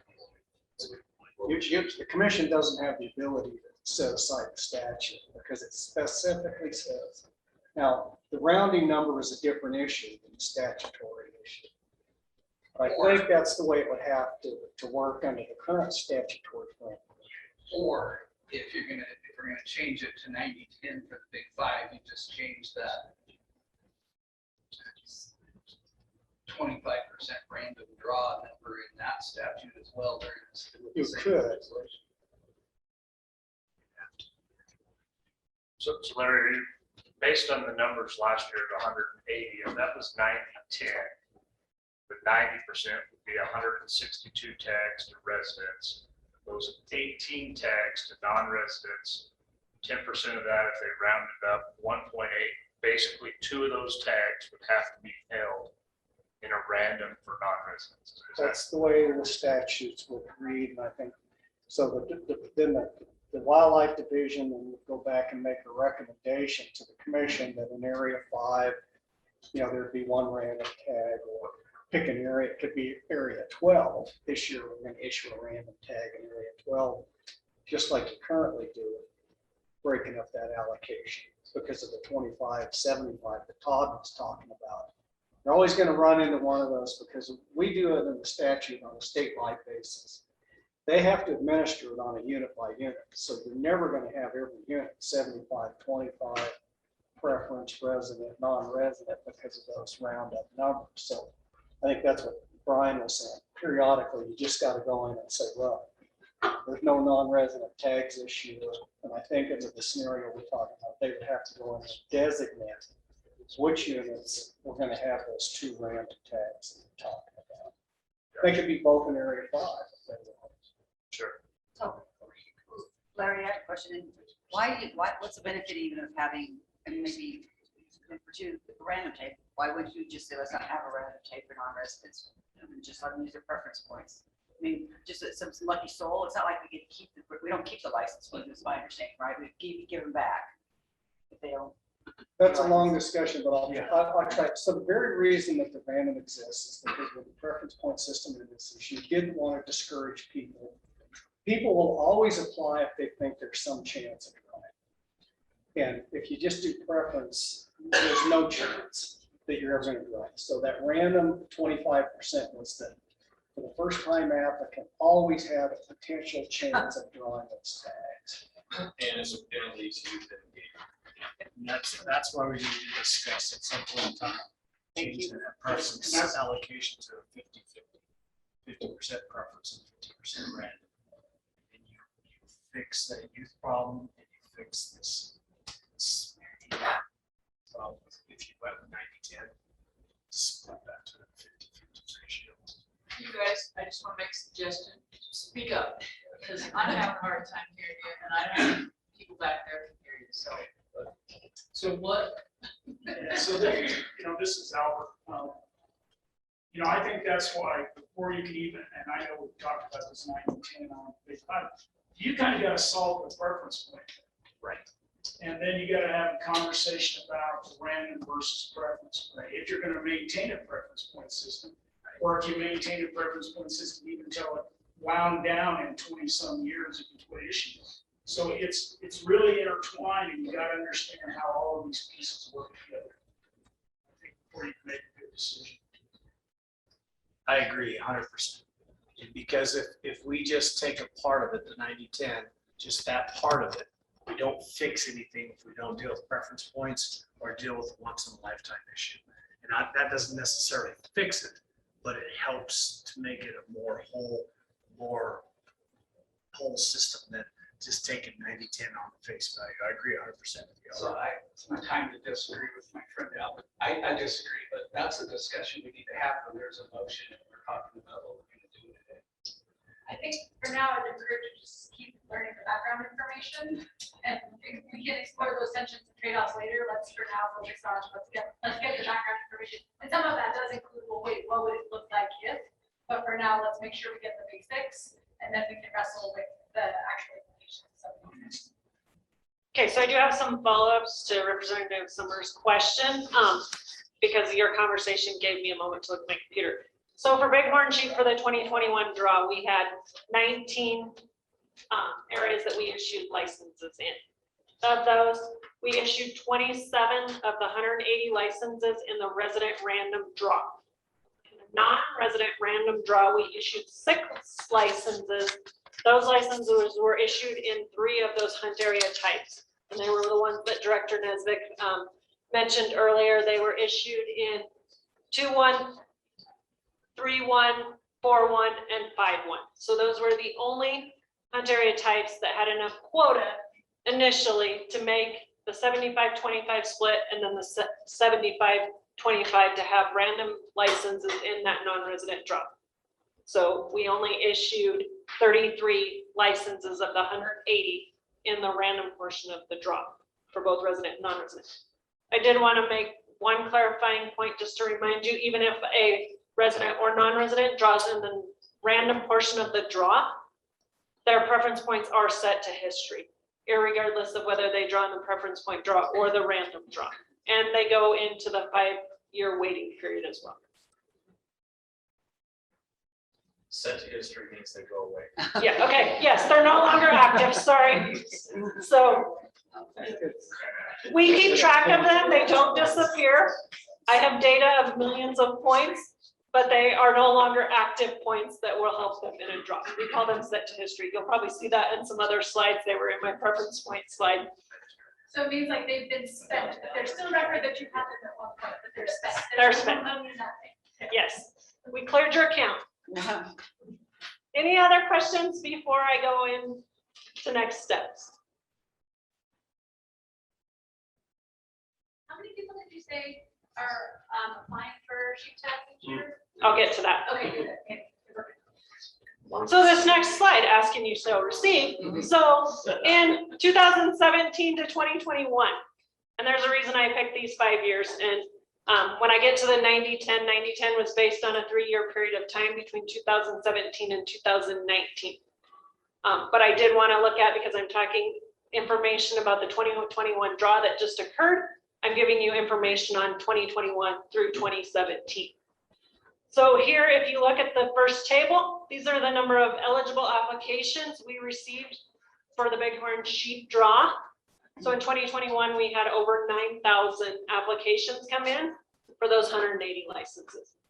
If you look at where we were in 2017, we were just under 8,000. So that's a difference of just over 1,000 licenses, or about 15% increase from 2017 to 2021. With that, looking at the licenses in the next column, this is how licenses changed through that same period of time.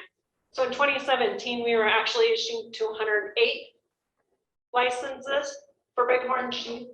And as I mentioned in the previous slides, as we walked through the 2021 draw, we issued 180 was the commission approved quota. So that is a difference of a reduction of 28 licenses over that 5-year period from 2021 to 2017.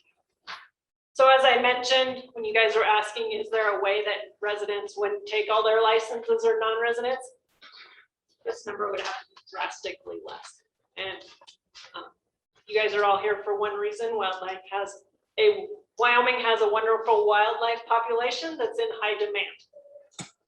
And it's right there. Of the 9,118 applications in 2021, how many of those were resident and non-resident? 75-20. Applications. Oh, applications. Yeah. Sorry, I was told you guys we didn't have to spend time in the weeds and the numbers. We wanted it fast. You guys wanted it fast. Well, but I think to Josh's point, and seeing where that demand is, was that 1,000 jump, predominantly non-residents, was it predominantly residents, was it equally distributed? That tells a lot of the story that will influence our conversation about maybe 10 allocation. Jennifer, 5,900. 5,957 of those applicants were resident. 5,000 what? 957. 957 of those applicants were resident. About 65%. 3,100. Yeah. What was the percentage? 65%. Yes. Yeah, roughly. So of the 1,000 increase from 2020 to 2021, do you have the ability to ferret that out to see where that, of that 1,000 roughly? I'm just gonna check. Does that level of detail help us with decision making? Or is it fair to say there is increasing demand across the board? I think it would demonstrate where the demand is coming from. If the majority of the 1,000 were non-resident, and was that an influx because of COVID? I mean, I think it influences our decision. That's fair, that's fair. Let me ask a more complicated question. That's just what we do, right? And before you please identify yourself. I'm very into Albert. At some stage, so help me out, someone knows, Jennifer, right? The legislature, in a really stupid move, took all our general funds, but gave us the ability to charge increased fees for application fees, I believe. So the commission at some stage dramatically increased the application fee on non-resident sheep and loose licenses. When did that occur? Do you remember? So you see that in the data set up there, right there in 2018, and then you see the drop of 200 applicants.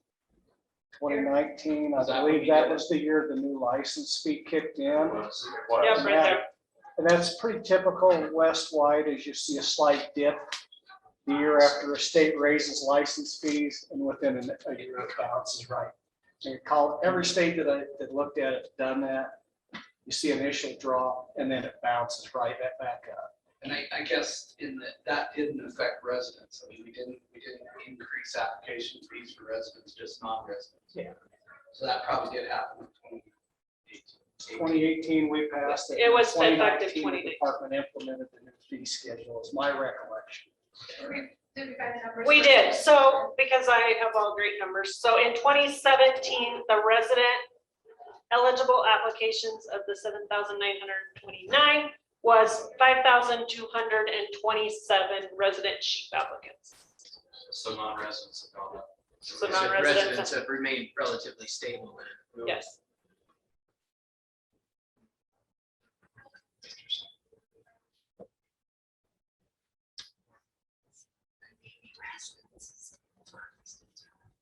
Any questions before I move on to the next one? I don't want to complicate anything, it already is, but just in general terms, we've seen exactly the same trend with non-resident for other species. So just this year, we had a 25% increase in non-resident elk applications. 25% increase. In full price elk. And interestingly, when we increased the fee increase in 2019, we did not see as a department a non-resident increase in applications for elk. They actually went up. Brian, did you see an increase in resident applications for elk as well, or did that stay? This year it was flat. Flat? Or slightly. Slightly decreased for resident elk, deer, and antelope full price licenses in the initial draw for residents this year. But an increase across the board on non-residents. No, I didn't. 6. Okay, so this is a slide that was presented in the preference point presentation that I provided you. So I do want to talk about preference points, and what we call and publish in December of every year is the preference points going into the 2021 draw or the next year's draw. So this is a snapshot in time. I want to make that very clear. The day we run this is a snapshot. That can change. And you might ask me how that can change. And it changes because if we have requests and we happen to have medical refunds, we have a license review process that can happen. Those are very limited cases, but these numbers can fluctuate a minor amount for that. So it is a snapshot in time. And so as I walk through the preference point draw, going into the 2021 draw, we had a total of 25,000 sports persons who had preference points, whether they were resident or non-resident. This table breaks it down based on residency or non-residency, based on the mailing zip code of the applicant at the time we run this. So preference points are basically don't hold a residency except for when you purchase them or when they go in a draw. So this how we break it down and say that they're actually resident, that there's 2,300 residents that hold 1 point. Because when we ran this snapshot in time, we had 2,300 people who were living in Wyoming with a Wyoming address. If you look at this, interestingly, and this will point this out as we go into the next slides, in going into the 2021 draw, we had a total of 20 max point holders for bighorn sheep. 15 of those at the time had a residency in Wyoming and 5 had a non-residency.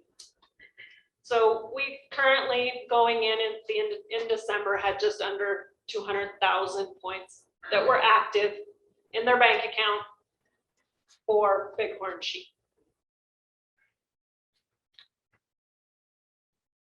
So after we conducted the 2021 bighorn sheep draw and we awarded those 180 licenses, here's the breakdown of the points that they held for the 180 licenses we issued. So interestingly, remember I said there was 25 people who held maximum points. We only had 2 applicants who applied with max points for bighorn sheep in 2021. So there were, of those other applicants, they chose to not apply. So those 20 that were max point holders that could have applied, only 2 of those chose to participate and submit an application this year. So at that point, those were both successful, but we only took out 2 of those people by awarding licenses of max point holders. So I know there's conversations about how long it's going to take to work through this table. It really depends on who's applying at what time. And you know, with 26 points, they're max point holders, they would have drawn, but only 2 chose to submit an application and participate this year. This column, customers who fail to apply. So if a customer fails to apply for 2 consecutive years and purchases the preference point, at the end of the preference point only application period, which is July 1 to October 31st, unless it falls on a weekend, to apply, we set those points to history. We take them out of their bank account. They're no longer available if they fail to apply for 2 years. Those numbers are not available yet because we won't run that until the end of November. So we had, based on the going into 2021, we had 25,000 customers with points for bighorn sheep, and we issued and reduced that by 100 people. And you can see across the board, like we had 1 person who drew with 1 point. They could have drawn in the random draw, but we do set their points to no longer available.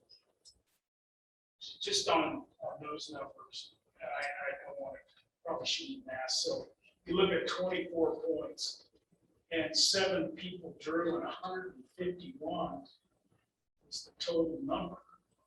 And yet you go up above and you got, 23 out of 175. So is that just all a matter of who actually applied that year? Is there that many people not applying in that 151? So I didn't look at the 24. So I don't know for sure if only 7 of those applied. But going into the draw, we had on record 151 people with 24 points. We issued 7. It could have been an area that took 25 or 26, and we had 15 people apply with 24 points, but we didn't have enough licenses. So that one isn't as easy to draw that same conclusion as you can draw right here. Like here we had, and I did look at this to make sure. I know there's been a couple years where we had max point holders, and with a 50% drawing odd, we had max point holders who didn't draw.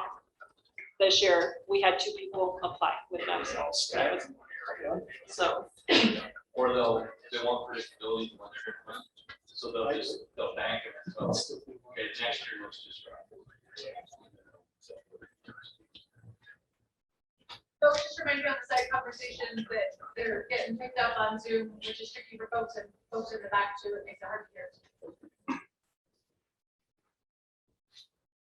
So real quick, before we move on, I did pull the data up on Albert's question. You asked how many random sheep permits were issued last year to non-residents. It was 6. If we went to 90-10, it would be 2. Last year, that in 2021, the department on the data here issued 6 random sheep permits to non-residents.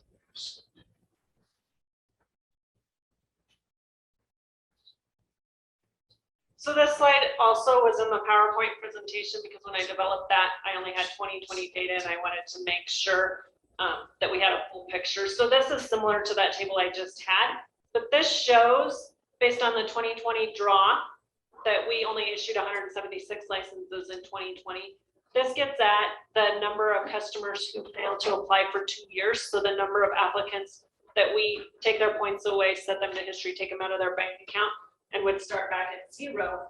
There was 1,590 of approximately 24,000 who were set. So we do lose customers every year who fail to apply for 2 years. That could be a multitude of reasons that happens, but that's kind of the trend. That number hasn't fluctuated that much over the years, so there hasn't been years where we saw a huge decrease or increase. That number is fairly consistent in the number that we lose each year. And this does break down what the number of points they held when they failed to apply. So like here, we lost 21 people who held 14 points at the time. We had one customer who had 24 almost max points who failed to apply for 2 years and lost their points. So that's just kind of a trend. I wanted to show you that, which I couldn't show on the previous slide because we haven't done that for 2021. Quick question, not to be answered today, but wondering about the age distribution of point holders and whether or not that's relevant to the conversation as we project future demand, and how hard would it be to actually incorporate those data into these analyses? Well, it depends on how much detail you want.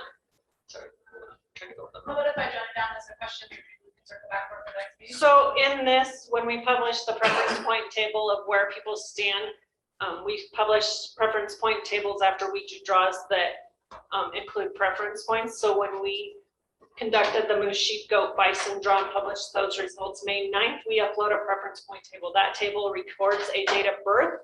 I looked at that just the other day. Our lowest date of birth for a bighorn sheep applicant was 1932, I believe. And there is quite a smattering of people who were in their 30s. And so that just kind of illustrates some of the conversations I've had and asked, like, at what point are sportsmen maybe not able to hunt? So I did look at that. I can incorporate it, kind of break it down into, you know, the 30s, 40s, 50s, kind of what point holders, but I did look. Our lowest one is 1932. And the only reason I offer that is, you know, generally until something changes, Wyoming's population is aging. And there may be a point in time where our point holders for these start to age, where this worry of, you know, point creep starts to correct itself some. And unless we have a major influx of people, perhaps bringing preference points or not, could influence that. So that's a question, you know, of those 23, 24, 25, 26 point holders, you know, if the majority of those are over 60 or 70, that's going to give us a sense of what could happen to them in the next 10 years. Another question, I guess, just to follow up on that, would potentially be, have they drawn a tag? Not that that matters. That's the information.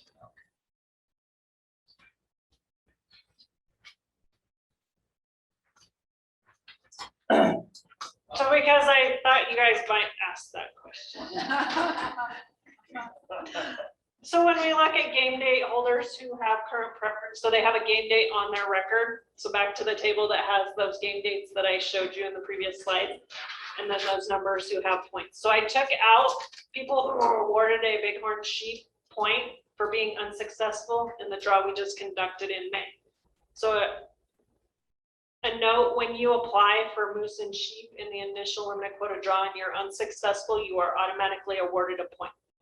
If you're a resident, we award that point. If you're a non-resident, we keep the $150 fee and award you a point. I did take those out because it was true that construe the data a little bit. But looking at the game dates, for those who had game dates for bighorn sheep, which was just over like 5,600.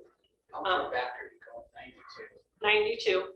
So someone could have drawn a sheep before 92, and it wouldn't be included in what you're going to tell us. Is that accurate?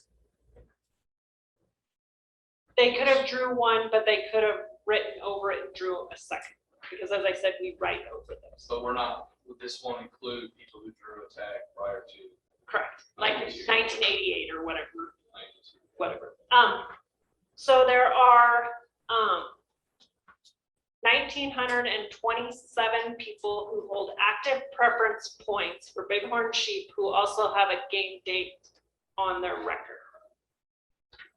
So Interestingly, 1,900 people have already drawn bighorn sheep that now have points. which means they've met that 5-year period so that they can keep applying again. Interestingly, 9 of them have 24 points. So what was it, 19 what? 27. 1927, 1,927. So the next question is back to the split of resident versus non-resident. 1,700 of those have an address in Wyoming.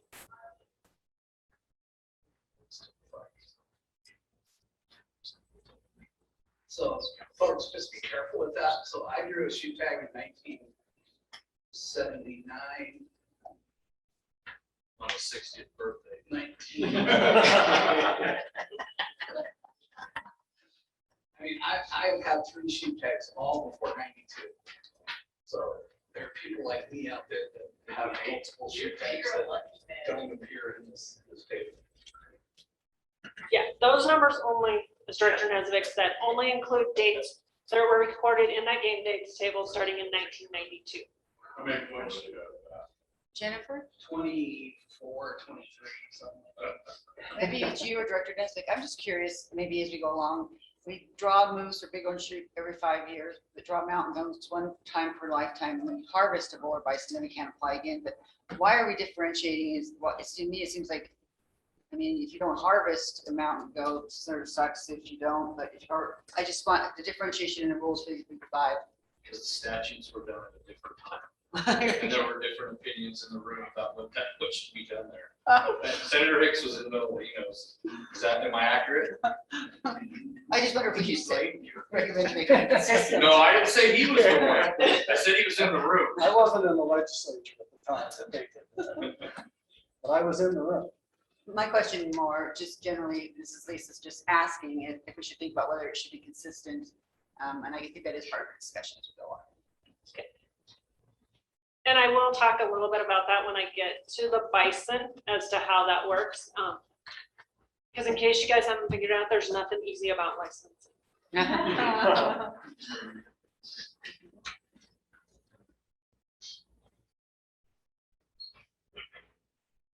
So any questions on bighorn sheep before I move on to bison?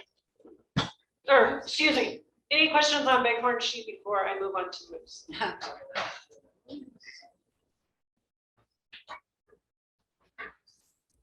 So I'll walk through these. They have the same format as I'll talk in the same order as I did for bighorn sheep. So license allocation for moose is once again statutory.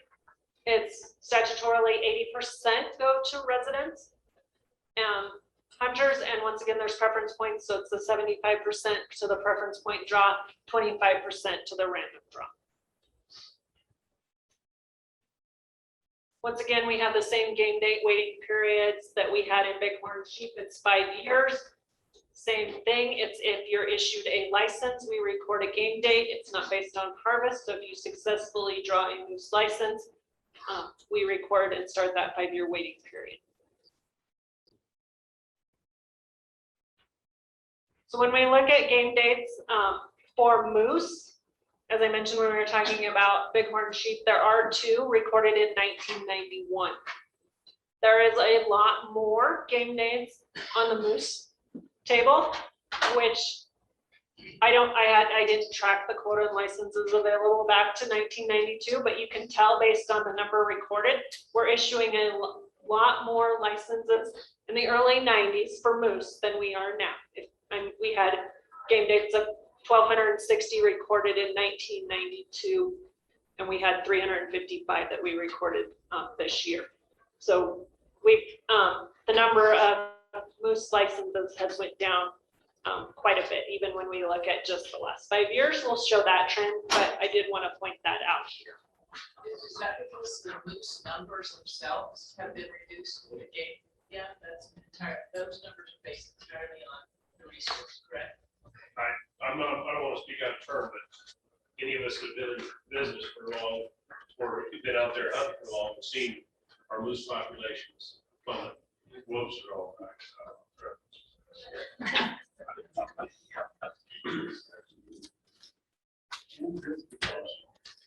SBIDS, what is these? Okay. IDs? So this is sports person ID numbers. This is how we track customers. Every customer has a unique sports person ID number. For shortness in spacing in game and fish, we call them SPIDs. Sorry, I thought, good catch. I shouldn't use acronyms. I should define them. With that, I apologize. So in this game dates table where we had like around 5,800 for bighorn sheep, in this moose, we recorded 22,779 are recorded in this table. 22,779. That's how many applicants? No, this is the number of game dates recorded in this table. And remember, if they drew a second time, we overrode that game date. So one and individuals only listed in here once. And Jennifer Lee's correct that that number basically reflects the availability that managers feel the population could sustain the opportunity for the public. And so the corresponding number decline over the last, 30 years is reflective of a whole variety of things from, carnivores expanding on the landscape and different species out there between lions and bears and wolves. They all take a toll on that.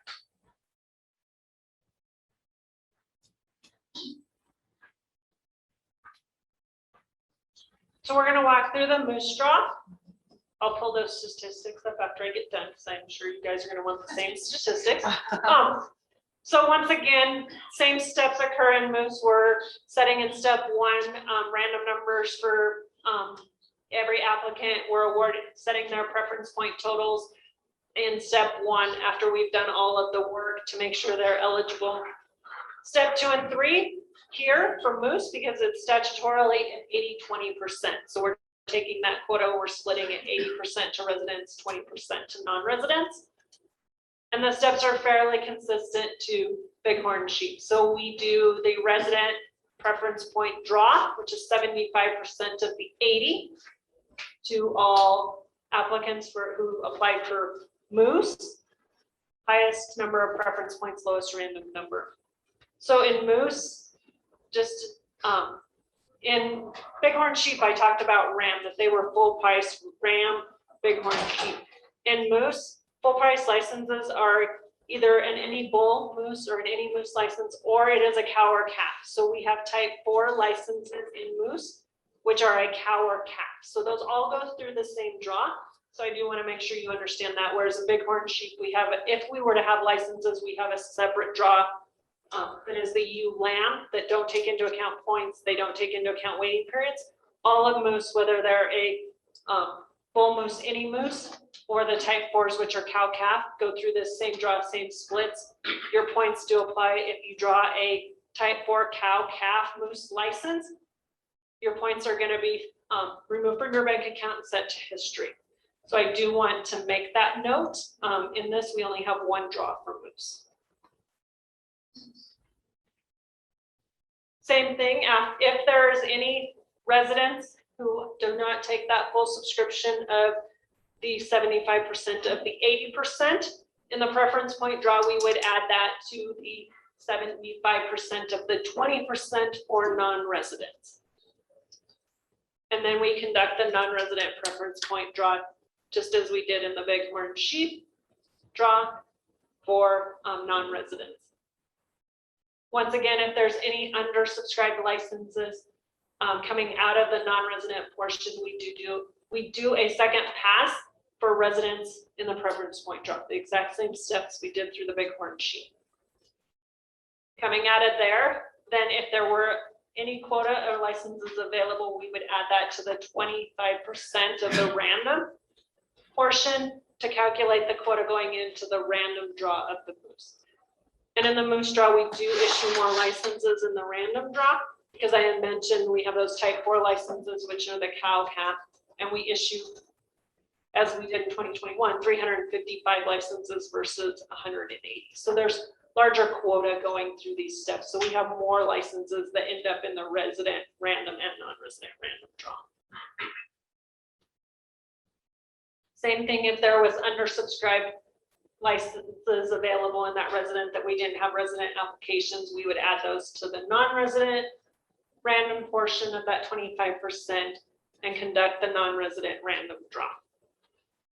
From there, once again, we want to make sure we've issued every license, so we do a second pass for residents for the random draw, just to make sure we issue all those licenses. And as I mentioned before, these licenses all go in the initial draw. We've never had a leftover. We have a high volume of applications, so we've never had to go past this step. And I'm sure you want the numbers so I can pull those, but if you guys want to talk or have questions before I move on for moose. How many counties tags are issued out of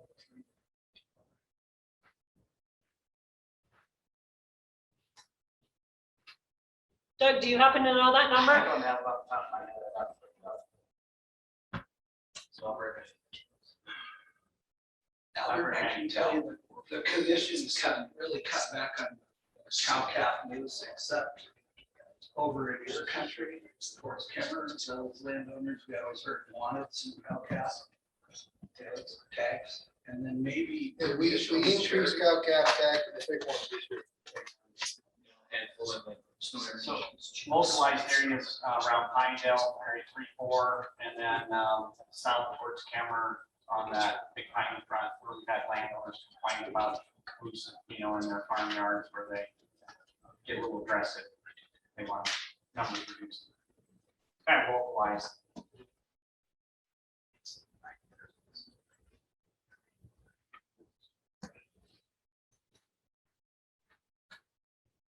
I will get that. Oh, man. You want to pull it, Doug? You got your internet up? I'll look it up. Doug can pull it off the rest of the year. Yeah.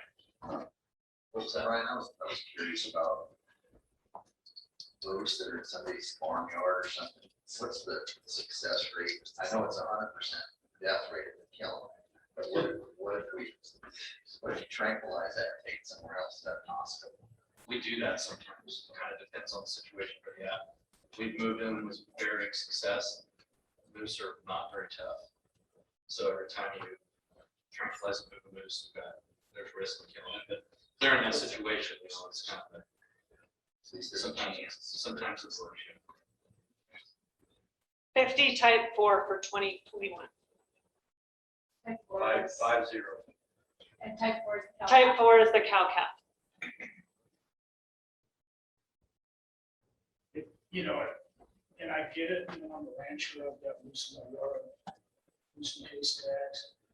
But at the same time, if you got a moose that's in a barnyard, you can issue all the cow tags you want. There's a good chance you're not gonna kill the one that was in the barnyard. Yeah, some of it's damaged too. I mean, some of it's just having a lot of this around the house. Some of it's, like Doug said, but a lot of it's, I think it goes back a long ways in their country. You should have a lot of those. Yeah. I get it back then. It's different now. The bighorns is one area that the numbers seem to be increasing lately. Yeah, no wolves.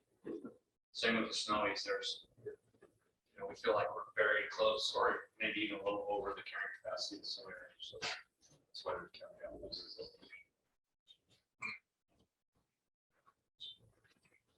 And it's surprising that there's still a pretty high demand from the sportsmen to apply for those licenses. People want to get out and just want to be able to hunt moose, and so there's still a demand for those cow tags.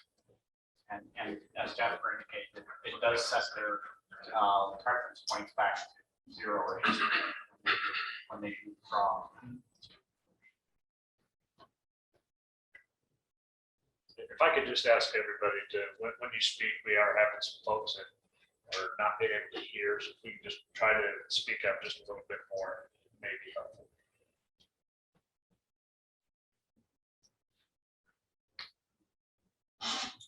And probably make sure your mics aren't covered up.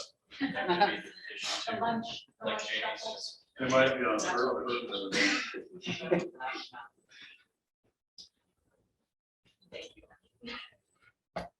Okay, just to cover some of the questions that were asked initially. So there's 40 licensed hunt area types that we issue across moose for 2021. We issued 67 licenses in the random draw for residents and 7 for non-residents of those 355. Say again, for how many different? So 67 went to residents in the random portion of the draw, and 7 went to non-residents.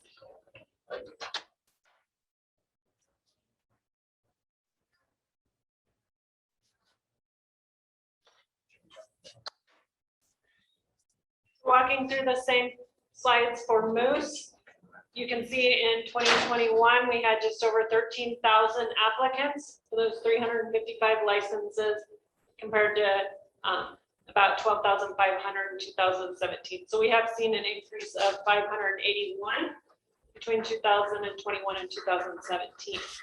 Looking back at the resident versus non-resident, or resident from 17 Resident in 17 was 10,517. And in 2021, it was 10,870.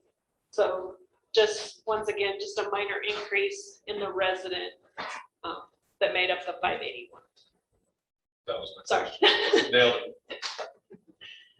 Looking at licenses, back to the game dates, you saw that really dramatic decrease, 2017 to 2021.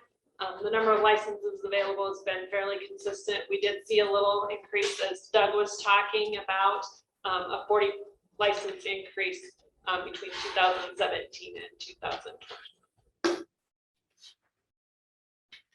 Any other questions on applications and licenses?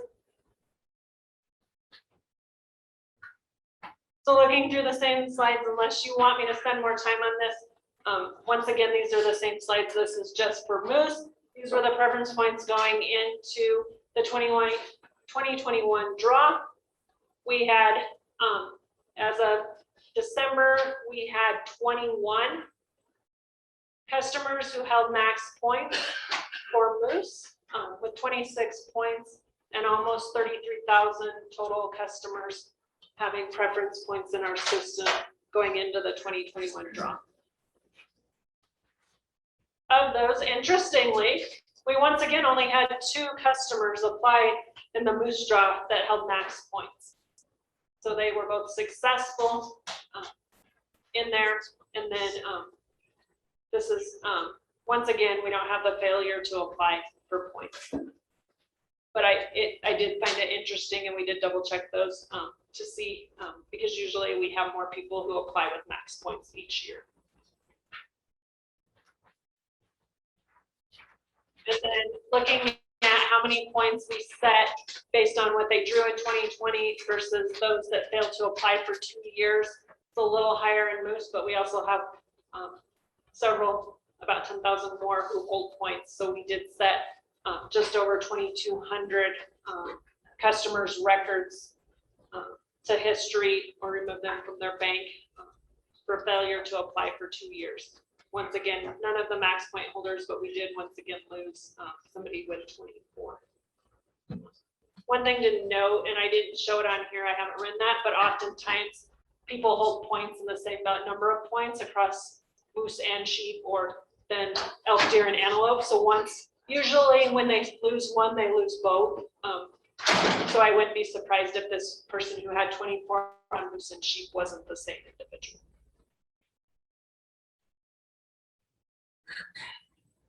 Any questions on moose?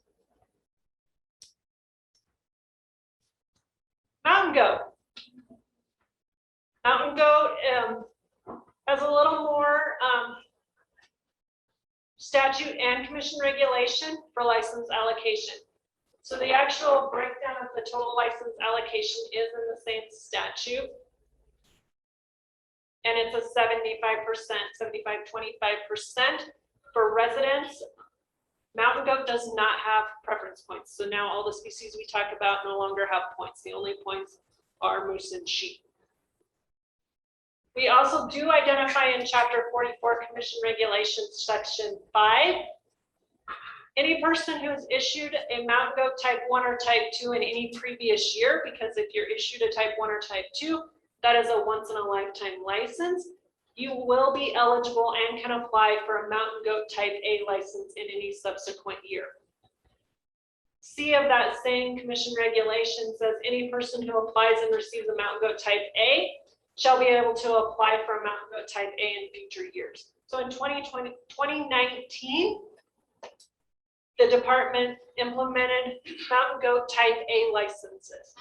But we didn't want to make those a once in a lifetime, so we had to put in this regulation for management purposes so that we could still have those applicants. So that was added in 2019, the Chapter 44 and Commission regulation. Can you explain just in common language the difference between type 2, type 1, type 1, type 2, type 8? Yeah, so here just several years ago, we had a few areas in the state where we did not want to manage for mountain goats. And there were a few mountain goats that were showing up there.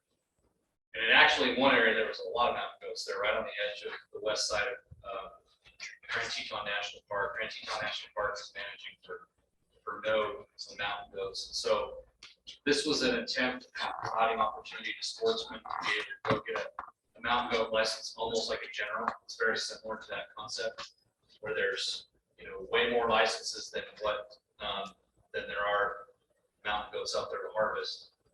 It gave people an opportunity to go to places where we really didn't want to have mountain goats and harvest them, but not lose their opportunity to draw in one of the really good areas. That's why there's a difference there. Type A, that's almost equivalent to general for the other species. For those of you. So, Brian, I'm just curious, has that been effective? Have people taken advantage of that, and has it helped kill or take out the numbers of coal? Yeah, the answer to that in the west part, the far west part of the state is yes. Significant numbers of harvest the first couple of years. In the areas in the basically south of the North Fork, west of Cody, have we harvested any there, Doug? No. Yeah, there's just a very few number of goats there, but it has provided opportunities. So people down there chasing around. So you still, my understanding, I'm sorry, I'm an novice here, that in some areas you want it to be once in a lifetime, and in others you're like, we don't want mountain goats here, so just go get them. So it's interesting. They were competing with the big ones. Right, I get it. So prioritizing the big ones.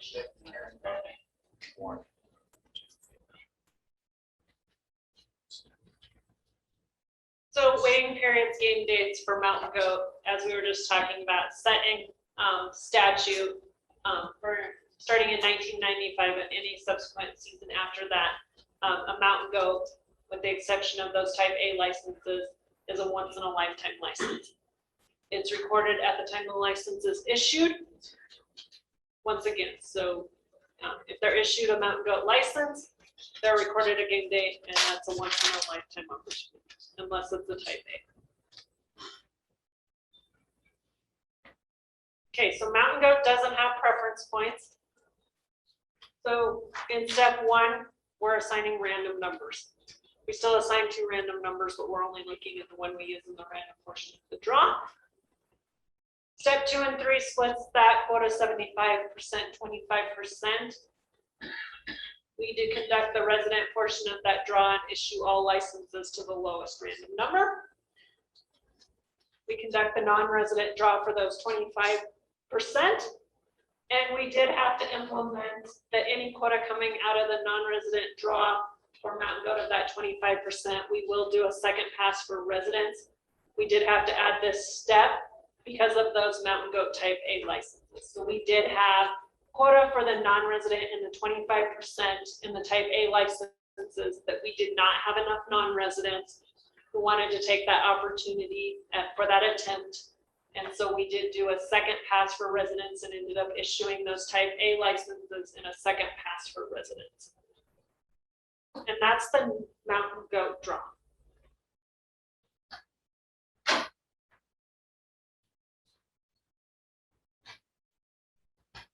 So our application counts have been fairly consistent from 2017 to 2021 as well.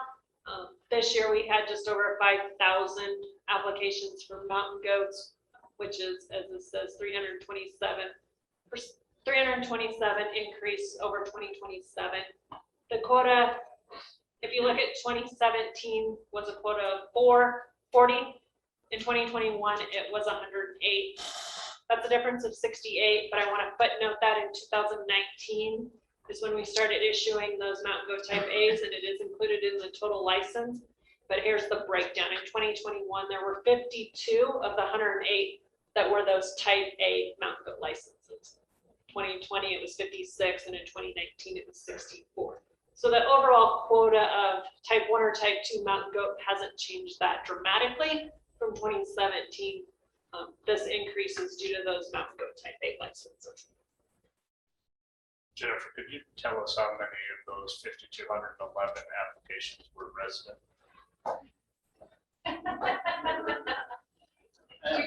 4,000 were resident and 1,225 were non-resident.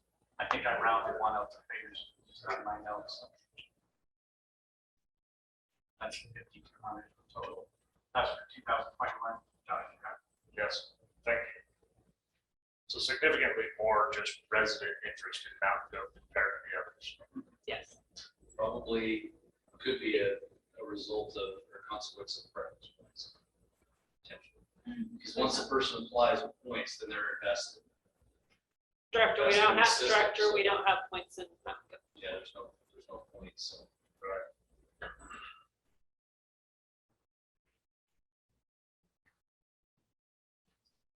So that's Mountain Goat. Mountain Goat's a lot simpler.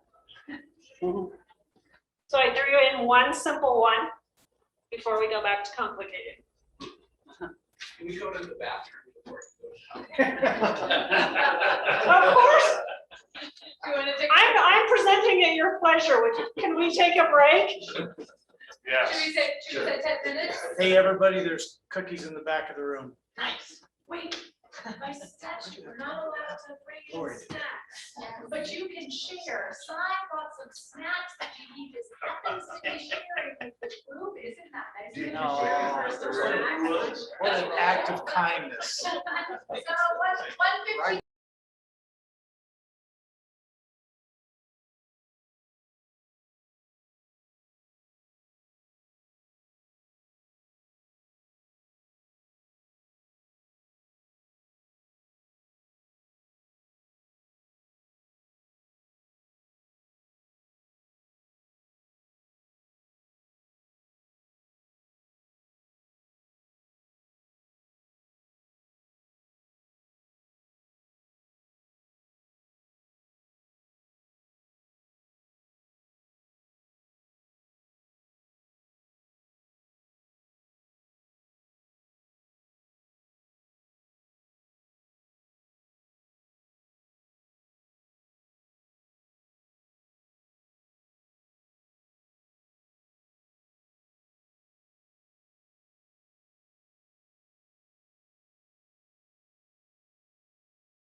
Okay, welcome back. Now that everybody has some sugar and some caffeine, we're gonna go back into another species since before break, you got an easy one. All things licensing are not that easy, so we're gonna talk about wild bison. So wild bison is actually allocation set in Commission Regulation, Chapter 44, Section 5, allocates the 80% of the wild bison recreational hunting licenses shall be issued to residents. And then this just goes on to explain the alternating between resident and non-resident in awarding those licenses, which I'll talk about as we walk through the draw steps.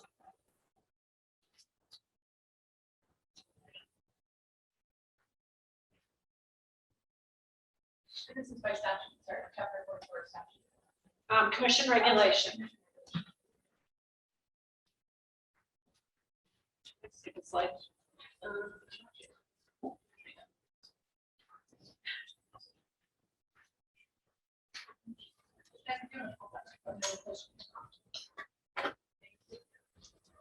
that better? Yeah.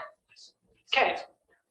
We're going to talk about bison. So the steps for bison, we do 2 separate draws. So a full price bison is what we call an any bison or a type 1 bison. In this, same thing in step 1, bison doesn't have preference points, so we're assigning random numbers. We split it 80% to residents, 20% to non-residents of that license quota. We conduct the resident draw to issue those full price type 1 licenses. Any quota that's undersubscribed by residents is once again added to the 20% for non-residents. And we conduct the non-resident draw. Any quota that would come out of that, we do a second pass for residents as well. So that's the full price. The steps are exactly the same for the type 4, which is the cow-calf bison. But they are conducted as 2 separate draws, but the steps are exactly the same.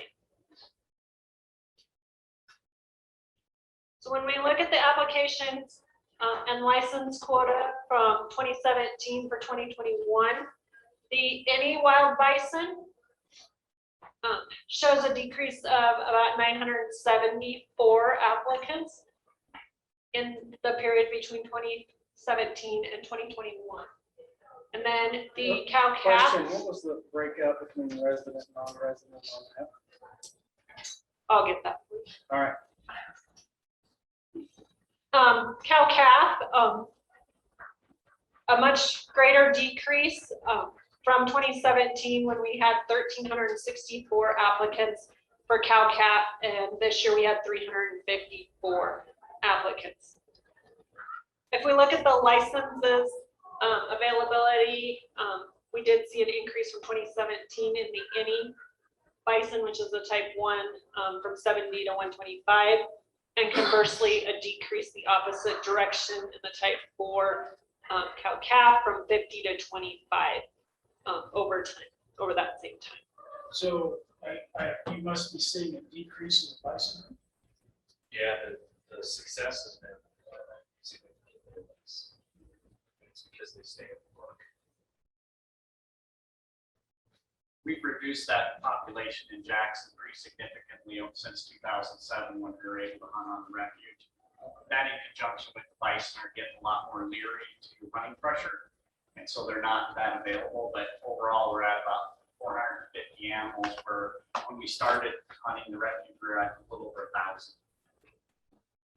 There were 321 resident applicants for the cow-calf or the female wild bison and 33 non-residents. So for that female bison license, and 1,300 resident for the bull bison and 413 non-resident applicants for those any licenses. And this is one when we signed, you can see right here when that fee increase went into effect in 2019. The fee increase for any bison license for non-residents. We did see a dramatic decrease in non-resident applications and that fee increase. Was there no fee increase then for the cow-calf license? Is that why you've seen so many shift to the cow-calf in 2019? I believe it was minimal, Say that one more time. but I don't know if that's the reason. So there was a significant decline in the any licenses from 2018 to 2019, but then there was a significant increase for the cow-calf. Was that reflective of no increase to license fees? For cow-calf. Yeah, for cow-calf. Why the shift? So Doug, do you recall? I don't know what that shift was for. Yeah.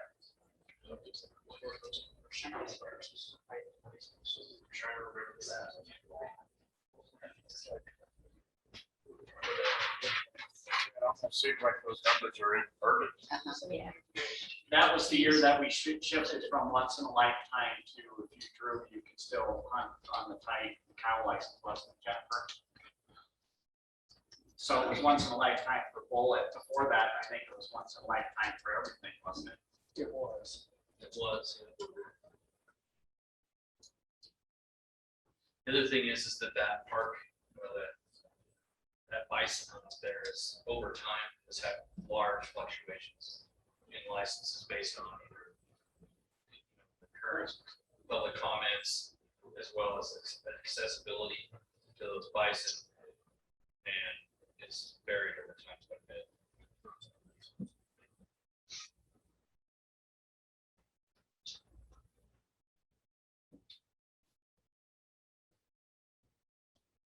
So all things seem easy bison. Till we get to once in a lifetime versus game dates.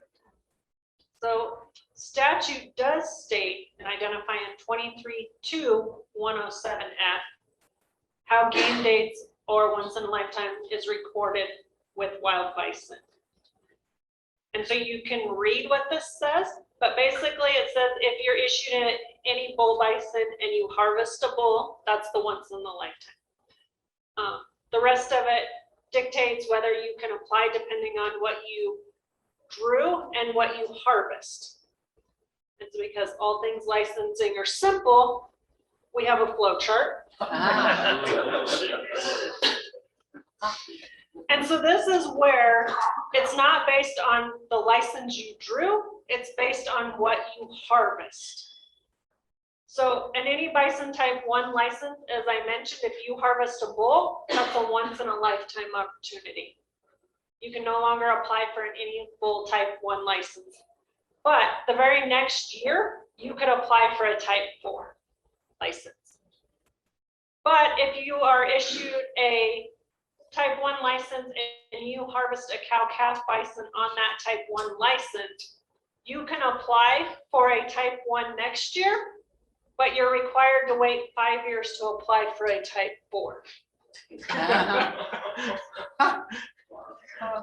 If you are issued a type 1 and you have no harvest, you can apply for either one the next year.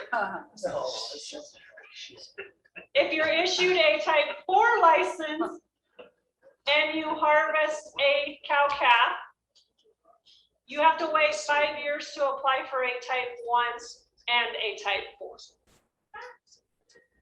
If you apply or issued a type 4 and you have no harvest, once again, you can apply for either. And there are instances where a type 4 harvests a bull, it's a law enforcement action, but they're required to wait 5 years for either. So that's what that statute language on the previous slide states. But because all things are easy, we created a flow chart to help articulate this to answering customer calls.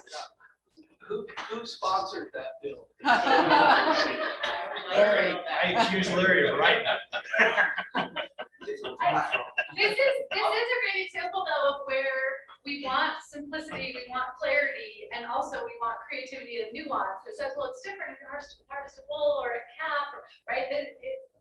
This is a tension that we will navigate as a task force. Say, gosh, can't we just keep it simple?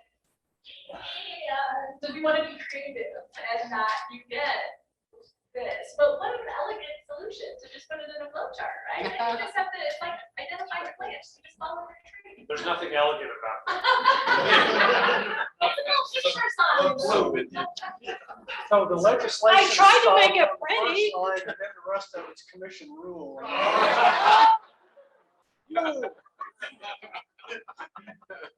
Now that makes sense. So is there a shortage of folks putting in for these tags? No, Not we yet. have not had a, however, we are concerned over time with cow bison. We need to be able to sell every cow bison license because it's our management tool. And so that's why they're not once in a lifetime. The cows are really smart. They stay in the park. And you can't kill them in the park. You gotta catch them in the forest. Is that right? No, it's on the refuge. Or other refuges, and they don't come off very often. They go where that light is. At least they're not bothering people if they're bothered. There seems to me like there's probably a couple people in here who have simplification of this, or recommend simplification. I'd be open to that. As complicated as this is, what was the rationale for this? Larry? I mean, usually there's a method to the madness, right? There's a reason for. I believe in 2018, 17, we were looking at the number of people putting in for cow tags. And we knew that on the elk refuge, for example, that we were still well into the upper 700s for bison numbers. And if we didn't have a refreshed pool of applicants, we were going to probably see a once in a lifetime license limit how many people were actually putting in for that. And so we actually sought something different to have more opportunity for our public to put in for the cow tag. But the whole idea of once in a lifetime harvest, you know, I think that as I remembered anyway at the time, what we thought was probably the better way to go was to make it similar to once in a lifetime mountain goat. It was just drawn a license, but there was definitely, as it kind of made its way through the sausage making, it came out the other end of the so I didn't harvest. Yeah. And this did change in 2013. Put more onus on Jennifer's shop to actually track who had the license and who is successful. Because they have to be weeded out of the system. They can be unsuccessful and still put back in. You know, and it does seem like, you know, I remember on the Brucelosis task force, we talked about female bison numbers, and there was a concern a while back about how many female bison were, how large that group was growing, what the federal management plan was versus the state. Right. So there was, I think, an emphasis on females. There was, and also there was the refuges bison elk management plan that actually called out specific numbers. I think we just landed on 500 bison. Yeah. And so, you know, we were above that, so we needed to harvest cattle bison. And didn't want to tie our hands in the future for having a big enough out. Would it be something that's, I hate to call it simple, but in the mountain code where you have a type A license, if areas get, if it gets to be a number that's high enough, you still have to make this more simple, more simplified. Just issue a type A license. If there's numbers get where it needs to be. But it's in that Just just a an option, it's an option that might make it simpler, and one might be one that we can quickly get agreement on, but let's hold off while we're just understanding the background. So Just for discussion's sake, I'd like to make a recommendation that we change that once in a lifetime harvest, and just make it once in a lifetime. It's the opportunity. I'm just telling you, it's the opportunity, and whether you get a harvest one or not, it's the opportunity to be able to hunt for bison is just as much as important as it is to kill. And I'd like to see more people have that opportunity, than the person that drew it, and then maybe knew that they could draw again if they don't shoot something, you know, put the maximum effort into it. But it's about opportunity to hunt, not necessarily just opportunity to kill something. And I'd rather see more people have an opportunity to hunt a bison than have 2 or 3 bites at the apple to kill it. So I'm gonna mark those as options that we can consider once we're done, understand the big picture of the problem. More info? Yes. Keep going. Okay. So recording game dates is a little more complicated. As Doug alluded to, it's licensing responsibility to track this. So we record whether they were issued and any licensed and harvestable. So this is the once in a lifetime, and these are the game dates that were recorded based on when they harvested. And so you'll see, even though we've issued 2021 licenses, the season hasn't opened, so I have no game dates for 2021 because they haven't recorded that harvest yet. So we actually have 4 different tables that we record. So they were issued in any but harvested a cow. You can see in some years we recorded no game dates, like 2014. Just kind of shows the trend of, like in 2020, there were 18 people that had a type 1 any bison who harvested a cow calf. Those who were issued a cow calf and harvested a cow calf, you can kind of see here the decrease in licenses and success that occurred starting in 2017. And those who were issued a cow calf harvested a bull, some years we had 0, we had 2 in 2020. So we're gonna go back into easy. Because I was told I had to talk about the big 5, which included grizzly bear. So the allocation for grizzly bear is set in statute. 23-1703 says that the commission shall reserve 75% of grizzly bear licenses to residents, followed by chapter 44 that says it until the point in time when the commission can establish a season we don't have one. If we were to have one, grizzly bear is a once in a lifetime set in statute 21-1703, the same one I talked about goat, says that grizzly bear license is a once in a lifetime.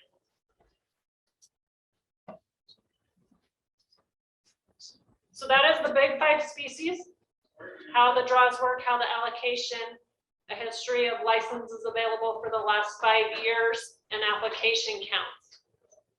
And as I mentioned, I ran those application counts and quota from 2017 to 2021 because the information we put together for 90-10 for the resident allocation that was presented at the legislature in 2021 was based on 2017 to 2019 because I had to have all draws. So initial draw, leftover draw, first come, first serve, and audited numbers of over-the-counter sales. So that's why it was that information and that time frame. So based on that, if we would change the allocation of these big 5, which is really the big 4, to a 90-10 resident allocation, you can see a breakdown of the current number of licenses issued, average during this 2017-2019. For instance, bighorn sheep, that average was 146 licenses issued to residents. A change to the 90-10 allocation would make that 176 licenses issued to residents, a change of 30. And so you can walk through. Moose would be an increase of 32, mountain goat would be 8, bison, any bison would be 11, cow calf would be 6. Jennifer, is that total or per year? It's an average per year. So this would be in 1 year, this would be what we've increased, but these numbers are based on an average of 2017 to 2019. And so just to clarify, and this is how any information presented for 90-10 for these 4, as well as elk, deer, and antelope, these were all recalculated numbers based on the quota and applications available. So I recalculated every draw step for 3 years to come up with these numbers. So it does take time to do that.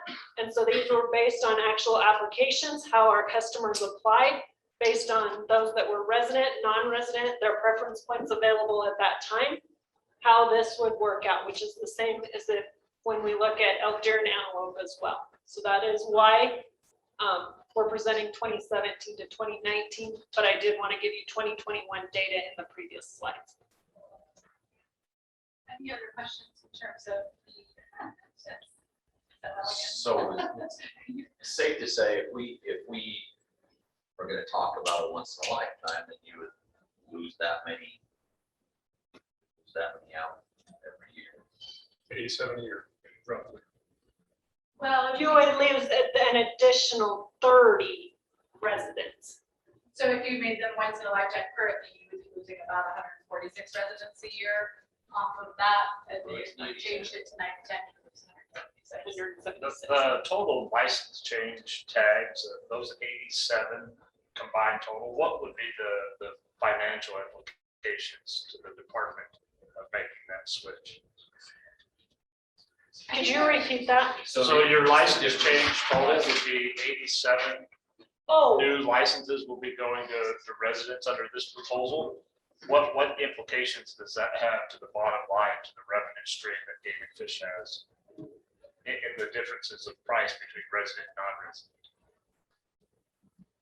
so I can pull that number. It's in a book back there. Based on current fees, it is a revenue decrease. Pretty substantial. Greg, do you have revenue. the book back there? Go back and look it up. Hey Doug, it's in my backpack. And can you remind us for residents and non-residents, residents, if they apply, don't draw, they get their application feedback? No. So No, everybody. Okay. yeah, everybody who applies their application fee, whether they're resident or non-resident. So all of these have an application fee. Non-residents is $15, residents is $5, is non-refundable. If they're unsuccessful in any of these as a resident, like I said, we refund the license portion fee to them. Moose and sheep, we do award them a preference point. If it's mountain goat or bison, same thing for non-residents, we refund that license portion back to the non-resident. In moose and sheep, in 2020, we made a commission change to chapter 44 to allow non-residents to elect when they apply if they want to be awarded a preference point if they're unsuccessful or not. And so if they elect to be awarded a preference point if they're unsuccessful, we retain $150 and refund them the balance. Otherwise, they can, if they elect not to get a point, we refund them the whole license fee back.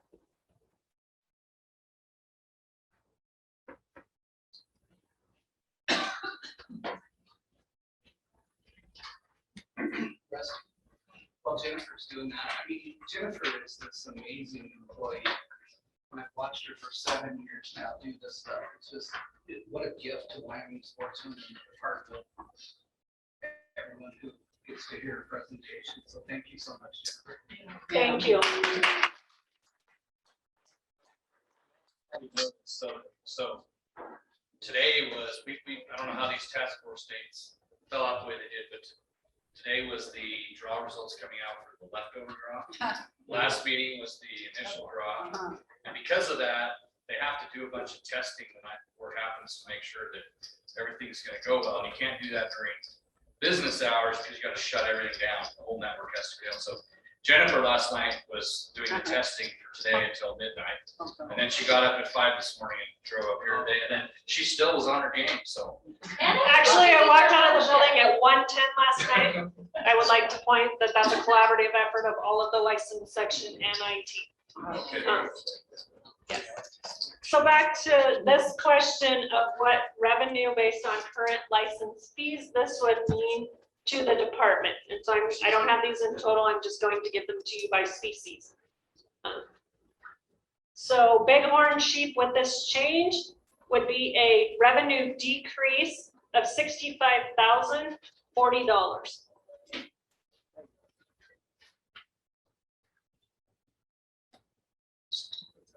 $65,040 On sheep. on sheep. Moose would be a revenue decrease of $56,578. Mountain goat would be a decrease in $18,242,000. 18,000 what? 242,000.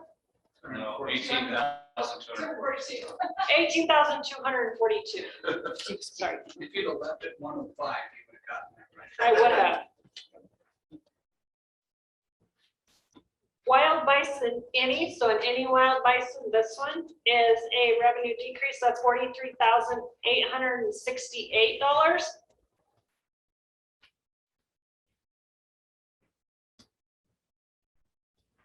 And wild bison cow calf is a revenue decrease of $14,952.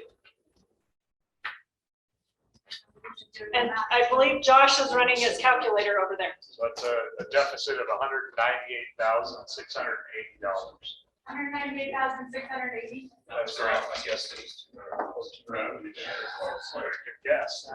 So Jennifer, so we charge for bighorn sheep about $2,168, is that right? That's still correct? So a non-resident bighorn sheep license is through $2,320. And the moose? A moose is $1,982. A mountain goat is $2,162.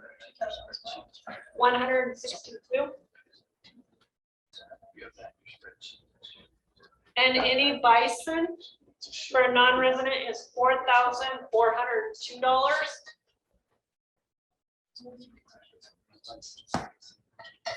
Bighorn sheep was $2,320.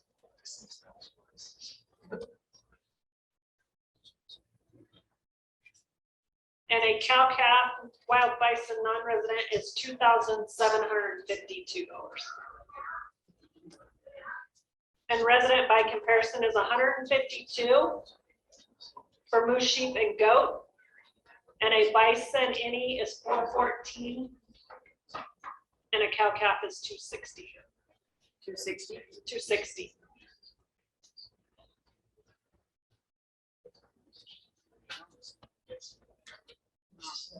So let's zoom back a little bit, because I think that folks might have other questions. I think a lot of this presentation and the questions and where people are at, when we think about the big five, is thinking about if you were to shift the license allocations. There are other points here, thinking about points, fees, use, waiting periods, concept of point creep. These are pieces of that, but it seems like primarily thinking about the top there. Are there any other questions that are coming to mind to understand the story, the background, the status quo before we start delving into what we might do? Go ahead, Josh. So this question is for Brian specifically. How important is this in being revenue? In the big picture, $200,000 seems pretty small. Yeah, so for this specific idea that I think that the task force is going to make a decision on, you're right, it's not a significant issue. However, I think that this task force, if they pass this, doesn't need to figure out what that looks like. But I think that the way the legislature will approach this is they will make it, when they go and do a bill, if it gets recommended, they'll make it cost neutral by making some minor adjustments. When Senator Hicks has introduced bills in the past that are similar, he's done that. He's made adjustments to make it cost neutral. So my point is, I don't think we got to get into the complications of trying to figure that out here, other than to just know that, or maybe even say that legislature needs to try to make this cost neutral with $200,000. So one governor's sheet tag, right? Yes. Watch out, one more governor's sheet tag. In addition to the $200,000, there's what's going to happen to the non-resident points. And that's a big question that I don't know that any of us could answer, but something's going to happen. So the piece of the story that we need to be reminded of is that non-residents have points, preference points that they have been investing in and saving. And if their chances are going to be decreased by shifting to 90-10, there needs to be a consideration of that. Is that It's the cost factor. It's the the cost. income. It's the Got it. income that the department gets from selling 11,000 sheet points last year to non-residents, $150 a piece. Will that be substantially affected by the non-residents sitting out there saying, okay, we just lost this number of tags? What could happen to that revenue flow? It's speculative enough that we've never really tried to analyze and quantify that cost. And so we don't have the data. No, I don't think any of us can come up with that. I think or Rusty, excuse me. I think if the non-resident has 24 points, he's going to continue to invest. Right. Maybe if he has 5 points, he's going to say, I'm giving it a go. It's so speculative and impossible to figure out. Well, there is data to be mined to do that if we want to go through that exercise, because Colorado's done that a couple of times to non-residents. They've changed the ratio, what you can, and you typically see, just like a license fee increase, you see a 1-year dip decline, and then within 2 years, it's right back up to where it's at. So I would anticipate something like this should change the 90-10 ratio. You'll see a few people, particularly those guys with 1 or 2 points drop out within 2 years. There's a new flush of them say, I want to hunt sheep, I'm going to get back in the game. So realistically, looking at Colorado's done that to non-residents a couple of times. That's what they've seen both times they've done that. The long-term trend is always up. Is there any litigation liability to changing the rules for those folks that have that investment over the years of points? I don't believe so, because you're not eliminating their opportunity to use those points. And it's a consideration. I don't think there's an easy lawyer. I think as long as you don't take something away, so you don't divest someone of a property interest without due process of law. I mean, everyone sues, but I don't think it's a real risk. Yeah, has there been any suits on the other states when people have done this? Because I have not read any. There was one about 30 years ago, and it was USA Outfitters. And I believe it was Arizona that litigated because it's 80% public land in Arizona. And as a result of that litigation that came out, that's where you started to see the states do the 90-10 allocations, because that seemed to satisfy the court system that now they ruled in Arizona's favor that they could set. But I think what most of the states started looking at and saying, look, you know, there is public land in our state. We have to provide some opportunity, and that seemed to be kind of the threshold.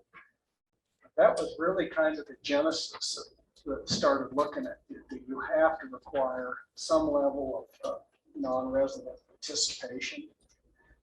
But yet that's, I mean, if you want to look at that, you can look at places like North Dakota that have sheep, moose, that don't issue any, Minnesota, and so, but it hasn't been litigated in 30 years. The other thing that happened was Max Baucus was, I think, a Democratic senator out of Montana.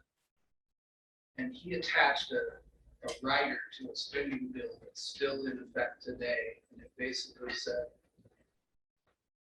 the feds have jurisdiction over wildlife via the Interstate Commerce Clause. And we recognize that. But we also recognize that it's better managed by states. So they said, we're not going to exercise our jurisdiction under the Interstate Commerce Clause. We're going to leave these issues about license allocation, license fees to the states. And that's still in effect, as I understand it. That happened sometime 2002 to 2007, is close to where we put it. So I don't think there's a risk. I think we have discretion to make the recommendations we want to. Well, you know, and Pete brought this up earlier, and I've heard from some non-residents, they're gonna be swallowing because they've got a bank of a bunch of points. But this is no different, although on a bigger scale, it's no different than a decrease in the resource. We've watched sheep tax go down. And so a guy that's had, you know, the max points, over the years, he's seen less and less opportunity to draw with those points than he did when he first started. And it's the resources going down. We just happen to be doing it in a different way. Access to the resources going down. So I mean, while it's going to upset a bunch of them, unfortunately, I don't see there's no legal standing. I would say as Brian said, we're not taking away the opportunity. It takes you longer or less of a chance of getting that opportunity, but there's no guarantee in that opportunity to start with. What's the potential economic impact I think it's much less with Big Five than it is, with deer, antelope, and elk, but we should at least talk about it. But is there economic impact to hotels, restaurants, outfitters? For the Big Five, probably not. Your Wyoming is unique in that it takes a bunch of bighorn sheep hunters compared to a lot of other states. But it's a pretty small percentage of the overall outfitted hunter in the state. Same with moose, but they, as was talked about before, when I first was in the business, I was taking a fair number of sheep hunters, and that was 26 some years ago. And I was just then starting to even pick up some resident hunters, and it has done nothing but increase. The guys that are really in guiding a lot of sheep hunters, they'll have more resident sheep hunters than they will non-resident sheep hunters.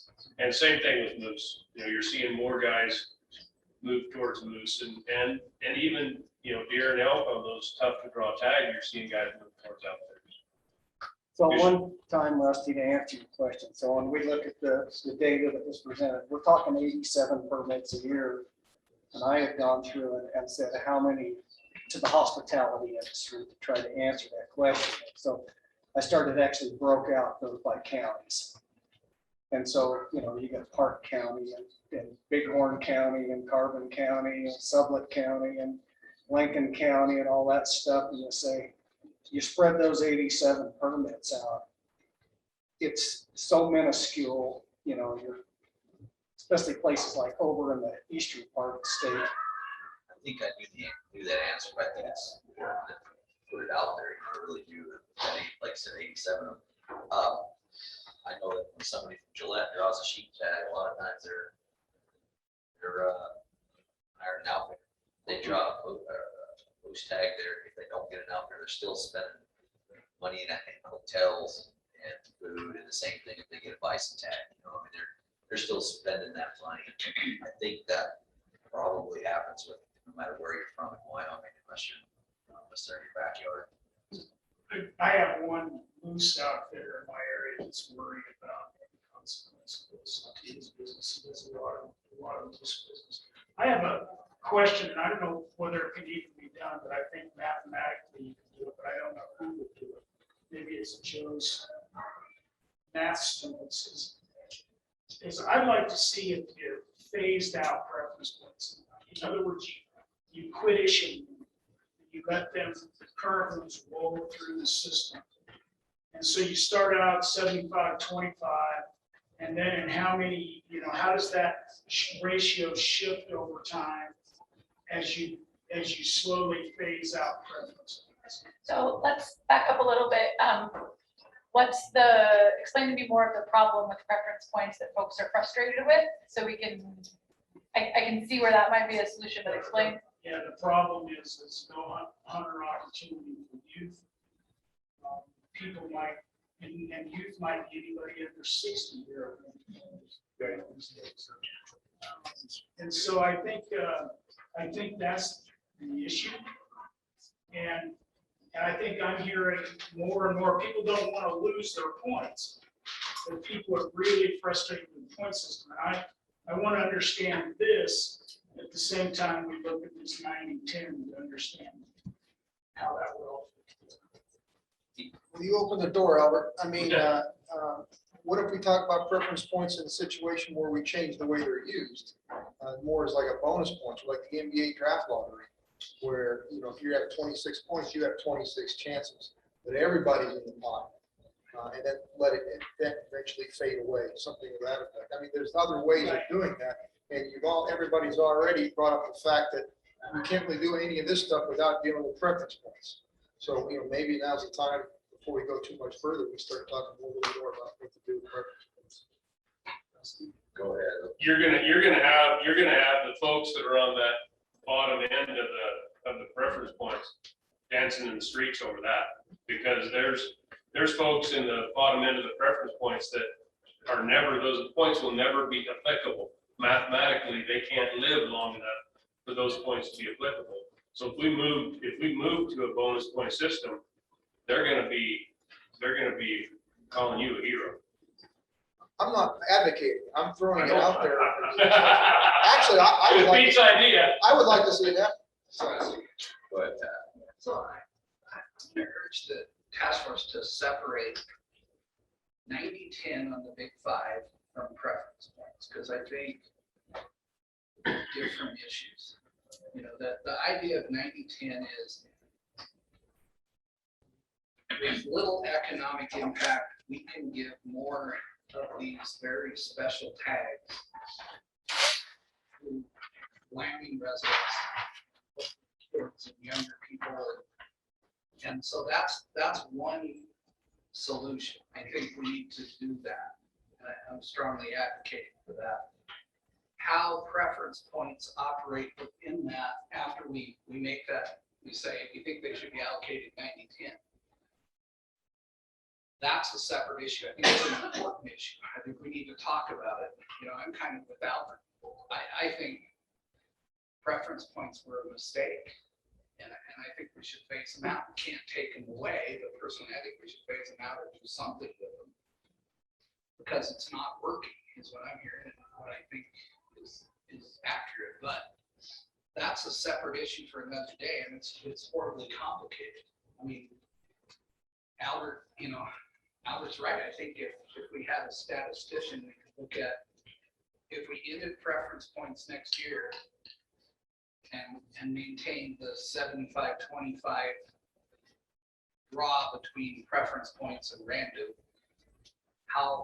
what does that look like 10 years down the road, or 15 years down the road, or 20 years down the road? That's an important piece of information to decide what do you do with preference points. But I think the 90-10 is just kind of a no-brainer for me. I mean, we have influence and we should set that at 90-10. Makes no sense to me. We do 75-25 on sheep. So let me just check in with the group process wise, so we can be most efficient here. We have kind of started delving into the story on big topic number 1. So we can just focus on license allocation and move 1A like through the cycle, try to get to agreement purely on license allocation. Or these can kind of travel together if they are married enough that the solutions depend on one another. It doesn't matter to me which way you go, but if these are so interrelated that they can't be separated, then we got to keep them together. If you think you can do 1A on its own, that's fine, and we can check that box. Lisa, what are you gonna say? I was just gonna say, if you calculate it based on, in fact, we don't have preference points on 2 of the big 4 essentially, because we don't do grizzlies. The 355 licenses for moose, money would be 10,650, the 150 preference points per, that hunter, the non-resident hunter, and 6,750. Do we do them on residents and non-residents both, Brian? We do for The moose and sheep. Okay, so that is. I think she's asking about. Okay, I was thinking what it would be for if it's only on non-residents, but I was wrong. So there's no fee for residents and there's a fee for non-residents. No fee if they apply and don't draw. Correct. There is a fee if they don't apply on the site. $7. okay, so it really is about $18,000 that we lose a year on preference points based on that kind of formula. It's my calculation. Sorry. Well, I'm going to take another side to this, Pat, and I hear what you're saying, but I think back to how we got here. And I think back to the first arguments that I heard coming from the resident sportsmen and their dissatisfaction, which raised these initial points with the 90-10. Initially, it was just these species, and deer and antelope and elk came in later. So what happened, in what I recollect, is that there was a strong frustration with not being able to draw a sheep tag or a moose tag. And then that erupted into, well, the other states do it this way, so we should look at it that way too. So if we separate these issues, in my mind, if we separate the 90-10 for the sheep, moose, goat, all these issues, all these species, and we don't look at what got us there at the same time, which was preference points and once in a lifetime, I think we're sending the truck out of the auto shop with new tires, but still leaking oil. And I'm worried that in 4 or 5 years, we're right back here again because we didn't fix the whole thing. And I think if we really deep dive into these issues like preference points and bonus points, or changing the ratio to a 50-50 preference, 50 random, which would help the non-residents when you split this to a 90-10, if that's the way we go, so that they have an opportunity for random tags. And then you look at once in a lifetime. Jeff's idea is a phenomenal idea to help clean up, X 900, what did we say, 944 instantly out, make it once in a lifetime. They have no points yet, so they're not invested in it. I think we can look at that. I mean, to me, it looks like let's fix it instead of sending that truck out of there still leaking oil. That's what concerns me. I think we can do it, and I think we have the time to do it. That's just. So it sounds like you're saying like, let's keep these things packaged together, because ultimately solving the big picture problem of access, you need them all together. In my mind, they have to. That they go together. Okay, Dwayne, Elisa, and Larry, go ahead. Just to give you a little history on the preference point system, because I was lobbying at a particular time. Matter of fact, I testified in committee.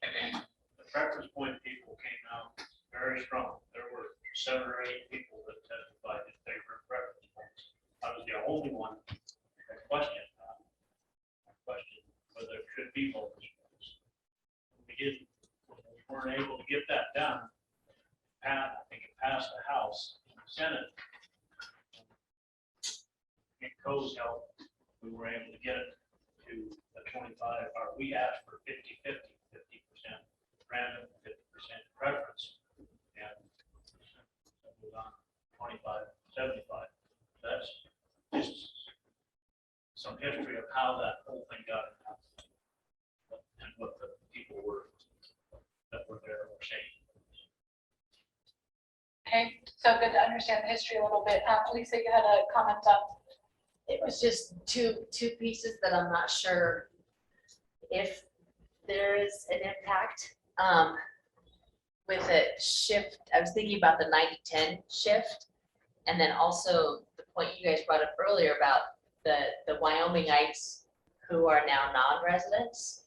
If born and raised in Wyoming but live out of state were considered residents as part of the 90-10 instead of the non-resident, you know, split it out that way, what that would do to numbers, because if you're decreasing non-residents, but the Wyomingites that were non-residents are now part of the resident pool. I don't So know. kind of going both ways, both people who weren't residents and all of a sudden are, and also people born here living somewhere else worth considering that as They part of the become story. part of the resident pool. Okay, I'm still thinking about, can we knock off one of these by itself, or do we need to do them together? And I have some opinions, but not real clarity on, yep. You're gonna have to do it sequentially. You can't be mixing these conversations like we've been doing back and forth. So I'm in Pat's camp. You've got to first make a decision that you're gonna go to 90-10. Want it. And then you follow that with the decision as to what we're gonna do with points. But while we're talking on the points discussion, we don't have a preference point system, folks. We have a hybrid system. You have 25% preference. You have 20 or 25% random draw, 75% preference. You've got a 5-year waiting period. You do not have a strict preference point system. So when you get into this discussion, you got to realize we have a hybrid system. We don't have a strict preference point system. So how are you going to rectify when we've got waiting periods out there? It's all in there. So right now for moose and sheep, you draw, you got a 5-year waiting period. You know, 75% go to the random or to the preference point, 25% to the random draw.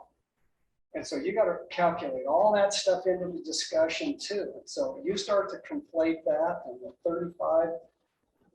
32,000 moose hunters that have points and the 25,000, that is going to be a long discussion that I think we need statistical help to be able to make good decisions, not based on urban myth and anecdotal data and hearsay and my perceptions. And so I just think you need to solve the 90-10 thing and come to a conclusion. And then if we get to that point and we have agreement, then the next thing we tackle to try to get to the fix the whole truck is just part of the truck. You start to mix these things up, I don't think we're going to spend, because we'll be bouncing back with the points, So random, this. let me do a process check really quick, because just experience-wise, I would tell you that they can be bundled, and also if it's more efficient to, and you think you can still reach those high levels of agreement doing one at a time, that's great too. This is called the temperature check. It's not a vote. It's not official. Can I make a process suggestion? Yep, go ahead. And that while you're making that suggestion, did anybody else forget their cards today? I did. I must have fallen out. So the two commissioners, process suggestion is instead of like making a hard and fast decision on any one of these, is we have sportsman opportunity, license allocation, you simply do a straw poll of what the body feels on 90-10 and mark it down. Yep. And then we just keep whittling, but we don't make a final recommendation. To me, I want to see the big picture before I make a final decision. Yep. And just to take that even a step further, however, I think we owe it to the public before we make a strong recommendation to give them time to think about it and say it's, and I agree with what you're talking about. I think it really pulls into what Si's saying, what everybody's saying, that we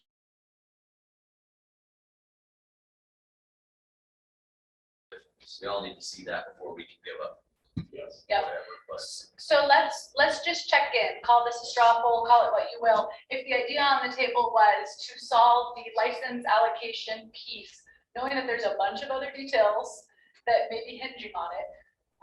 But if the license allocation for the big five were switched to 90-10, still having question marks about once in a lifetime, reference points, all those other related things, would you support that? And if you still think we need more conversation because you want to see how the other details suss out, vote with yellow or red. But it's just a temperature. It's just a temperature check. This is just feeling are we close on that one, or do we need a lot more conversation? So temperature check on 90-10 for license allocation. And again, if you feel like you want to suss out these other pieces before you can agree to 90-10, that's fine. So the question on the table, informally, is 90-10 to solve for the big five. So for 1A, would you support 90-10 for the big five? And again, if you say, if you're thinking, yeah, I generally support that, but I gotta see how these other ones play out, then vote red or yellow, because then we need to solve these ones too. So go ahead and vote your cards. And Jen's on the screen. Jen, I can't tell. I think that's green. The color's a little wonky. All right, so I'm seeing 1, 2, 3. Jamie, are you yellow? So I've got 4 that are red or yellow. So generally seeing high levels of agreement on 90-10, but at least 4 people saying like, either I don't like it as a whole or we need more discussion on it. So can we slice it off? Just focus on that. And just do 90-10, given that high level of agreement that we seem to have. Or those of you that have reservations, do you want to make a case of why you want to tackle other pieces, or just don't like it at all? Yeah, so I'll start with where my reservations are. When we first met in June, I heard several different stories of I want my grandson to have this opportunity. I want my kid to have this opportunity. This isn't fixing any of that. I don't know what this is doing. It feels good to be able to go home and tell your resident neighbor that, you know, there's going to be 32 more moose tags. But it isn't fixing the problem that we all came here to try to solve. And so that's my reservation of moving it forward. I don't have any problem with the 90-10 in theory, but we haven't fixed anything. And I think you're absolutely right, Si. I think until we can, I mean, these are such intricate components within this, and until we can get to where it actually solves something, I don't know that you can just say, I'm in favor of this, let's move that forward. Because it hasn't done anything. I basically agree. I agree with the 90-10, but until we solve the larger problem of sportsman opportunity, particularly I think youth opportunity in this category of the big five, I'm not comfortable because I think it is all interrelated. We have to solve. And in the end, if we can't solve the rest, and it's just 90-10 and we have straight up, well, that's a different story. So I think right now we have the opportunity to make this a larger solution. Okay. Just for context, I don't think that we can solve the problem. The best we can do is increase the chance that a resident or a resident youth could draw these tags. I mean, based on the current tags, take sheep. If we go to 90-10, there's 162 sheep. There's currently 14,000 applicants. It would take us 88 years to give every one of those applicants a tag. We're not going to do that. So our solution can't be that we think everybody's going to get a chance to hunt sheep. There are going to be residents who simply never will, no matter what you do, unless we find a way to substantially increase herds and get far more licenses. So the focus of ours has to be, if we agree to it, to increase the chance that certain populations can do that. In my perspective, that's resident hunters. 90-10 gets us moving in that direction. But if we don't do anything because we're sort of looking for that silver bullet to give every resident of Wyoming a chance to shoot a sheep, we will never solve that issue. And I understand that. I'm not expecting that we can put that type of silver bullet in play. I mean, that's not real. Mathematically, it's not real. But we do recognize that there is a bigger problem here. And those discussions, I think, go right along with it. Like, let's move forward with this 90-10 idea because we've also talked about these other things and how it puts a bigger package together and benefit. Okay. Pete had a question and then Rusty. I don't have necessarily a problem with the 90-10 thing, but I would like to know, I mean, we have strong advocates for the resident hunter in here, but I would like to see, as a non-resident, I'd like to see what that 90-10 looks like on the ground. Because I think there's a number of areas in this state, they're not going to get a license. It's going to be maybe every other year, every 2 years, that there's actually going to be a non-resident license offered in that area. And I'm not saying that's good or bad. I'm just saying, I'd like to see what that looks like on the ground. It's easy to say 90-10 or whatever, but when we actually look at those areas, if we have some sheep areas that only have 5 tags or something like that, well, they may not get a non-resident license by every other year. Like I said, I'm not saying that's bad. I'm just saying I'd like to see that, how that plays out. And I disagree with Lee regarding the preference point thing. This is different than a license quota or a reduction in sheep. We are just flat out taking away that percentage. We're taking away that ability of them to draw a license. And it's not because of a quota. We're just deciding because of the change in rules. So it is a little bit of a difference. They're much more tolerable to able to tolerate a reduction in quota because of some factor. But when we don't have a reduction in quota because of that, we just flat out are not going to give them a tag. To me, that's a difference. And if I've been a non-resident who's got 20 some odd points, I'd be a little pissed. I'm not saying it which way to go with that, but I'd like to see a little more about that. That's my reservation for that problem. Go ahead. I feel like the conversation uses 90-10 as a stair step. I mean, like universally, there were 40 elements out of all of us who were comfortable with 90-10 as the next step, which allows us to start then talking about what a preference point or a bonus point system looks like.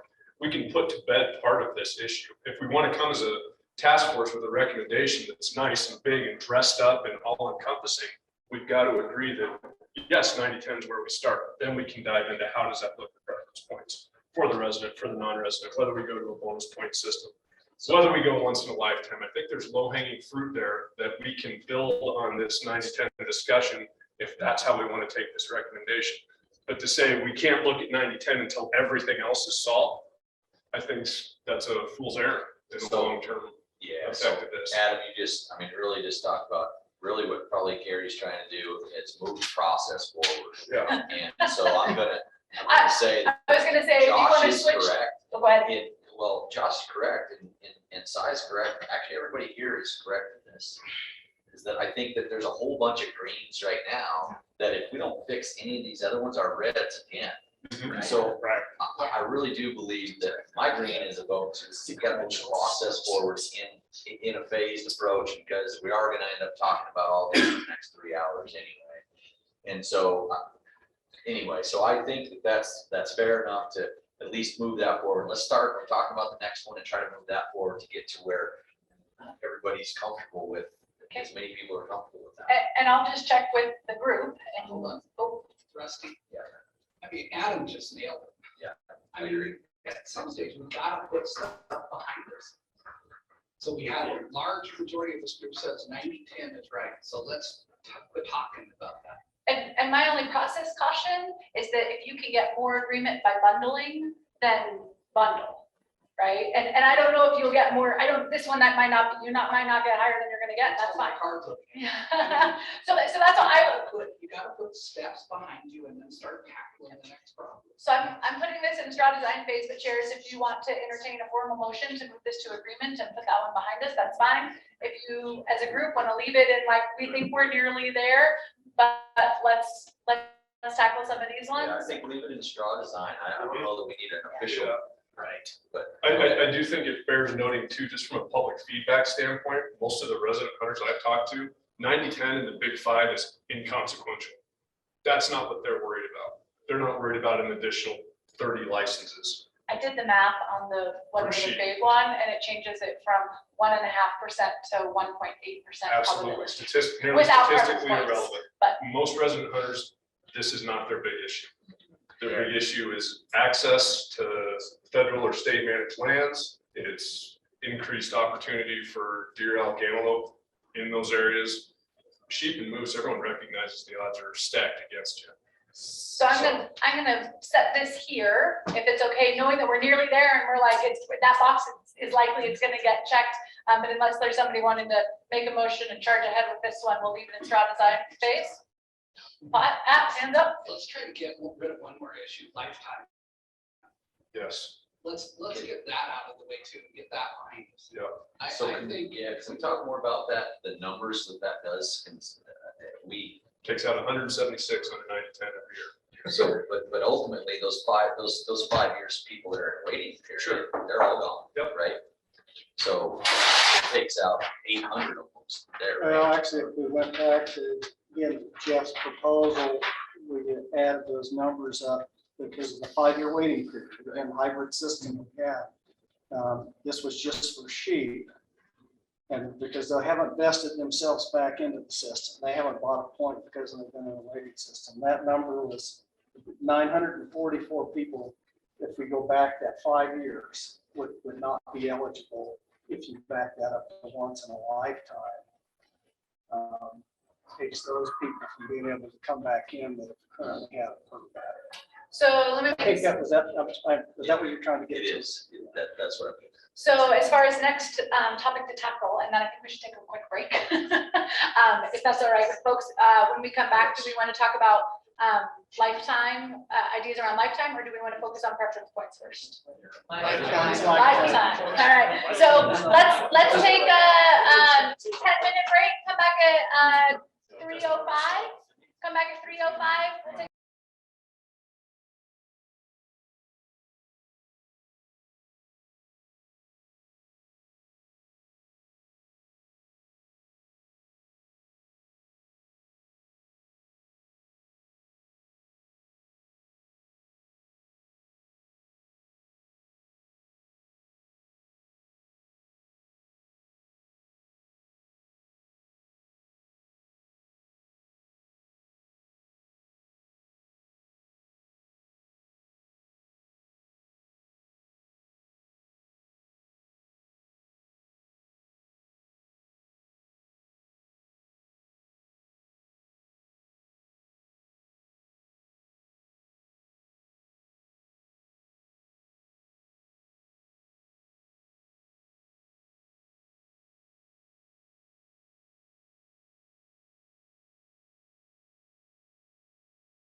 our delightful time together today.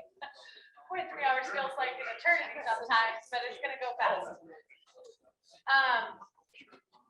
So as a point of order, I love that more snacks are being shared now. Y'all are so innovative.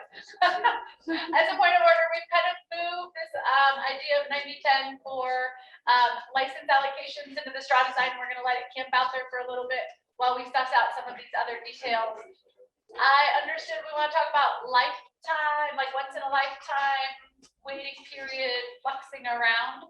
Is there anything else we need to understand of the story? We have the status quo up there. Is there any other background information we need to understand about those?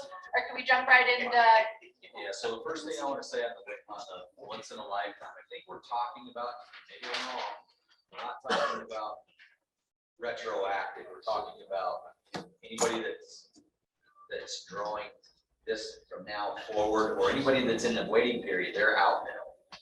So That's two anybody. questions. Right, so I probably have 2 questions.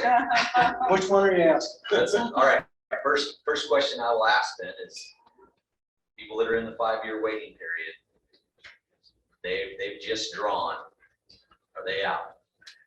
So once in a lifetime. I think Yeah. first, are you talking about bull moose and sheep?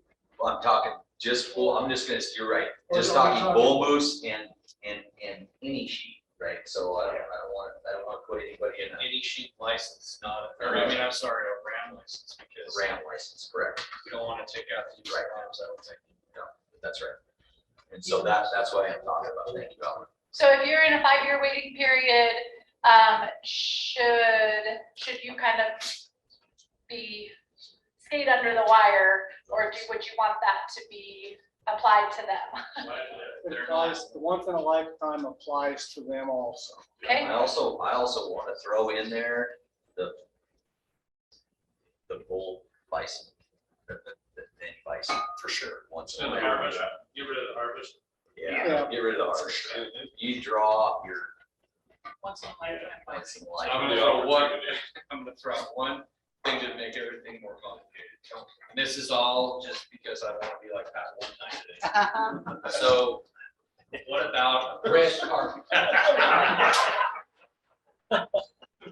What about, I think the reason we're doing this is because we're trying to protect those folks that have some kind of an interest because they bought it. What about people that are outside the 5-year waiting period but haven't bought any points? Can we do that retroactively? Because we're not taking anything away from it. They don't have a point. Fair. Is that any? Question. I don't know. So let's park, if I can we park the bison, because it's really different, because there's no point system for the bison.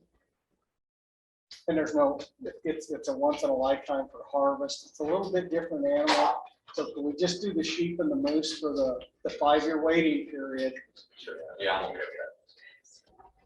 They're out forever, right? So, well, you're going all fast on me. So this is an option. You want to change the waiting period to once in a lifetime for sheep. Moose and sheep right now is what we're talking about.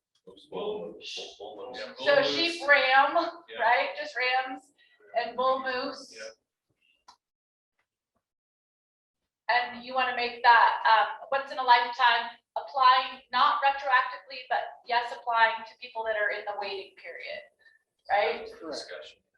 Not applied retroactive, or yeah. This is where I'm not a lawyer, but I'll be as precise as possible. Not applied retroactively, but including or inclusive of those in waiting period. So I saw cards going up. If this is one that doesn't need a lot more discussion and people are feeling pretty good about it, it's another one that we're nearly there on. So we're talking about for ram, sheep, and bull moose, change it to once in a lifetime. And people that are currently in the waiting period get scooped up in that. Okay, seeing lots of green cards. Oh my gosh, such high levels of agreement.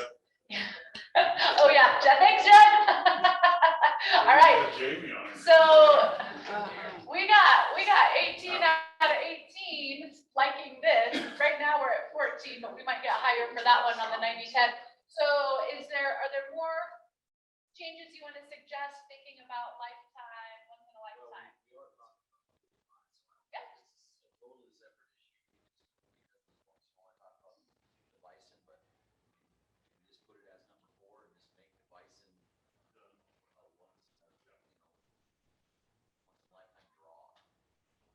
It's a once in a lifetime harvest right now.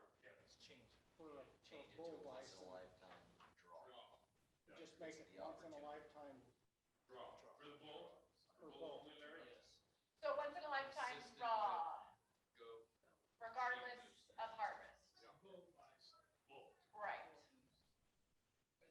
Goats and grizzly bears are only one. Correct. So all the big. So I make, can't remember the statute. Grizzly once in a lifetime. so the option on the table is making bull bison a once in a lifetime draw regardless of the harvest. Currently, it's only if you harvest. This would make it if you draw. Gosh. Waiting. How do you feel about that? Making bull bison once in a lifetime? Okay. Good on that one. Can I ask a question of Director Nesbitt, just real quick? In the event, I mean, of all the game, there's the potential for these to probably have population swings. It seems like bison would be one of those where we could see that big swing. If we do this and that were to happen, do you feel that we could do something similar to what we've done with the mountain goats this year, create a different type of harvest structure to be able to still get around that? Create a necessary loophole for First of all, management. if we have large populations of Yeah, bison that good are point. outside of where they're at right now, I'm gonna get fired first. But no, I don't view that as a problem. I don't think that's an issue. It would most likely be cow calf. That's, Yeah. yeah, we're sure it's all involved. I'm tracking our interests that I know are just motivating you, that you guys are all about increasing access and opportunity, but you're considering fairness, growing your future generation of hunters, economic vitality, and strong management as things you're weighing, right? And saying, how do we make sure we're maximizing these changes? So I'm just tracking them to give us that language as we go. Other options, because I can see we're on the roll with options. When we think about lifetime, waiting periods, any other improvements that folks see? Go ahead. I guess mine's a question is the person who has, a minimum number of points, like has 2 points, do they stay in and still continue to gather points over the net, even though they may be 60 now? There's no chance in hell that they'd ever. Legally, I don't think we can. But legally, take we it gotta away. keep them in the loop. And they But you probably can take kind of, themselves you guys out. already take points away from people that don't apply for 2 years, so what's the difference? If we, Yeah, points that they're someone actually accumulates and then becomes a poor college kid and mom and dad aren't paying for points, lose their points. How's that? But you're not bitter. Well, that was 8 points that I never got back, but they were That's taken away. based on their action. Sure, absolutely. It's not arbitrarily saying you have this. Well, you're saying if you don't buy points for 2 years, you lose all the points that you did buy. What's the difference? So let me If we get change clear the rules of on, the game, what's the difference? let me get clear. Are we shifting the conversation to preference points, or is this a nuance on the lifetime? No, this is like, what do we do with it? I'm all for the lifetime, but I mean, that figures into the lifetime. What do we do then? The minimal points, I certainly think, yeah, but, any minimal chance, but if you only got 1 or 2 points, I guess maybe, we keep them in, and if they understand that they're so far down, they probably will quit, but they're still putting in. But a random. Hang on. Still have a random. Let me ring the list, because we're starting to sprint on splinter. Part of that's because it's 3:15 and we're antsy to go. Go meaning big progress. It sounds like we're shifting to what are we gonna do about preference points? Before we do that, are we satisfied with the changes for One lifetime other thing related? that somebody brought up that I just want to make sure we're clear on it. Maybe Director Nesbitt brought up. What about somebody that has drawn a license? They have 0 preference points, they're just not sending in. What do we do with I that? thought through that and I'm retracting my concern. Because it would be so complicated to go through and figure that out. It would take, for a handful of people. Yeah, statistically. Never mind. Okay. So any other nuances or additions when you think about lifetime limits or waiting periods? Anything with cow-calf? What's that? We just did away with waiting. Yeah. Because There's still you're waiting periods with bison, the type 4 bison. Yeah, Look how I know things now. I didn't know any of that before. There are waiting periods for those. Do you want to tweak any of that stuff? I don't. So I'm not gonna speak for game and fish, but I think they do a better job. Those kind of things are management issues. We're talking cow-calf, lamb, that kind of stuff is certainly more a population management issue. And I don't think that's, at least in my opinion, probably tinker with that very much unless we want to go through and get rid of waiting periods. I don't know that the commission needs our permission to adjust those waiting periods in that sort of way if it's for management. Is that right? Yeah, I think we did it along. I agree. Okay. Nothing else on waiting periods or lifetime anything? All right, so let's talk preference points. We know there's history, we know there's financial investment, we know you've got the non-residents, the residents. There's a mix on these, and we know that this is only applying to sheep and moose. Right, so put that in your mindset. Let's think if there's anything else we need to wrap our heads around, because this one is going to be messier, I feel like, in the solution making. Albert and Larry, go ahead. Yeah, I think on this, the first, I think the first thing we need to do is list all the options. The people particularly these people that are really knowledgeable, what are our options? And then we need to investigate them a little bit statistically to see if they're going to make a difference.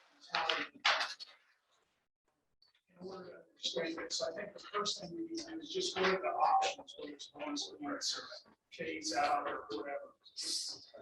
There's a handout, just so everybody knows, there's a handout with a lot of different options on it. Can somebody pull back the curtain on that handout? I got it too, and I didn't know where it came from, which is fine. I just want to know. I'll let Senator Hayes talk about this. Yeah, and I just wanted to talk real quick. So when we talk preference points, that's only part of the system. Yep. We have a hybrid system. We have a waiting period, we have a random draw, and we have a preference point draw. So we don't just have preference points in Wyoming, but what I did is, if this discussion, I put together a list of all the potential schemes that are used by different states and which states use them. So you have the random draw, and this is not for all species, and it's not all states. It's just some representative states and what they do. So right now, just complete random draw for almost all of their big game permits. New Mexico and Idaho are about the only two states that use that system now. Point systems. When I mean point systems, that includes bonus points, preference points, weighted bonus points, but some type of point system. You see that's used pretty extensively, not only in the West, Wyoming, Utah, Arizona, Montana, Nevada, South Dakota, Colorado, Oregon, Washington, California. You see Midwestern states, Kansas, Iowa, even the Northeast, Maine, New Hampshire, and Vermont use some type of point system.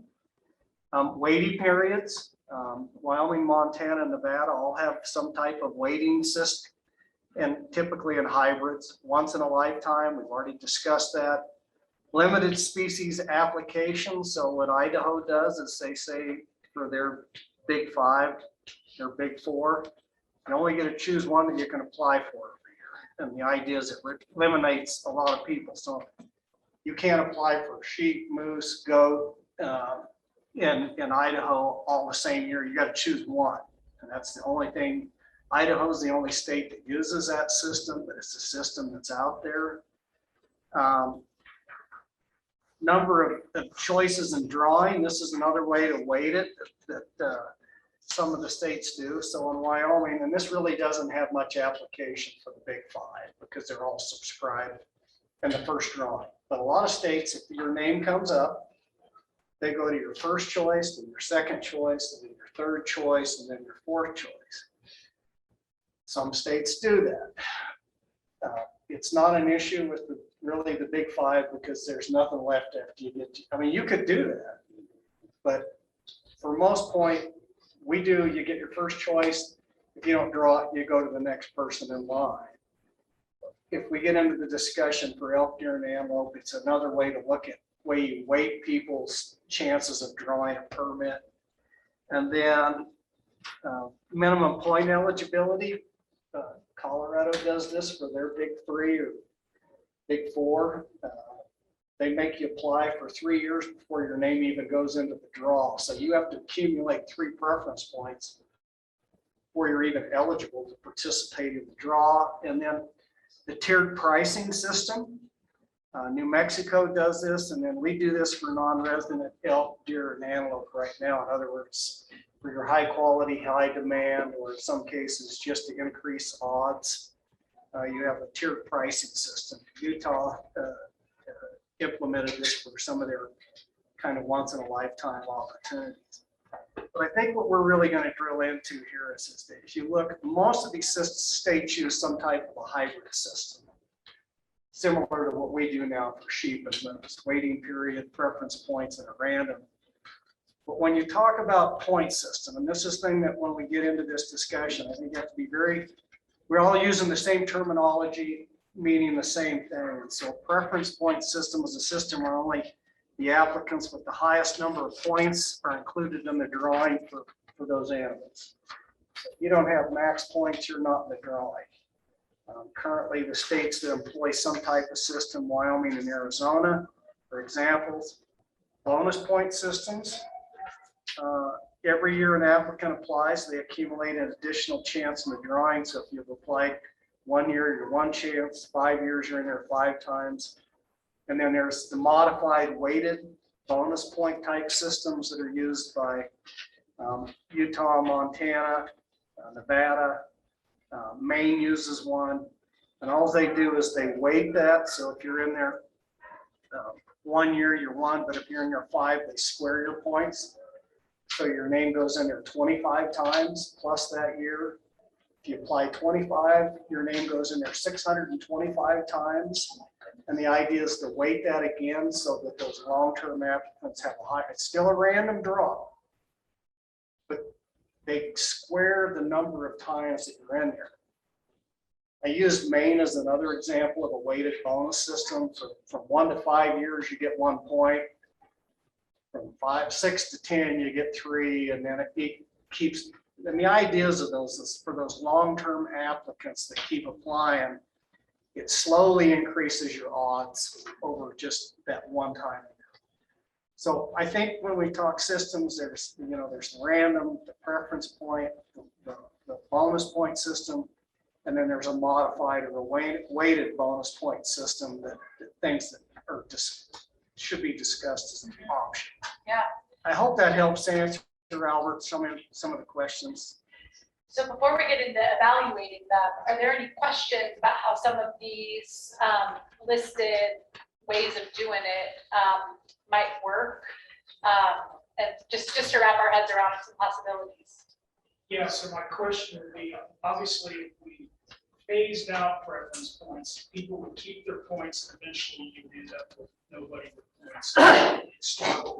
So my question is if you went to a bonus point system and you transfer their preference points to bonus points, whatever that is that going to meet some legal muster or not? And I guess that all depends upon the court case, the time, and the lawyers. I guess that's the question. Do we think we can make that shift? Has any other state made that shift? Like a conversion? Yeah, conversion from one to the other. Montana did that a few years ago. And they converted from a preference point system to a bonus point system. No, you're still vested in the system. And then subsequently after that, they changed it from a straight bonus point to a weighted bonus point system too. The states have changed these over a period of time. Colorado's changed theirs 3 times. Is anybody coming back around to preference points, or is that just so passe? The only thing they've done with preference points is modified the ratios. Okay. And so they've done that. So like we're 75-25. Some states have modified those to 50-50. And so that ratio of random draw to preference points has been modified. I think about how you're balancing in that the fairness for people who have been trying for years and years and years and investing in that, and also access and opportunity, growing your younger generation, et cetera, right? So you don't have to be a super old timer who's been applying forever to have an opportunity, and how you balance those. Joshua, we're gonna. Yeah, I was curious if there is any other state that is, particularly with the big 5 or the big 4, are they setting aside a percentage for youth? I think so. New Mexico does for sheep have youth sheep permits, and I believe there's just one that does that for youth. Now there's a lot of states that do. I don't think they do. I believe New Mexico is the only one that does for the big 4. All right, a follow-up question to that would be, is there any state that if you draw one of those highly coveted tags, like a sheep tag, where you could transfer it to an immediate youth within your family, a grandson? Arizona, but I don't know that they allow that for sheep, but they do for elk and for deer, where you can transfer it to or allow somebody, your child, to hunt on that with you present. I have to go back and see if they allow that for sheep. But let me pick on Josh. That's not a preference point issue. No, it's not. I'm just asking. That does bring up Picture an interesting access. component though, with whether it's bonus points or preference points, there should be something in here in regards to passing that on. I mean, if I've accumulated 45 bonus points, if we convert to that by the time I'm in my 80s, probably not going on a sheep hunt unless I'm just super great shape, but my kid might be able to, or my grandkid might be able to. I'd love to have that opportunity to pass those points off to that individual instead of them starting from scratch. I put 45 years into the system. Why can't one of my family members benefit from that?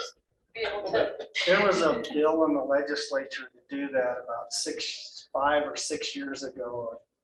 Boy, it got burned down pretty fast with the House bill. What was the reason behind it? It's too easy to scam the system. It had too many relatives. Everybody starts putting in just so they know, so grandma, grandpa, mom, all accumulate points and then give them to their son. And so there was a fear that there was so many loopholes there that. I guess from the surface, from a 30,000 foot view, I could care less. I mean, congratulations, you had a bunch of kids, or you have a bunch of kids, you have a bunch of family members that want to see your kid hunt a sheep. That was the big issue. Was there was a lot But of fear. you're still only talking about one license. And it went both ways, if I remember right. The kid could give to the father, so it was a two-way thing, and it burned. Well, yeah, the one caveat to that would be, once you give them away, you're essentially surrendering your future opportunities. that's your lifetime. Yeah, that's your lifetime contribution, whether it's to yourself or So to. a kid get coerced by his father or his uncle to give him points. So There was all that. Yeah, that would have, I mean, it would obviously have to be worded a little more clearly, but that should be a pass down type situation rather than a Sounds like, pass up. sounds like it's an option to consider, but one that had a rough road, at least in the legislature. Joe Hennigan, I'm gonna remind us that we're focusing on improvements to the what's currently the preference point system, and that we've got some ideas on paper. We might be close to having an idea to put out as a clear option. Joe, Pat, Cy, and then Larry. Yeah, sorry, this is just a follow-up to that. Maine does allow you to list an alternate on your moose license. So if you draw, either you or the alternate can shoot that moose. So there are some models if we wanted to go down that road, but that's not preference. Okay, thanks. I think Pat, go ahead. So let's narrow this a little bit so we can do. On preference points? Why don't you start as a chart, please? Nothing. We can do nothing. Yeah. For on points? Yeah. Yeah. We can phase them out. Phase out, meaning tell me more about what that would actually look like. You're stuck with whatever you have today and we don't give out any. 26. We can modify the percentage of licenses allocated between preference points and random. And what kind of a split would you, if that were the way to go, what would you advocate for? 50-50, I don't know, but it's something, it's just, I'm trying to get big topics so we can narrow down a Yep. little bit. So shift to 50-50 of preference point versus random. And then we could look at all the hybrids. We could spend days. Converted to bonus. Well, yeah, you have a flat conversion in there too, but I think it makes a lot of sense. So if you converted to bonus points, instead of just having to have the sports person with the most points, it's just that your name goes in the hat that many more times. So add an addition of similar 75-25 split, still have a random draw, not have a random draw. Well, I think the entire thing would be random. If you converted to bonus points, Right. and you've been putting in for 40 years, your name's in the hat 40 times, I've been putting in for 20, mine's in the hat 20 times, along with everybody else, but it's a random draw. There's no perceived advantage that you're in a separate pool because you put in for 40 years. You're in the same pool I am, or the same pool that my 12-year-old's in. You just got one point. You just have 40 names in the hat, and he has one. Okay. New applicants would build points or new applicants? They would build chances, but there's no 26 plus points are in this drawing. It's, everyone's in the same hat. You just have more names in the hat because you've been putting in longer. Yeah. It's still random. It's just like buying a bunch of lottery tickets, I get that, just wondering if new applicants in would not be eligible for just. No, they could accumulate over time. Well, I think that's what we want. Are we phasing out? Are we phasing out the accumulation? Correct. So those are ways that this could be split. What I have here is convert, what people currently have as preference points to bonus points. Your name goes in the hat that number of times, and then the whole draw will be random. And what I put, based on what Adam was saying, the new applicants could continue to accumulate points, but they would just be thinking of them as bonus points. That if you, over 10 years, starting from now, you apply every year, your name is gonna go in the hat that many more times. I don't think that helps kids, because I have 24 preference points, so I get 24 chances. No, the only thing that helps them is to scratch everyone's points, period, and start from scratch. But I don't know that that's gonna be a conversation any of us wanna have with Pat, I would people that disagree. I have think 26 it does points. Shift for the newest applicants, the odds are up because you're not isolating 75% of the tags just to the preference holders. Yeah. But we need your math department to run the statistics on that. I think if a kid has one chance and I have 24, it's just taking a long time to draw a tag. I mean, even random, but I don't know. But if you have 24 and he has one for the full 162 versus taking 75% of that 162 for only the preference, his odds actually improve if he's in the same pool with everybody. I think that's what actually. So what you're wrestling with is how do you make sure that this is actually going to improve odds? We still have the reality of 7,000 applicants and 180 tags that reality is, but whether it would markedly improve things for your younger hunters, you could do some math to see, because it wouldn't necessarily be a 1 in 7,000 chance.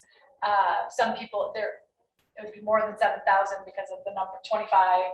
If your name's in the hat 25 times.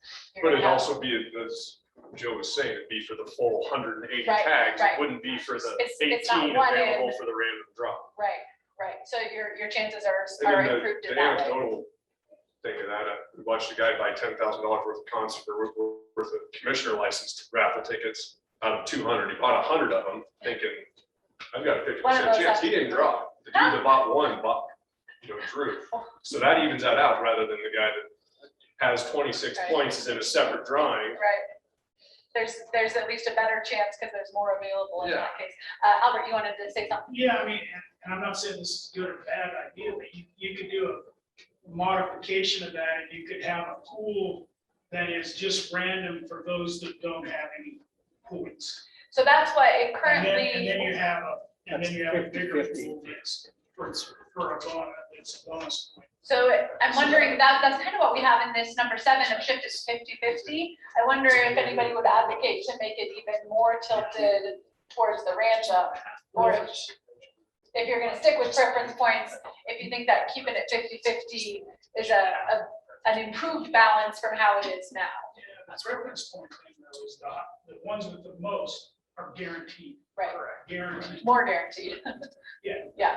Well, the ones with the highest are guaranteed. Right. They want. This would put them into they get that many bonus points. They would be in a pool of a random draw that's a more bonus point draw, and you retain some percentage that would just be, if you wanted to do a first time draw, you could have so many. It's probably too complicated. Well, I'm trying to understand. It sounds like you wanted to convert to bonus points, but still have half of it. I feel like that's still in number 7. It's Okay. So could we add number 9 and do a convert to a weighted bonus point system? Yeah, so tell me more about what that would look like. Well, so every year you go in there, every point you have in there is square. And it just shifts the bell-shaped curve to those long-term applicants have a higher, everybody still is a random draw. Your name's just in there more times.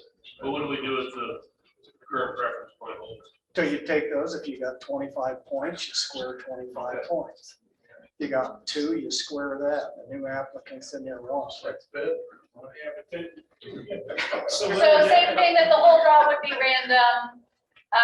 It's still a random draw, you just weight the bonus points. Okay, so that is kind of acknowledging the time investment of people who have been applying for years and years and years, giving them even more of an advantage. Huge advantage. But so Larry, and I just, I'm talking and thinking, which will get me in trouble, but all you're doing then is increasing the number of applicants in that draw. So, and I just need someone, we need someone that has a lot more math, because, so if you go to, right now, if you go to a straight bonus point with the current preference points you have, if you have 26 points, your name goes in 26 times, that means there's 26 Larrys in that, in that drawing. So if you're squaring them, what does that do? What does that do? Because it just makes it a bigger pool. And does it increase your? Gives Larry 676 names. I know, but then it just. And so if you're a See what I'm first, saying? if you're a first time drawer, one squared is still one, so you still have your name just in there once. Whereas if you're. I understand that, but it just increases the number of people that are in that drawing. Right. It does increase the number, but it proportionally weights it, that the people with the most have a higher But is it higher changing? chance of drawing. But what I'm saying, does that change it any different? Does it weight it any more if you only put your name in there 26 times? It does. Versus 676? So, and I talked to Dr. Schaefer about this, and so, I think we should really take a look at is look at these options, get those down there. Have him work with his stats department, his graphics people, because it's really easy to show you what this does in a graphic. If you just use a random, which is a normal bell-shaped curve. Bonus point is still a random, but it starts to shift the peak over to those with higher bonus points. The weighted bonus point system just shifts the peak over a little further. You tried to draw this out for me in your office. Well, I just say, if we could work with Dr. Schaefer and bring all of these 50-50 preference point, random, and come back at the next meeting with some statistics and some graphics to show people what it does and doesn't do. That would be my recommendation. It seems like we might be close to like wanting to understand it better, but I'm gonna do a temperature check in just a sec to see maybe which of these we should prioritize modeling, if not all of them. Sai, you've been waiting patiently, so sorry. Go ahead. Well, the thing about the 50-50, Uh-huh. I think about. So keeping number 7 here is keeping the preference points as preference points, but changing it to 50% of the allocation being. I think about the two situations, and one of them was my situation. I had a number of years of sheep applications and never drew a sheep tag. When the preference point system was started, I knew for a fact I was going to get to hunt a sheep in Wyoming. I knew that for a fact. That was going to happen. Under the other system, I knew I was never going to draw a random tag. I just had that gut feel. I was not that guy. You're not half the Yeah. street. And then the thing that I like about the other half going to random is I look at my 12-year-old grandson and I say, okay, and obviously I disagree with 12-year-olds being able to hunt sheep. That's just me. I think they should be older than that before they do that game. But I look at it and I say, okay, so he's got two avenues. He's got a ray of hope. He's going sheep hunting. Now, he may be 50 years old if he's an unlucky individual and he has to draw through a preference point line. But every year, he's got a shot at half of those tags on the random side. And that's why I like that the best, because I can see my 12-year-old grandson going sheep hunting. Okay. One way or the other, he's going to go sheep hunting. If you go to a bonus system or you go to random, he could be just like his grandpa was and be that unlucky guy who's never going to get a tag. Okay. And So for you, that balance is a better. It works. And then now that we put the once in a lifetime thing in there, that was really a huge, I don't know that everybody in this room really gets. how important that was. That was a big, big deal to making this thing work. I felt tingly when I saw those. Yeah, Personally. So I guess what I'm saying is that, let's look at the numbers, that's all fine and dandy and everything, but I'm throwing my hat in 50-50. Okay, so I want you to look at the options that are below the line here. One is no change, just leave it how it is. One is phase out, you're stuck with what you have today and you don't get any more. So stick with the preference point system as it is, but for now, but gradually phase it out until nobody has any more preference points and then it's just all random. Shift to a 50-50, so you keep preference points, but you shift, instead of them being allocated 75% based on preference points, you make it 50-50. This would be a bigger shift, converting them to bonus points. And the new applicants would accumulate points that they would be understood as bonus points. So moving more towards randomness and convert to a weighted bonus point. So again, bonus points, but weighted. So you would have kind of a supercharged, if you have an accumulation of points, that would be kind of supercharged within the random draw. These are all possibilities. I'm gonna, because it's getting late in the afternoon and you need to stand up, I want you to have a stand-up meeting with somebody and say, which way are you leaning? Of which one of these makes most sense to you? I'm gonna do a check-in when we come back to say, which one do you like best? And we'll see then if we need more modeling or if we're just in agreement about it, okay? All right, I'm gonna literally go around the room and I want you to tell me which number you like. If you want to elaborate on how it's meeting your interests and priorities, that's fine. But this is just to see, and if we're close, we got a lot of agreement around one of them. Maybe we don't need to do a lot of statistics. But if we're all over the place and we need to, sorry, my Britney Spears is falling. If we need more information to come to better agreement, then we'll do it. I'm gonna start on this side. Dwayne, did you guys have a favorite? Yeah, I do. I have number 7, but I'd almost be in favor of switching to 75-25, the opposite. Okay, so I'll put that up there. Sorry, I should have checked. Are there any other new ones that came up as you were talking and evaluating these? I'm gonna put a number 10, and it could be so shift to 25, 75, and the thinking being that that gives more access and opportunity with the randomness, but still providing some fairness. Okay, so some of you didn't have that to consider before. Do you want me to go ahead and put your vote down here for that? Okay, you would prefer 25, 75. All right, Albert, where's your leaning? Leaning is still phase out, but it's really close call. Okay. So that's pretty decisive answer. I'm glad you were clear on that. I need to see the data. I'm gonna give you 2 dotted lines on both of those. Go ahead, Pat. Okay, that's a first. I was trying to keep a straight face. So let's get rid of no change. I don't think anyone. Just don't vote for it. What do you like best, Pat? Well, leave it on. I mean, I'm without it. I think we need to take 6, 7, 8, 9, and 10 and look at the statistics. What does that do? I'm going to use size analogy. What kind of car does that give us? Okay. Does that help the problem? So you want more information, it sounds like. Information on all those ideas. So no leanings other than you don't like number 5. I like phase out, I like some switch, but I need more data. Okay.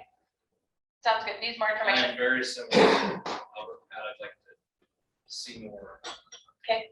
Want more information? More information. Can't lean anyway till you get more information. I'm leaning towards 50-50 or 25-75, but I'd like to see the numbers. Okay. I'll give you a dotted line on each of those. Thank you. Ogden? Oh, you got rid of the 50-50. So you think that the 50-50 is, okay, feel pretty decent about that? Okay, Tony? I'm sort of in there too, 50-50, and then I would like to see so a little bit more information on how that you know, with the bonus points and all the other factors that might enter in, I'm not opposed to those, but I would actually change to 50-50. Okay, so feeling good about this, but some interested in the possibilities. Rusty? Yeah, I'm leaning towards 7. Okay. You know, and I also want to know if we're talking 50-50 on both non-resident and resident. It's the same. I don't know if we've actually got that far. Maybe we don't need to, but we're gonna punch the numbers, and I'm guessing with the numbers that are going to be so small, with the licenses that are going to be allocated to non-residents, none of that's really going to matter a whole lot. There's going to be really tiny. Kind of splitting hairs a little bit, But anyway, I think that we'll have to have somebody run those numbers for Okay. us. I think that's really going to be important for us to see those numbers. okay.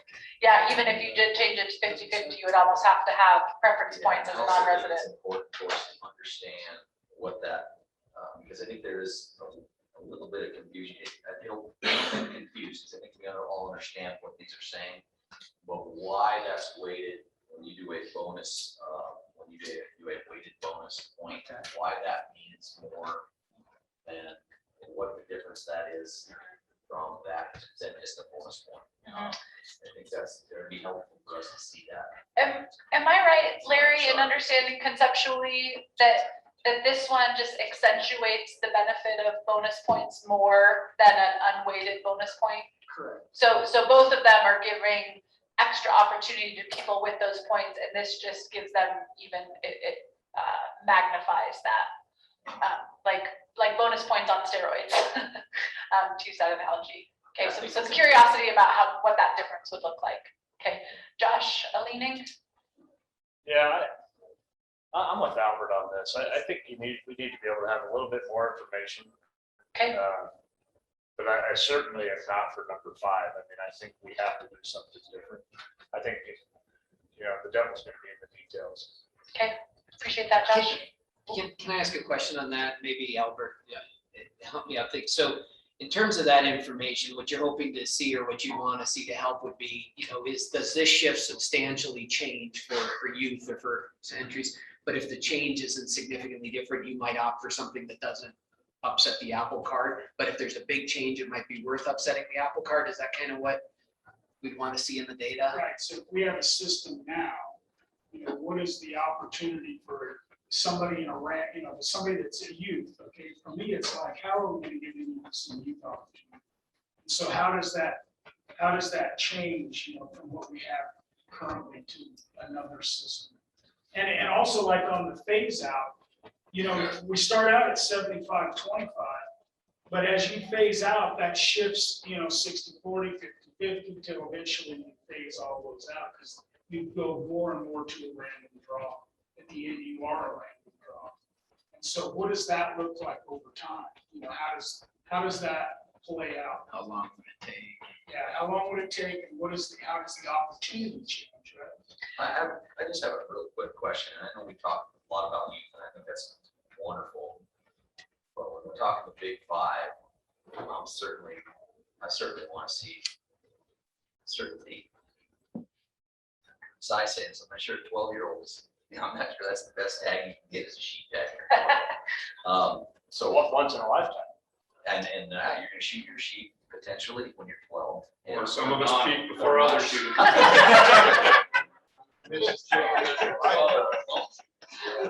So That's an excellent way of putting it. just not really questioning that I want to give things to you, because I think that's where the future of hunting is, but. It sounds like you're balancing that with honoring But the I want to be experience. careful with this big 5 and saying, hey, 25, random, giving a weighted tag to somebody that, or randomness to somebody that. Doesn't even know what they have. Yeah, right. Yeah. I don't know. I'm just trying to play a little bit of devil's advocate. I'd almost rather see somebody in their 40s or 50s get that tag than somebody that doesn't know what they just got. Yeah. 20s, to me, it's like 20s, for yeah. sheep. Okay, sheep's different than moose. Yes. Moose, you can get some off course and drive up with an UTV and shoot your moose. Great. Yeah. But a sheep, do you want that tag when you're 30, or do you want that tag when you're 70? 30. You want that tag when you're 30, or you're gonna just put in for for one of those, you know, coding, one of the, you only got a couple areas, right? So let me, I'll just add to our list of interests that you also want to honor experience and investment, but not to the point that you're then excluding people because they are physically not able to pursue these animals if it tips too far. So wanting to grow our future generation, but also not sacrificing. I think the numbers would flush some of that. Yeah, I think so too. So Josh, I think I tallied and I captured that I'll start our next steps. And I think that Joe's been voluntold to work on this, but we'll clarify who's going to take care of these.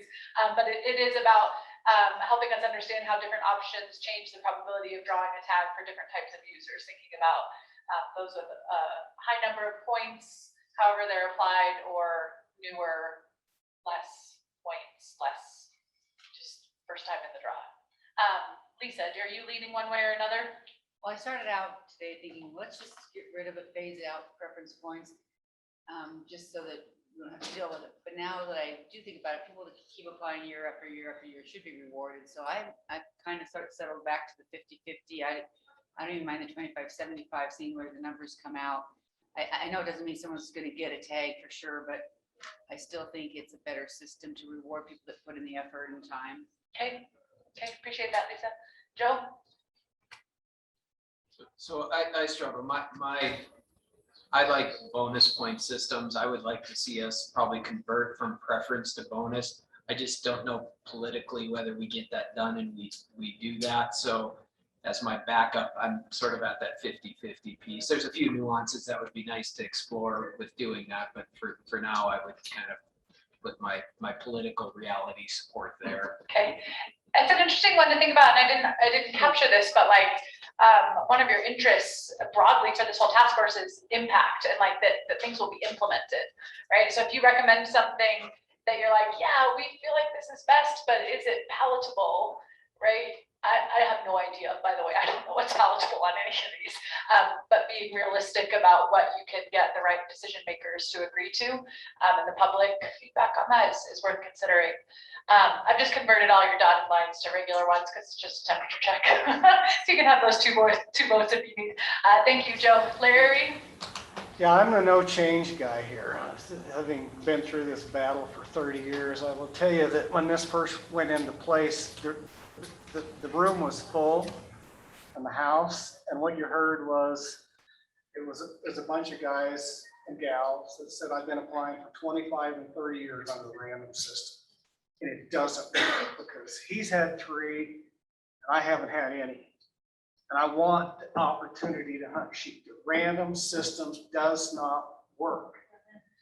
So the no change side, we've got, just looking at the numbers here, we've got somewhere around 58,000 people who bought into this system that currently have points, that have bought into what we currently have out there. Okay. I think it's working, especially with the implementation of the once in a lifetime thing. You just took almost 1,000 people aren't going to be coming back into the system out. And I think Joe's point that your example when you did the guy with 25 points that didn't reapply, a lot of these guys in that top tier are very old and they're going to start aging out of the system. So I think under the 25, 75, it's the once in a lifetime, and you're going to start to see this thing at some point in time start to move a little faster. Okay. So just for clarity, I do want to say no change is actually 75 point. Correct. Just leave it alone for sheep and moose. So we can run those numbers too. Right? It's just. I think you need that as your benchmark. That's what you're changing. This is what it is. Anything you do, this is what it looks like after change. Okay. So something else that we can certainly model is as what it looks like currently, so folks can evaluate for themselves if they feel like it's a change for the better or not, and advocating for that. Seems like there's a part of that of saying it's worth honoring the experience and the investment people have made, and then if you tinker that, you're going to be upsetting the apple cart, maybe to the benefit of some, but certainly to the you might be ticking off others. And so I do think no change isn't a skosh misleading. Okay. Because the things that we've already done or that we've already said we're going to put forward change the system significantly. So it's no just- preference points change, no change in the preference points. Yeah, that is true. I can specify that a little better. Thank you, Larry. Sai, over to you, Lee. Well, I want to clarify, when I talk about my 12-year-old grandson having a shot at sheep tag, it's certainly not when he's a teenager. You want him to draw it when he's is- 30. Yeah, when he's 40 or 45. That's why I favor the 50-50 thing, is so that he has a chance both ways to draw it. The other reason I like the 50-50 too is if we go to a 90-10, which we will, if we go to a 90-10 on the big five, I think it helps that non-resident significantly versus a 75-25. I think it takes half those non-resident tags and puts them in a random draw, and I think that's really important. Okay, so it's going to help as you're shifting some of that opportunity for non-residents. Gonna help in some of those ways. Thank you. Appreciate the clarification that the 12-year-old you're hoping will get that in his 30s. Pete, do you have a leaning? Well, I get my problem with it is we're all trying to figure out a way to make it a better way for somebody to draw a sheep tag. And I don't see that's gonna happen. We have a very limited number of licenses and it's demand, and I don't see that changing. To me, it's just trying to make a system that's simple, that works. And it's obvious to me that by the list you gave us, nobody's figured it out yet. And we're all trying to hodgepodge put it together. So for me, it's more whether it's 50-50, whether it's bonus points, whether it's weighted bonus. You know, as far as drawing percentage, I'd like to see how that statistically plays out. But to me, I'm kind of winding down to whatever's simpler. It makes it easier to apply and to go forward with it because our main objective should not be to try to get every single person a sheep license. That's just not going to happen. It's not real. It's just how to make the system to where it just works, whether it's to keep it the way it is or switch it somewhere else. So I guess that's whatever that means. So I'm going to add simplicity and also realistic. I mean, I wouldn't be opposed to doing away with it if that just made it just a whole simpler system. Okay, good. It's a whole different ballgame when we're starting to talk deer, elk, and antelope with a heck of a lot more licenses. Success, but with sheep and moose. Okay, appreciate that. Kind of realistically, how much difference are any of these things going to make? You alluded to the difficulty of this, right? How everybody's wrestling with tinkering and trying to improve it. We can talk more later about the concept of wicked problems, where you have stuff naturally in tension and there's no solving. There's no silver bullet that makes it better. There's just adjusting the balance between things to make it as palatable as possible, right? Based on people's priorities. So, but being realistic and simple, we can clarify those as interests as well. Adam, a vote here? I'm more in line with 6 and 8, probably. Okay.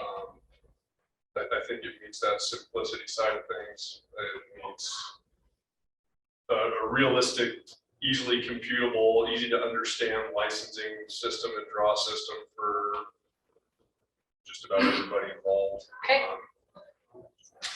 So if the difference in outcome and how it changes people's odds is negligible, something like bonus points would at least be simpler to understand, perhaps. Okay. And especially, like I said, when we're talking about, 30 sheep licenses a year, or 60 moose licenses a year, whatever those numbers end up being year in, year out, it's the statistical relevancy of 30 licenses versus 4,000 applicants.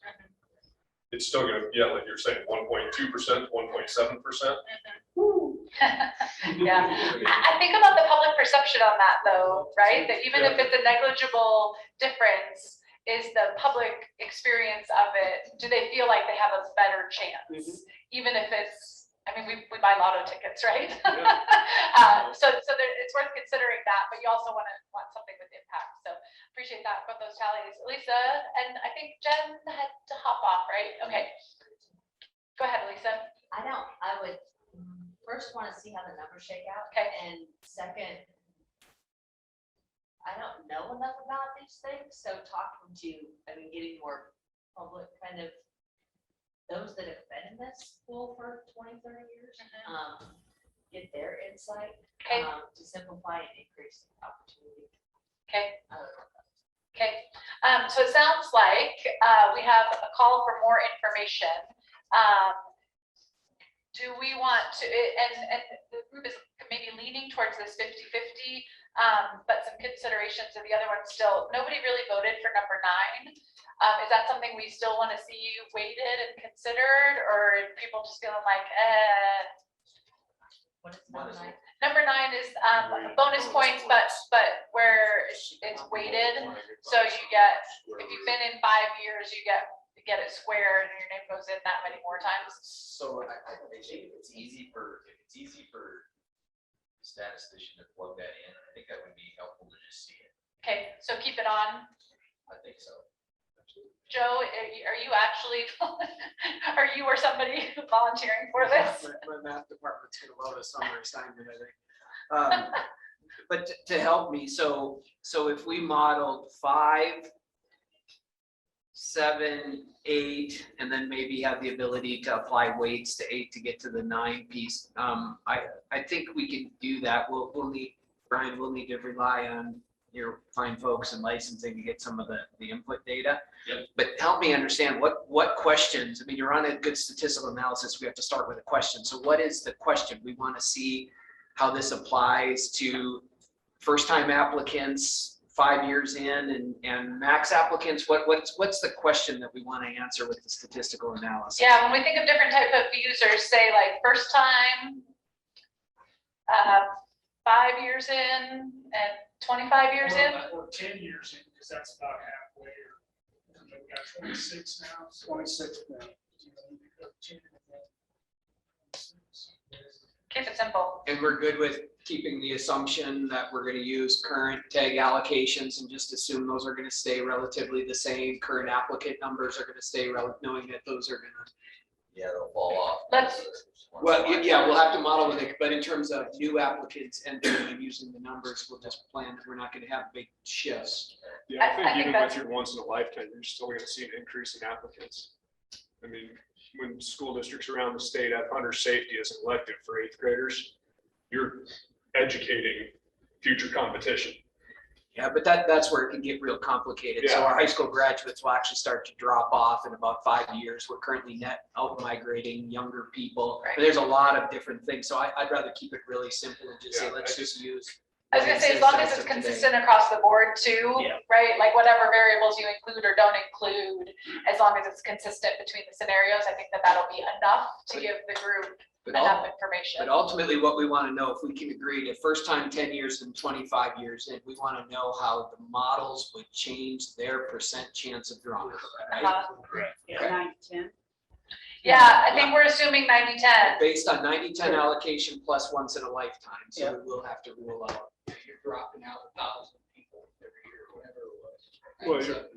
Well, this first session, you're dropping out 1,000 people. Next year, you're dropping out 160 or Well, whatever. 180. Well, actually, I think the data showed, and where's the license specialist at? Right here. Oh, there she is. But I think it was showing over the 26 years of point that we were losing about 1,500 people a year were actually dropping out of the system.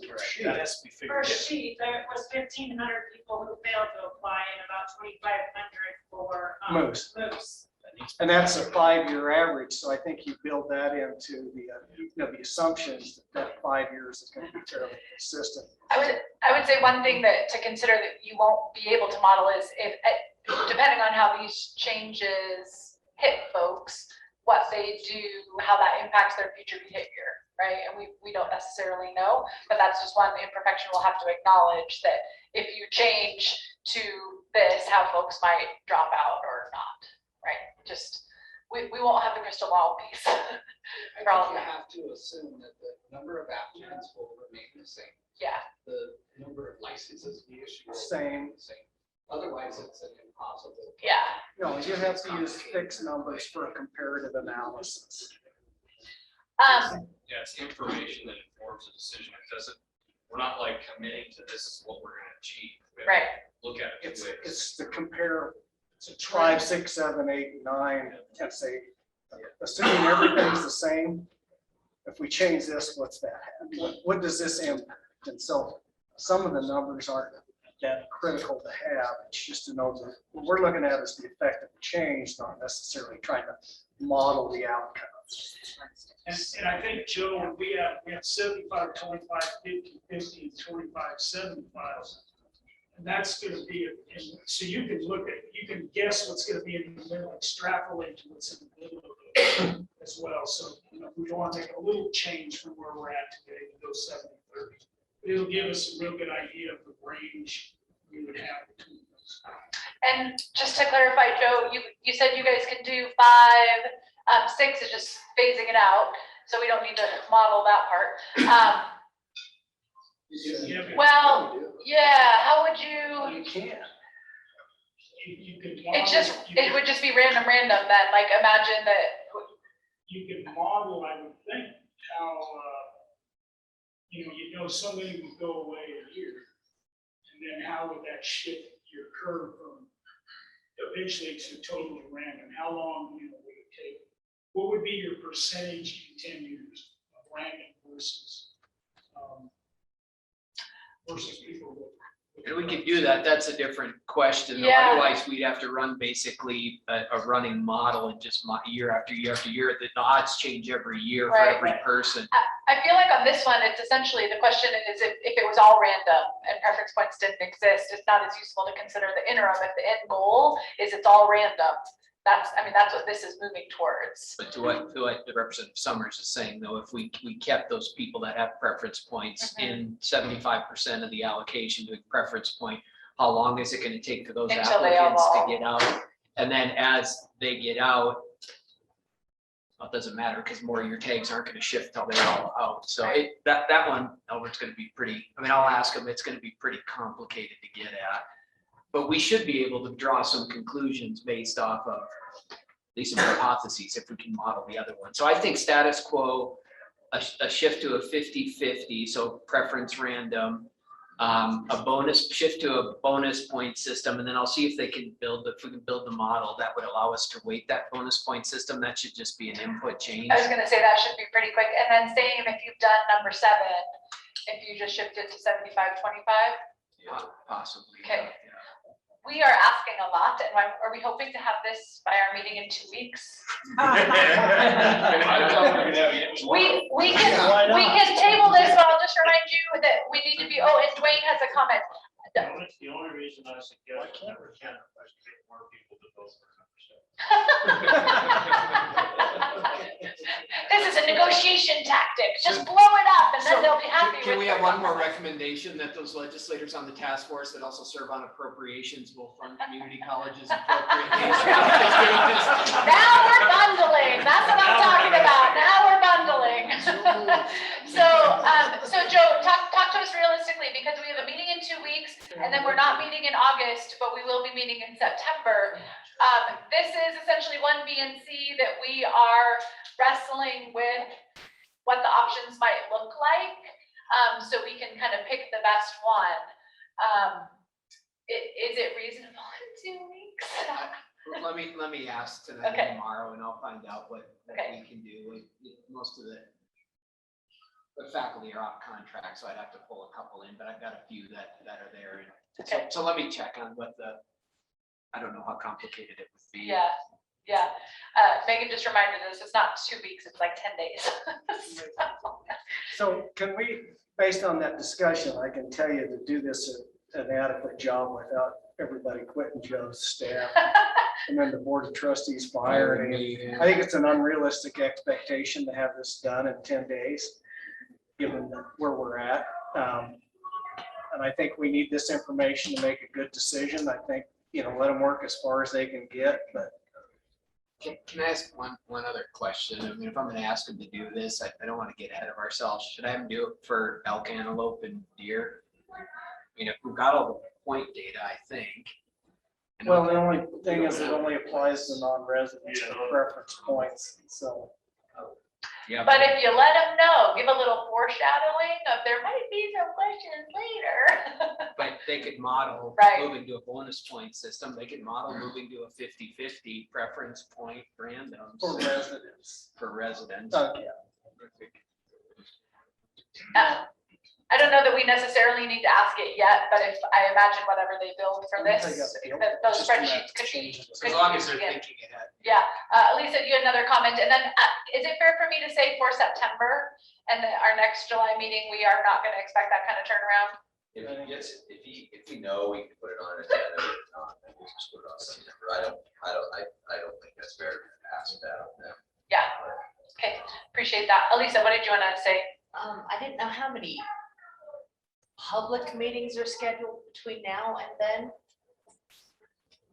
Even if it's, getting a temperature read on public input on those and coupling that with the data and then taking all of that information. Yeah, I was wondering. if August, September? Actually, I was wondering if Joe gets that data and can get it out and get it on we get it in August sometime, whenever, honestly, whenever we get that, we can put it out there that people can weigh in on it. That was really what I was gonna talk about anyway, was kind of see the things that we're moving forward. Yep. 10, once in a lifetime, really, we wanna start getting people's feelings on that stuff and not knowing this exact thing that we're having modeled. But I think everybody has the concept of where we're headed on this. So starting taking public comment on that, then when that data comes out there, we get it out there. We get it out there on the website, put it out on some press releases, please check this out, what do you think? So we can get as much feedback on that as we can. Yeah. Just one question I have real quick. Are all the big five mandatory harvest report? Yes.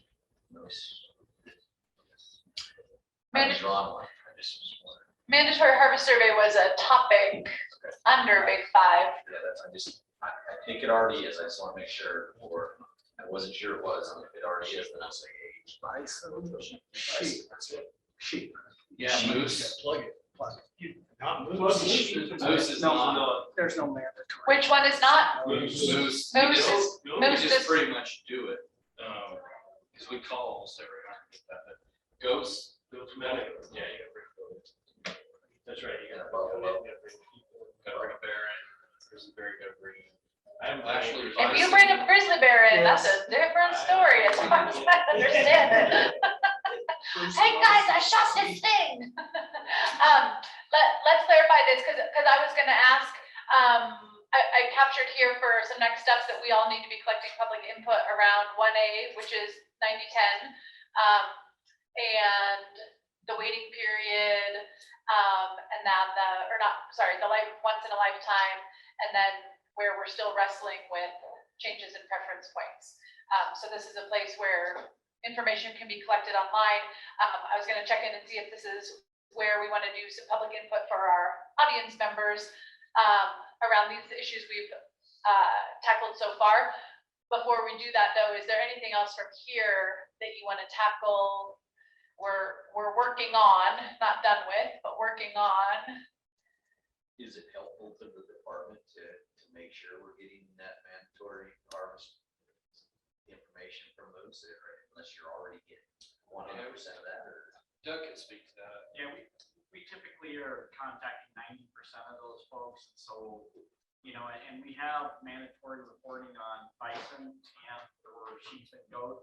And right now, we're actually contacting more moose hunters than we do bison hunters. We got about a 68% reporting rate on bison, and we got to reach out to the rest of them to get them to tell us what they did.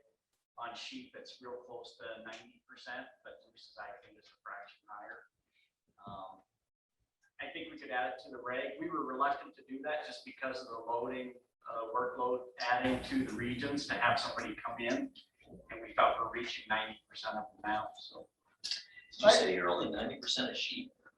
Yeah. How does that work? We got to reach out to. We got to follow up and reach out to 90%. I don't think necessarily when we're talking about mandatory harvesting, that means that they have to come in and have the department. But we certainly, fill out the date and some of the biological data, did you harvest and did you not?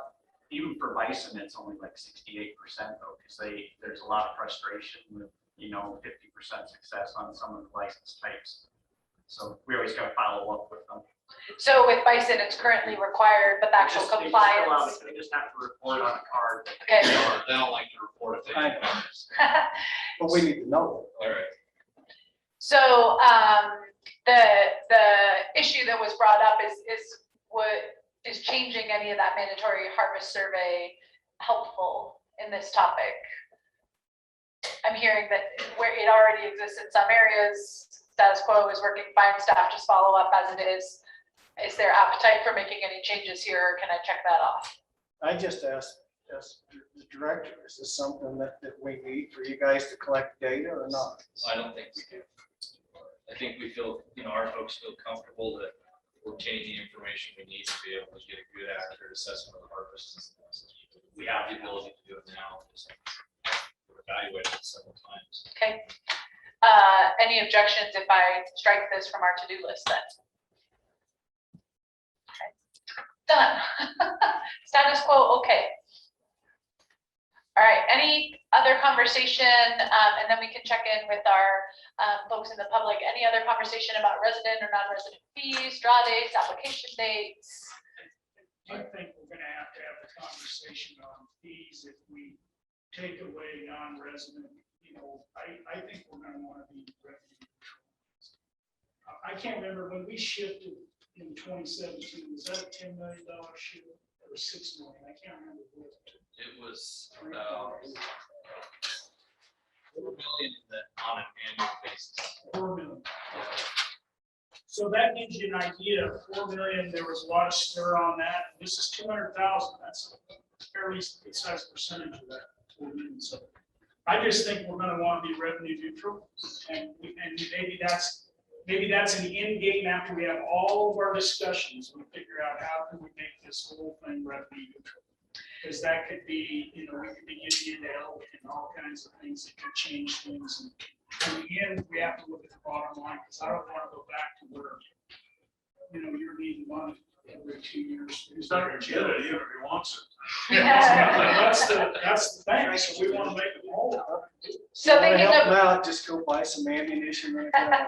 so thinking about economic vitality of both game and fish and the state economy, a conversation around fees might be useful. It's sounding like it could happen, something that we circle back to, not necessarily something we have to tackle right now, but something to consider with the other pieces with I kind of like Albert's suggestion there, to look at that.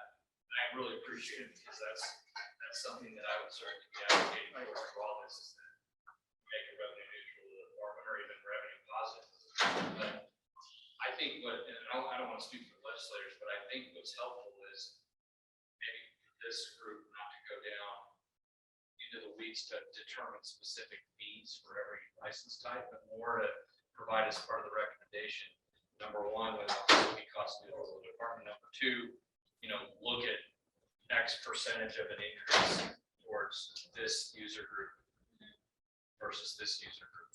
That might be helpful. Then the legislators, one of them's in the room, is very good at working with the department to crunch numbers to meet whatever direction this group wants to go, as and whatever recommendation this group wants to make as far as how you allocate those fees to which particular user groups. I mean, Jennifer's built a spreadsheet. You just go and plug and play. You can plug it in price change, and it'll tell you how that where you end up as far as meeting a revenue neutral goal. okay. Anything, it sounds like we can table this for now, but don't want to cross it off. Don't check it off and be done with it, but don't necessarily need to tackle it now so much as with subsequent conversations, considering that. I'm gonna lose all my cards with game and fish. You already did.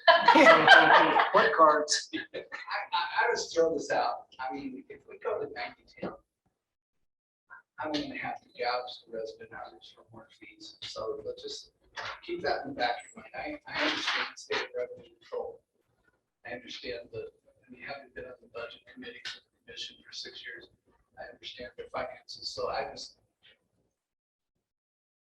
we need to take care of our resident hours. I mean, we're shifting some licenses to them. I don't know that tapping them for $200,000 may be right, but we can look at that down the road.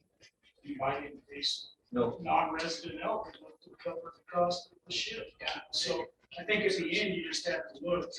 But I think it has to be a conversation. It's not just the legislature. I mean, whatever, if this is a bill that's going to the if we're going to craft the legislature or concept, I want to have good, solid input.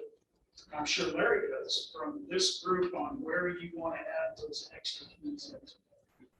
Yeah, I think the biggest question for me is what's the, if we're gonna shift from resident to, or from non-resident to resident, at least the most of the people that I've talked to, the residents, said if we do that, I'm willing to pay a little bit more. So I think that the recommendation for me is we'll run the numbers with the department and figure out.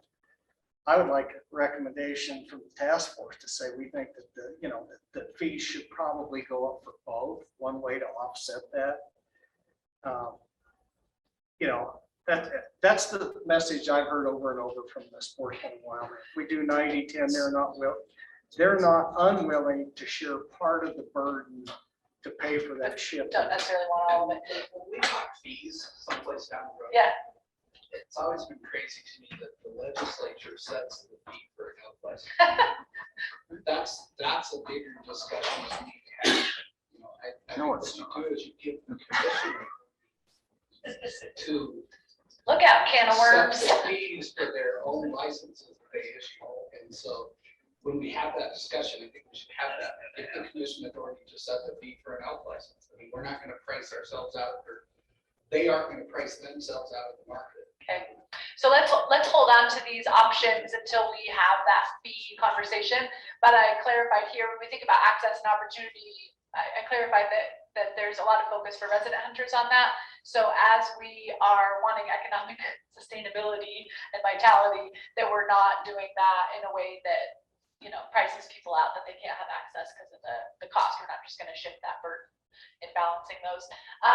Anything else with this for draw dates and application dates on issue 1, thinking about the big 5? I think some of these things might be more relevant for the issue 2, but I just want to double check that we don't need to tackle anything else from here. Okay. So I'm gonna say draw dates and application dates are okay, but we will circle back around fees. It's 4:30. Is this a good time to get some public input around the options that we've talked about so far? Does that work? So members of the public, people online, want to clarify that the task force is specifically wanting your feedback on where they are near decisions for changing to 90-10 for the big 5. Changing the waiting period to once in a lifetime for sheep, ram, and bull moose. Not applying it retroactively, but including those who are in the waiting period, and making bull bison a once in a lifetime draw regardless of harvest, right? And then, so if you're like real happy on those, great. If you're frustrated with those, that's fine too. You can weigh in on those. And then any leanings you have on those other options, those are the areas that they want feedback in. I'm going to suggest we take feedback on that, and then we'll take a break. Does that sound reasonable? Oh, this time of afternoon is hard. I'm going to get out my shared chocolate snacks for the next round when we come back. Go ahead, Rusty. Did you want to say anything else? We want to say, Megan brought us a question. Somebody wanted to know if they could share their screen. Obviously, they're doing some modeling or something like that. No, somebody's already done it for Joe. And I'm not sure we want to get into that at this point. Let Joe do some modeling. I hate to not take people's help, but let us do some modeling and share that. And I feel like if we open up that, then the next person will want to share their screen, and then all of a sudden the meeting's in a bit of a Submit that. Yeah. Public comments. Yeah. And that was what it was. So that's what it was. I think Megan let them know that we can submit that, and that we can take a look at it and do it that way. So that was my recommendation. I don't know how they may give us a public comment right now. All right, so I'm going to start in the room. If there's anybody, and I would ask that we keep it kind of specific to what we just talked about the last 4 hours. So, and I don't think we need to have filling out papers for this. Is that okay? Or do you want people to fill out the forms? Yeah. You're all right. Jess Johnson's back. I will be the microphone holder. You can just come on over whenever you're ready. Or take it away. That's what I wanted you to do. Oh, get out of here. Larry, do you have something to say? So I'm gonna keep this short. I just really want to thank you guys for your really incredible discussion on this and really considering Bighorn Sheep along with the other big five. If you guys are okay with me taking kind of your suggestions and your ideas to our Wyoming Wild Sheep membership to get their thoughts on it, if you're good with me sharing that and getting some information, we'll go ahead and survey them and get that back to you as soon as we can. So thank you again for the really great discussion. I'm Jessie Johnson. I'm the Government Affairs Director for the Wyoming Wildlife Federation. And I just wanted to share a brief thing. Actually, after the last meeting, we ran just a social media survey of people that were looking in on us. And we got a 65% yes. And all we asked was, do you support 90-10 for the big five? That was the only question we asked. We didn't look at the nuance. And 34% no. So we've got a pretty resounding, large yes for that. That was split. There was a lot of non-resident yeses in that. And every person that had aired any grievances with us about any of these tag allocations has always followed it up with an okay for a small increase in license cost, residents and non-residents alike, looking at fixing some of these. So we'll be looking at running other surveys, especially around some of these questions that you guys are asking, whether it's social media, whether it's sent out to some of our 10,000 email contacts that we have. And so I will be bringing those survey results back. It's probably more opinion than truly like a deep dive, but we'd always be happy to share those. And if there's other NGOs, I would also say that's probably a place where we can really plug in and start getting a little more of the opinion there. And that's all I have to say.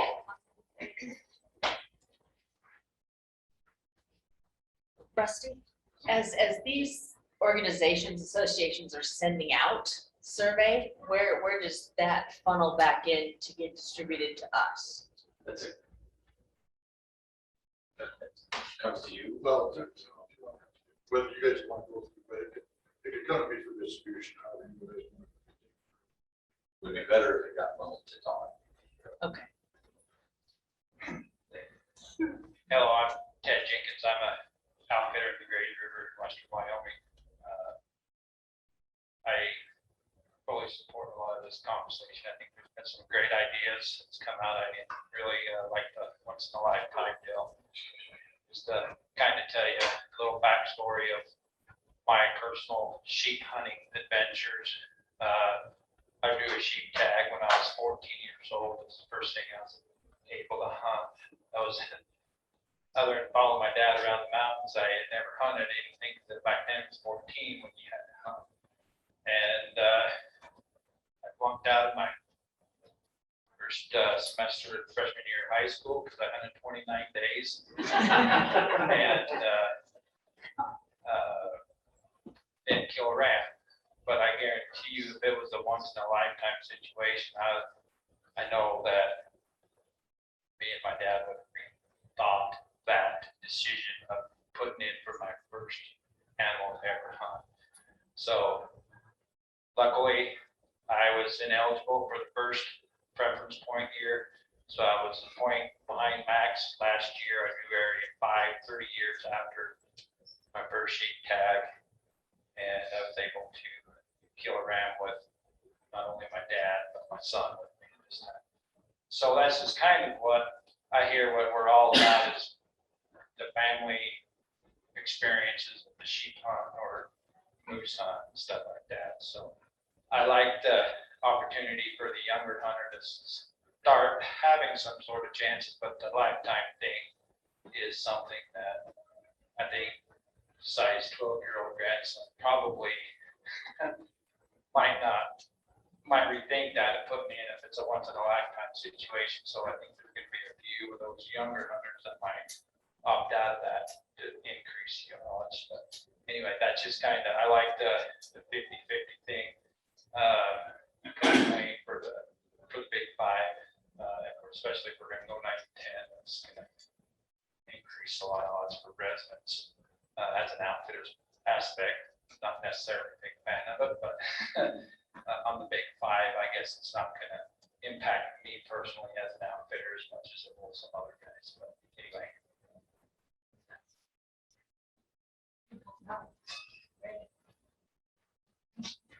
Yeah, so if we're gonna talk about just 90-10, I'm Buzz Heddick, sportsman from Laramie. Already drawn a sheep tag, so I'd be out, which I'm fine with. So I'm in the penalty box for the 5-year wait, but I'm good with that. I mean, I really think it should be once in a lifetime. My recommendation would be to do the 90-10, 50-50, and once in a lifetime. And then as far as the revenue part, I think to kind of address Albert Summers' concerns, I did a little bit of looking at that too, because I worried about that as well. I don't want to defund the department.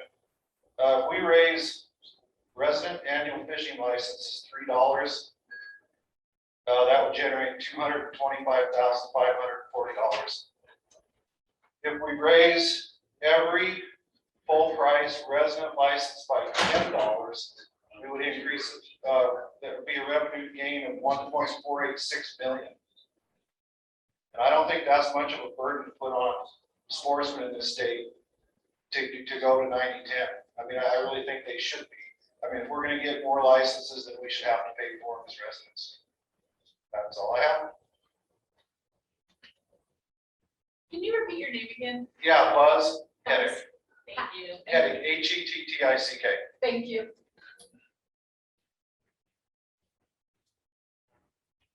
Okay, he's there. So I agree with 90-10. My name is Jeff Muratori, I'm from Casper. I agree with 90-10 and lifetime status. And I want to put a little push in for 50-50. Cy and I don't often agree on a lot of things. We agree on this one. I have talked with non-resident or two about this who are invested with sheep points. And they say that if we have viable random tax funds, which if it went 90-10 right now, we have 18. And there would be half of those would be 9 random.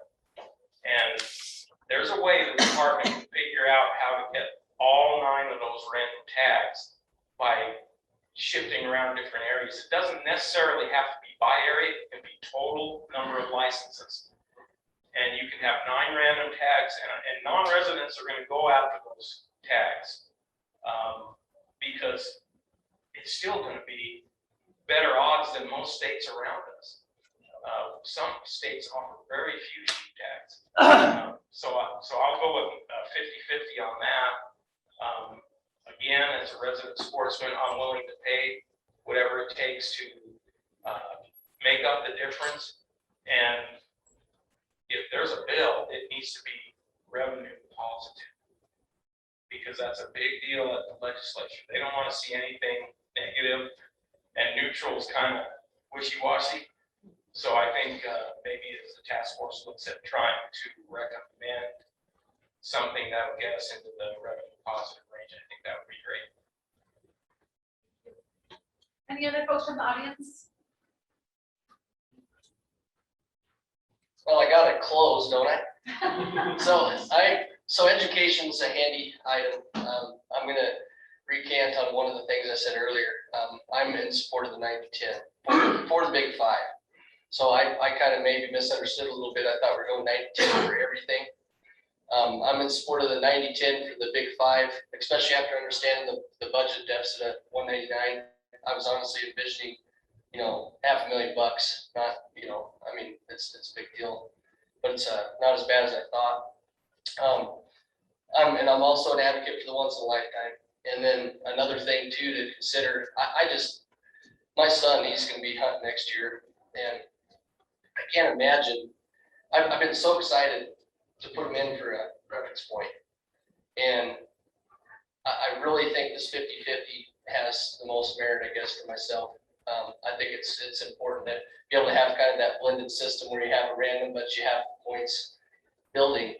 But I also, with that being said, the random, I know you're in a random anyways, but being able to, my plan originally was to put in for him for preference points for the first till he's 15, 18 years old. I mean, I don't want my son to draw a mountain goat or a sheep tag at 12. you know, because next year he'll be 11 and he falls in that new law, so he'll be able to hunt when he's 11 next year. So I can't imagine him at 11 years old with a sheep tag. You know, it'd be kind of a bummer, especially being once in a lifetime. So just keep that in mind. So thank you. October, in October.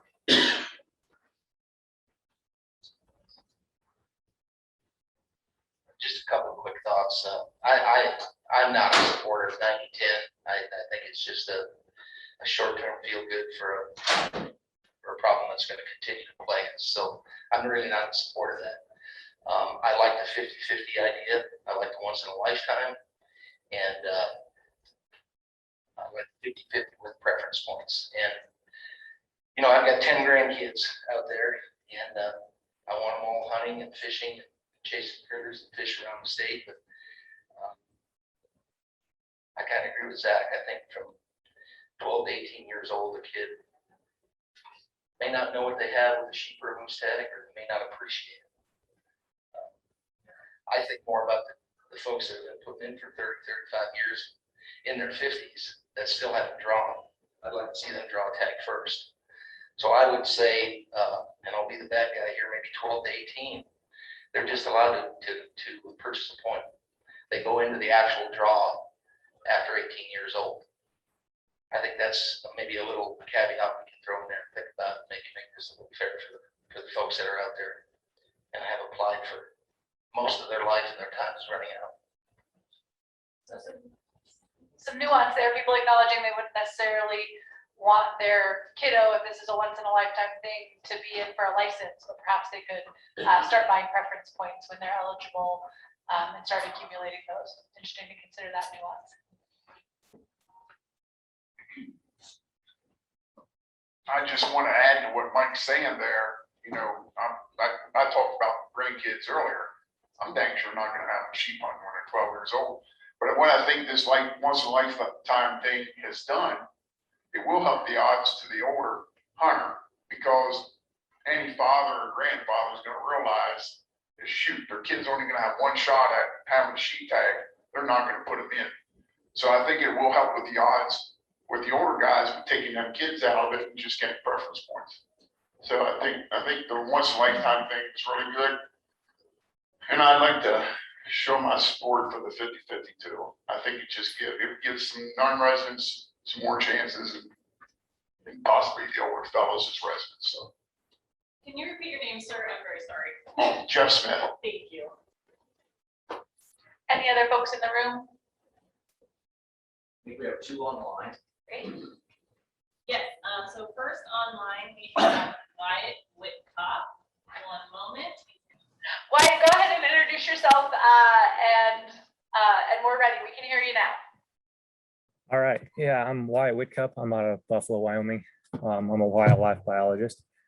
First off, I'm very glad the preference point discussion came in today with the discussion of allocations and opportunities, because I think it's like love and marriage. You can't have one without the other. The 90-10 split speaks to license allocation and trying to resolve the concern for opportunity. But the very next step in that allocation directly depends on tags going into a preference point pool or random draw. So we need to determine if there's even going to be a preference point pool. So I was really glad to see that discussion come in today.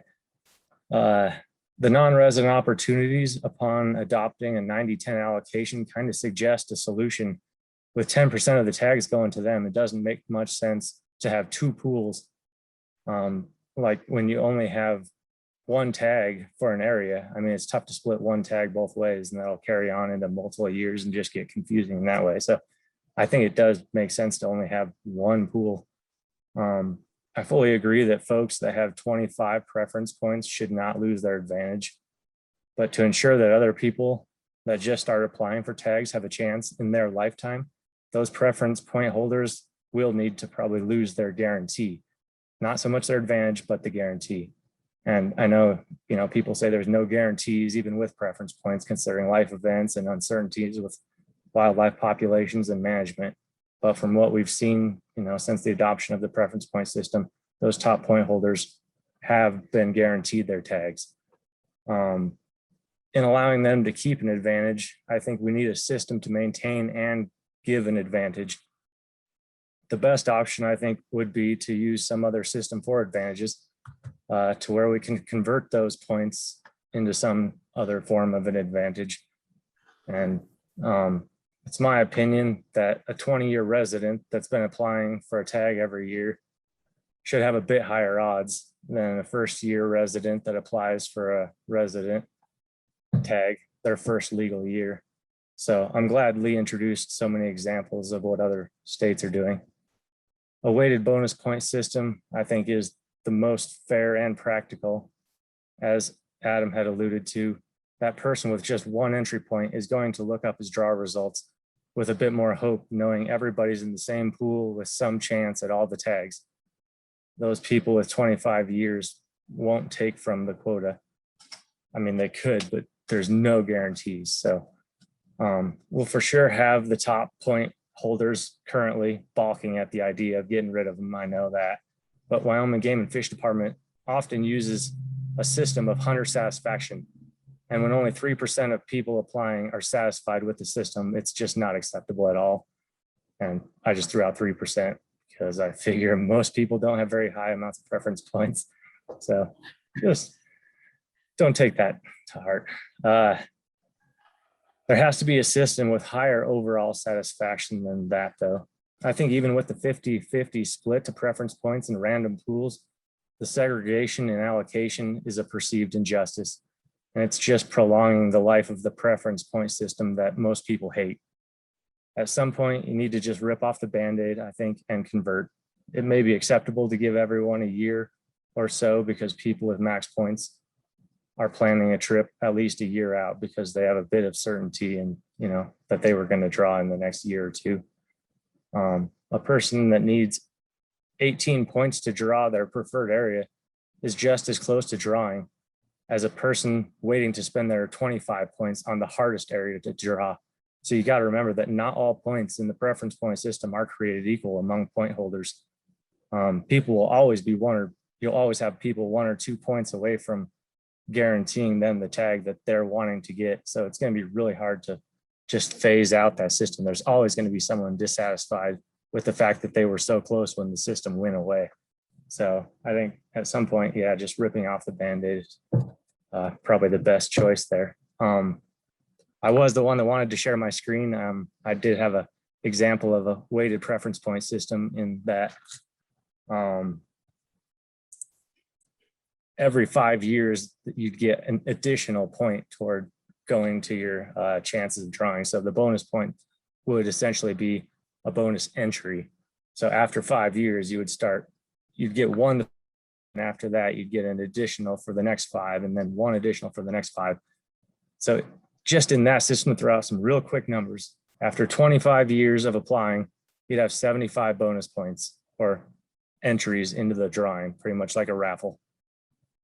So in telling someone their advantage is you have 75 more chances than the person applying their very first year, or you have 5 times the chances as someone applying their 10th year because they'd only have 15 bonus entries that year.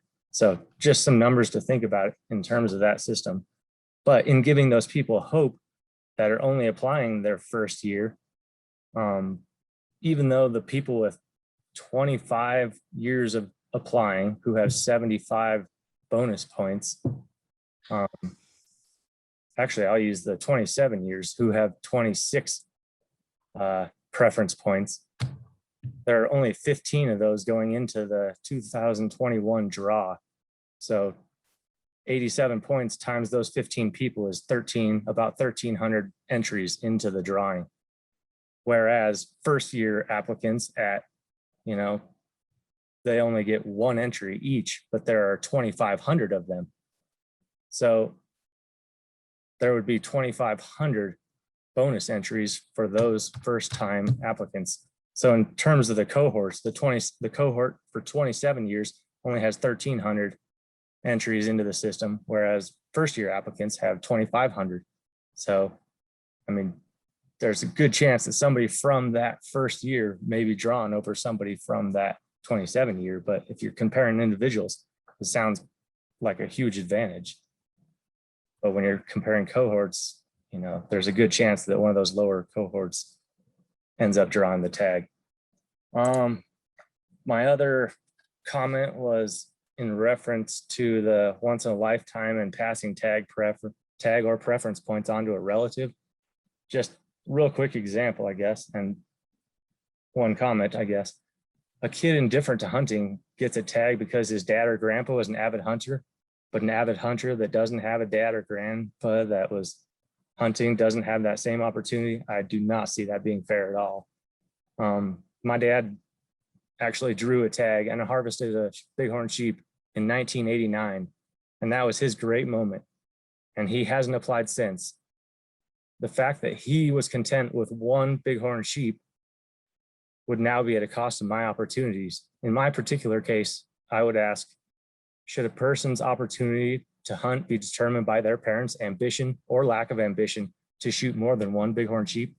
I don't think that's fair at all. I mean, if my dad was ambitious and wanted to shoot two, I would benefit from that. But the fact that he was content with one and gave other people opportunities over the years, I don't think that should be at a disadvantage to me.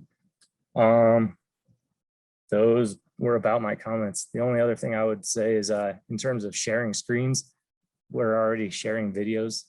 I can't because I have 3 computers or 3 screens set up, and to close one would deactivate others, so it's a mess. But I'd say, you know, sharing some content that I have may be more valuable than somebody sharing their face, but it's just my opinion.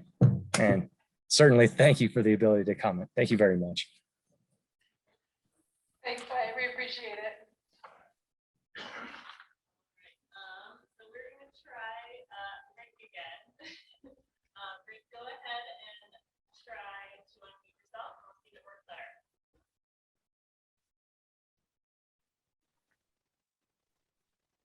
I'm having a tough time hearing you. This is Rick Carsoni. Can you hear me? Yes, we can. Great, thank you. Hey, it's been a long day. I know you guys want to get out of there, so I'm going to make this as fast and painless as I possibly can. You guys have a big task in front of you.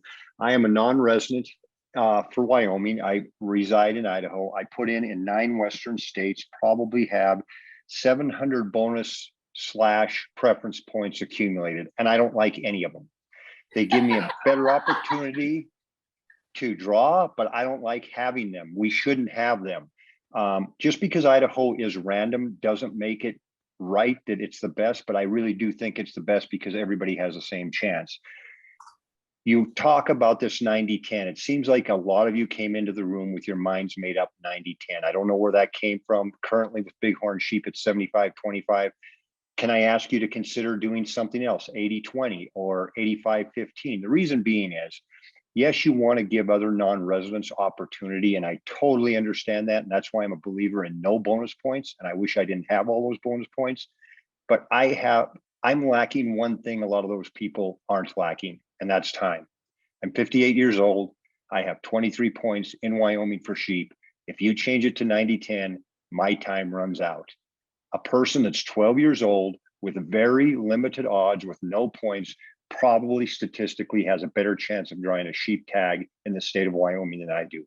I have been a loyal sportsman for Wyoming. I have hunted pronghorn over there 6 times. I donated my moose permit, non-resident moose permit after 19 years to a wounded veteran. That Hunting with Heroes organization you guys have in Big Piney is first class. Love the state, love to hunt. I was looking to maybe eventually draw a bighorn sheep tag in Wyoming. For 23 years, I've been unsuccessful. If the system stayed as it were, if I could live another 4 years, I'd probably draw that tag. If you go to the system of 90-10, I'm not going to live long enough. I'm a firm believer in the lifetime, once in a lifetime. I think that's the way it should be. Some states, it's a once in a lifetime draw. Even if you don't kill, that was your one opportunity. That you had at a bighorn sheep or a mountain goat, that sort of thing. I think that's a little penal. Once in a lifetime kill is probably the way to go. I just would like you to consider the quota allocations. You're thinking about the 90-10, and also think about those of us that have put in literally thousands of dollars just for bighorn sheep. I'm paying $150 a year for a point. I did $100 a year for quite a while. I was doing that with moose. I think I was spending $300 a year just on preference points, not including application fees, not including fronting $2,000 for goat, for bighorn sheep, for moose, and then another $4,000 for bison. You add all that up, a non-resident is fronting close to $10,000. I have been a big supporter of yours for 23 years. I ask you to give me a little bit of consideration and reconsider some of the things that you're talking about. Thank you very much for your time. You've done a great job, and I know it's been a long day for you. Thank you very much. Thank you, Rick. Anybody else online, Megan?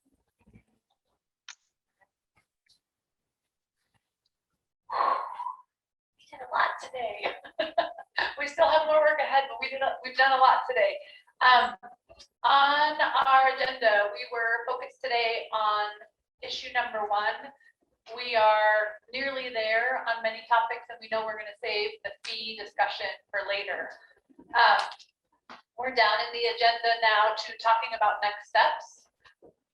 Part of that is how we want to use the remaining time today, which is quickly dwindling, especially when we have this conversation. So I'd like to think about what are we going to do in our next meeting, which is just 10 days away.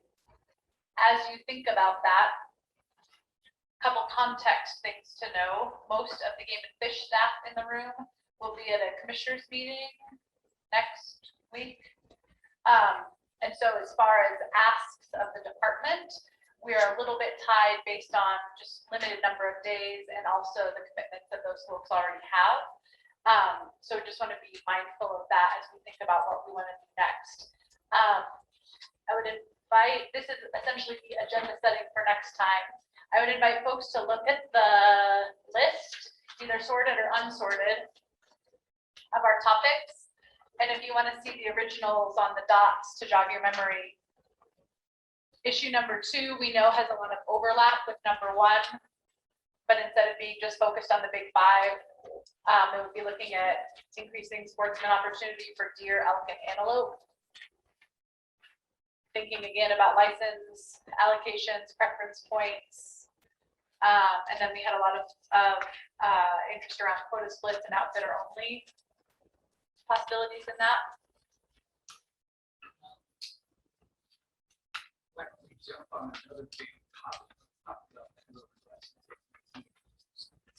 That's another possibility, yeah. So our other next most popular things are landowner issues. You could focus specifically on landowner licenses, or just numerically elk and mule deer management or some of your other top issues. So I'm happy to entertain whatever you want to do. We just need to be realistic that we can get the bones of it in order to be successful at that next meeting. So I guess this question was, how do you reward landowner for expansion, protection of wildlife habitat? Licenses, set aside licenses, that's a game. Lots of passion and issues involved, but you have to start. So it's a possibility to talk about landowner issues, rewarding and incentivizing them as stewards of the land, and licenses being one piece or possibility within that. Larry, another consideration, or? Oh, I like the idea, other than, again, it's going to be quite a bit of data, just like the presentation we had today. But I think the staff has, they got to go through the statutes, got to go through the provisions, and then the splits and the allocation, and how non-resident landowner is different than resident landowner. We have to look at compensation programs.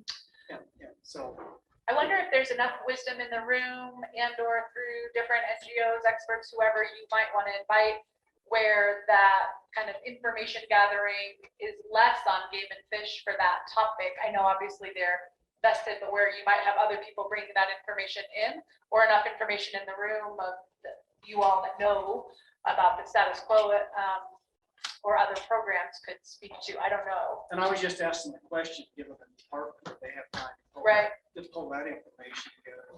Right. Right. Sai, other thoughts? Well, I think they probably don't have enough information for us, but we can start the story process of that. And in addition to that, start the story about updating our trespass laws. Take the trespass laws in conjunction with all the other issues with the landowner. It's time to have that discussion. So what do we need from the department?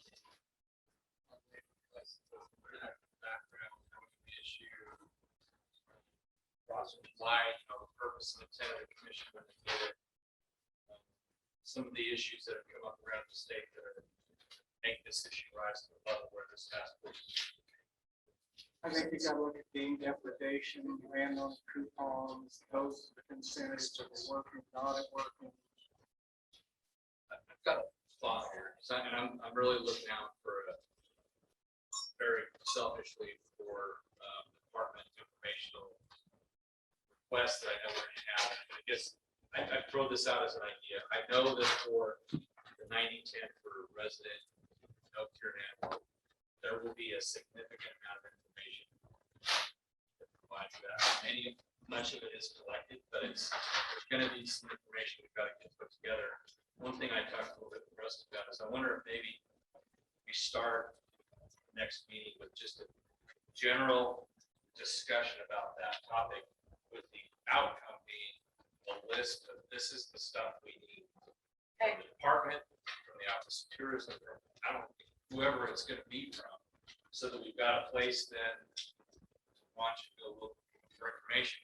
And then secondly, then I think that we can start a discussion about some of these other topics. But I believe that one's going to be the biggest lift as far as information, and I just want to make sure we've got plenty of time to do it. Okay, so I'm hearing maybe two main areas of focus, one being landowner issues, and the other being access with deer, elk, and antelope, but acknowledging we're not going to get to resolution on those. Part of it is just going to be identifying what our next information needs are. Is that right? Very specifically, the outcome of that discussion would be a list of needs. What do you want to know? Needs for the department or other entities. Okay. Very specific. Does it seem reasonable that we could make progress with the storytelling aspect of landowners, landowner needs, landowner challenges, landowner opportunities with the folks in the room and or whoever you could invite to help? Okay. I think that's a good idea because we're gonna run into these issues and just like with Joe today, if we, keyed up and said, what information we need, give the agencies or entities, whether it's plenty of time to go out and gather that research. So to use an example of size, if we're gonna take trespass, there's several AG's opinions out there dealing with criminal trespass. And you got game and fish trespass. You have to understand, you almost have to have an attorney walk through the court cases, the statutes, all of that stuff side by side. And I think we know we want to take that up. Let's get that on the list so that we've got time to prepare for that, to do the storytelling and then get all of the available information ahead of time. Would it make sense just to think about just focusing on landowner pain points? Because I think trespass is one of them. Depredation is one. Forage loss is one.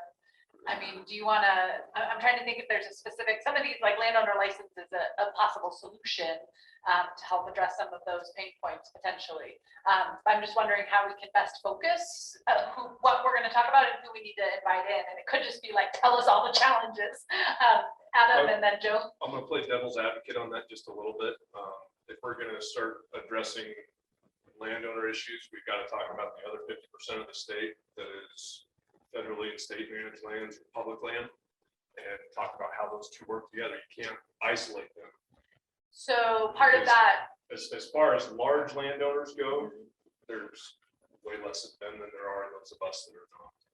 So if we're looking at a certain subset of group for a dedicated focused discussion here, we got to realize how that impacts the majority of the residents.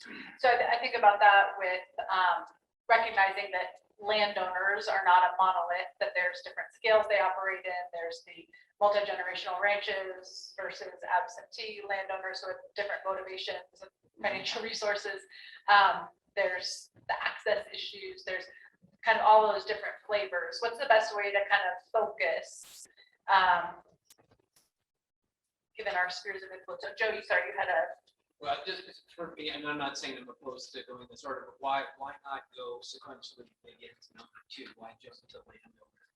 Yeah, I'm gonna adjust that, Joe. I think I'm just gonna try to dovetail off of what the director said. We start the next meeting just going around and just take a second to talk about what your issues are. There's some issues in number 2, which is your health and animal, that we're gonna need significant information on. And there's no way we can expect the fish staff to do that in the next 11 days. We need to give them a month of August to get that for us before September. So what I would ask, and what I think Brian was asking is, have everybody go around and tell us maybe some of the things, some of the points that, and try to be as specific as you can about your health and animal on some of the things that you need from the department to get, or some information that you're not sure about that we can try to get. Second of all, there might be some issues in there that little issues that maybe are not like some leftover drawing things that we can actually talk about that are maybe some low hanging fruit that are probably fairly easy for departmental things to fix. And we can start with that because that was our second agenda item. We are not going to be able to do what we did today, get all the way through something like that. That's probably a 2 or 3 meeting thing because it's going to be follow up. And then I think after we go through those kind of things, everybody has a chance to talk about what, because I know there's going to be some rabbit trails on that. What information is pertinent to each thing. We get a list of action items for the department, and then after that, we go into the landowner thing. I think that is going to probably last the rest of the day, and we can try to finite, what else. We're going to come out of that with as many questions as answers, also. But if we start diving into it, we are going to get into plan, and we're going to get into management issues of how to manage game on. It's going to be complex. This elephant one bite at a time. But there's going to be a lot of information in between. This is not going to be. I don't know that. I think inside of some of these things there might be some easy. But the giant issue of both of these topics are complex. So if we spent the first part of the meeting talking about what are our information needs, getting clarification on some issues, and then we might be able to pick off some easy wins from some of those subtopics to bang out. But if not, we at least have a good list of questions for the department to be able to work on in the month of August in preparation for September. Help me with, if second, then we're going to talk about landowner issues. Is there a specific piece of the elephant that we know we want to start? I heard trespass. I heard. I think a story, maybe start with the story. Kind of big picture story. Talking about landowners, the differences between east and west, and north and south. And, I think that helps. I think that the issues we heard from Representative Nyman and Senator Driscoll aren't the same as they are in Senator Hicks's area. So, I think having that, I don't understand all the stuff in the Southwest. And some other people might not understand things that Representative Nyman was talking about this morning. So, and I know by Cody, dealing with different things down by Laramie, it's different. So, I think given the story that Wyoming's very diverse in a way. Yeah. And having that, just having us go, we might have to have us talk about that. There's gonna be a lot of listening on my part for sure, but to see the challenges of that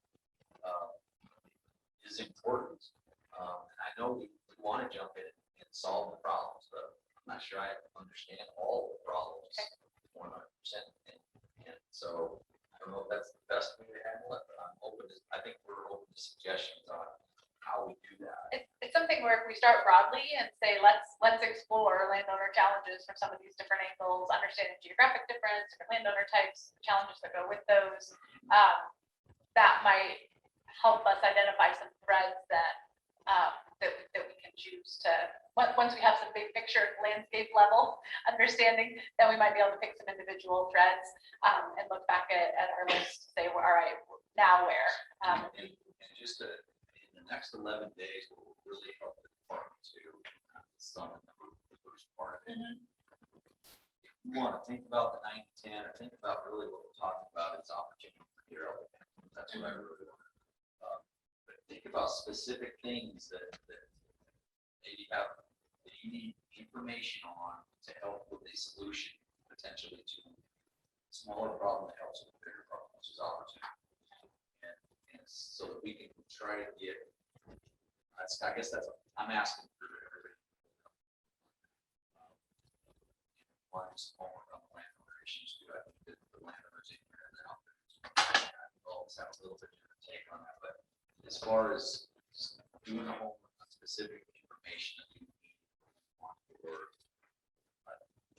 these topics that are on. Good. I think it's a nice combination too, especially thinking about the emphasis people put on this morning of landscape level conservation. You can't have that conversation without considering the private landowners, right? And so thinking about that herd health, thinking about access, all these different pieces that might improve opportunity.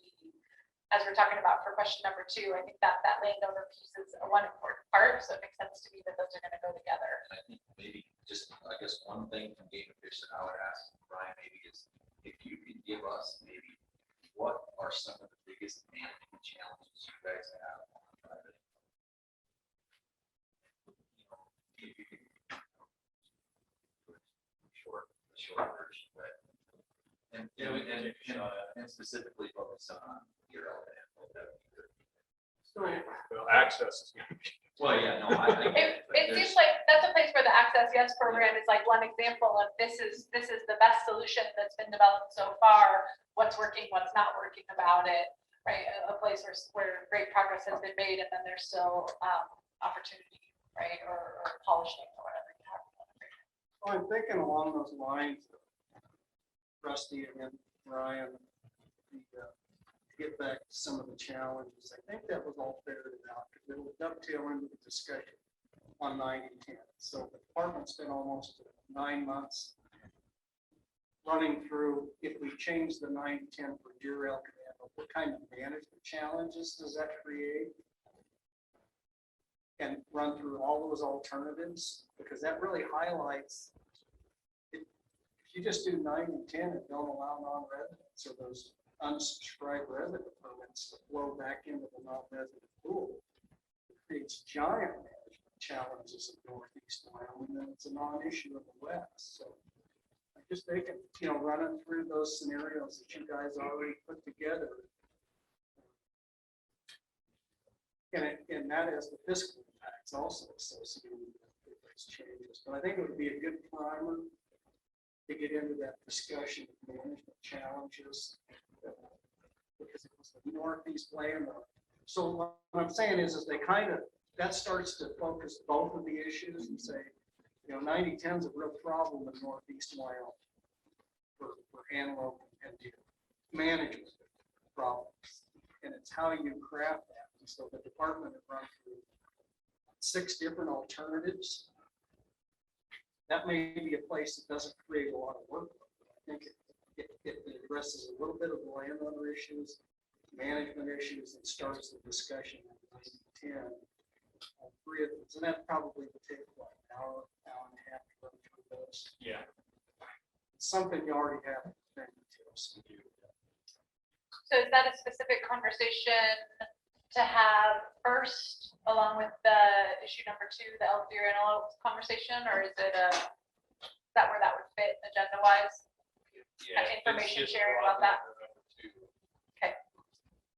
The other thing I'm gonna just, and I'll just talk about it right now, so that public can comment on that, not today, but if we take public comment on what we are potentially gonna talk about in this meeting, we'll take public comment all day. So I'm gonna ask the public if they are for public comment in the next 11 days, and that public comment that we take the first thing that morning, to really try to keep it focused to what we have talked about today. That would be the 90-10 for the big 5 and the options that we're putting out there. The reason I say that is because these next 2 things that we'll potentially putting on the agenda are very big. And that's why we keep having a conversation probably next week, Josh and I and Barry, about an agenda. We got the biggest things left on here, both on the agenda on the same day. So really trying to at least keep things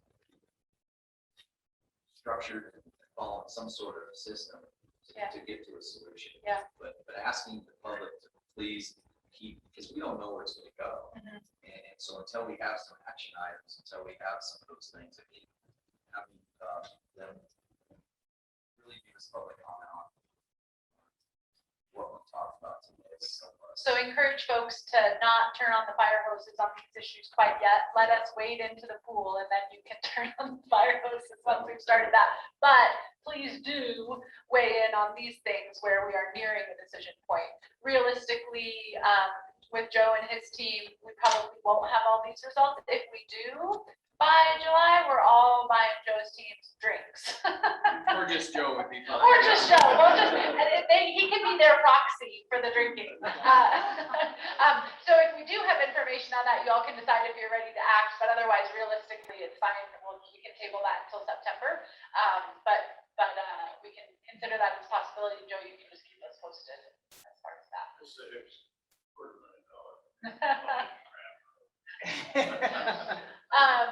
All right. We'll have a line item for the math department at CWC. Or CWC. CWC. Brian had another clarification. Go ahead. So I just wanted to say, I think one thing that members can do to prepare for this, there's 9, I just counted, there's 9 folks on this group that either are landowners or involved in outfitting on private lands or have a nexus to private lands. And there's enough expertise on this group just to start outlining what the major issues are. And then you add that to the public comment that we received from Jim McGagnon, Representative Diamond. We don't need to bring in a bunch of folks to talk about the issue. Yeah. The issues They're already here. We all got little pieces of it. Yeah. Understanding of it. Yeah, good.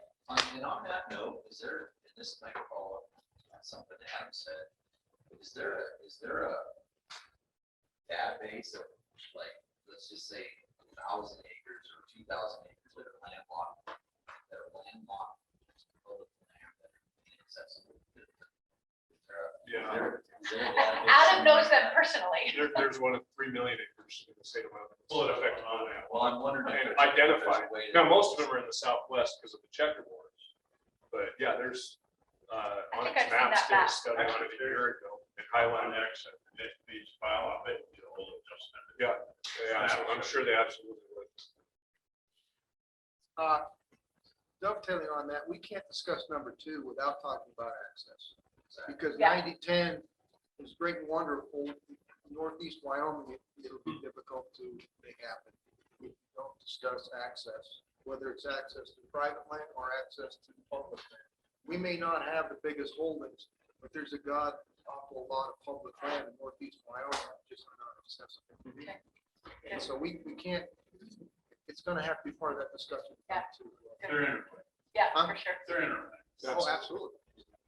This is a very symbiotic agenda we have. We just don't I have like it. access in number 2. Right. Yeah. Well, yeah, that's part of it. I think that's the hardest part about putting the agenda together for us. And I'm glad we're having this opportunity to talk about this because we don't know where it's gonna go. Yeah. So we can at least have some parameters to put the agenda together and see where it's gonna go, but also give the departments direction so that the next meeting's a little bit more laser like focus. So in a pragmatic sense, sometimes I have like an on deck circle. I'm not going to do it today because we're almost done. But when we come back next time, we're going to start the story with number 2 and number 3, knowing that we're going to spend a lot of time there. We're not going to quick zip through. There might be some issues we can pick off and go quick through them, but we're going to spend some time in July really being in the story for those ones. And that's going to, in time, we will be able to move those through those things quickly, but we're going to be thoughtful with doing the story then.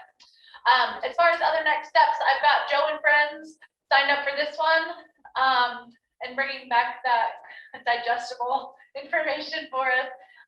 Thank you, by the way, for that. There's good reasons why y'all get picked for these things. And now we know one of the many that Joe has selected.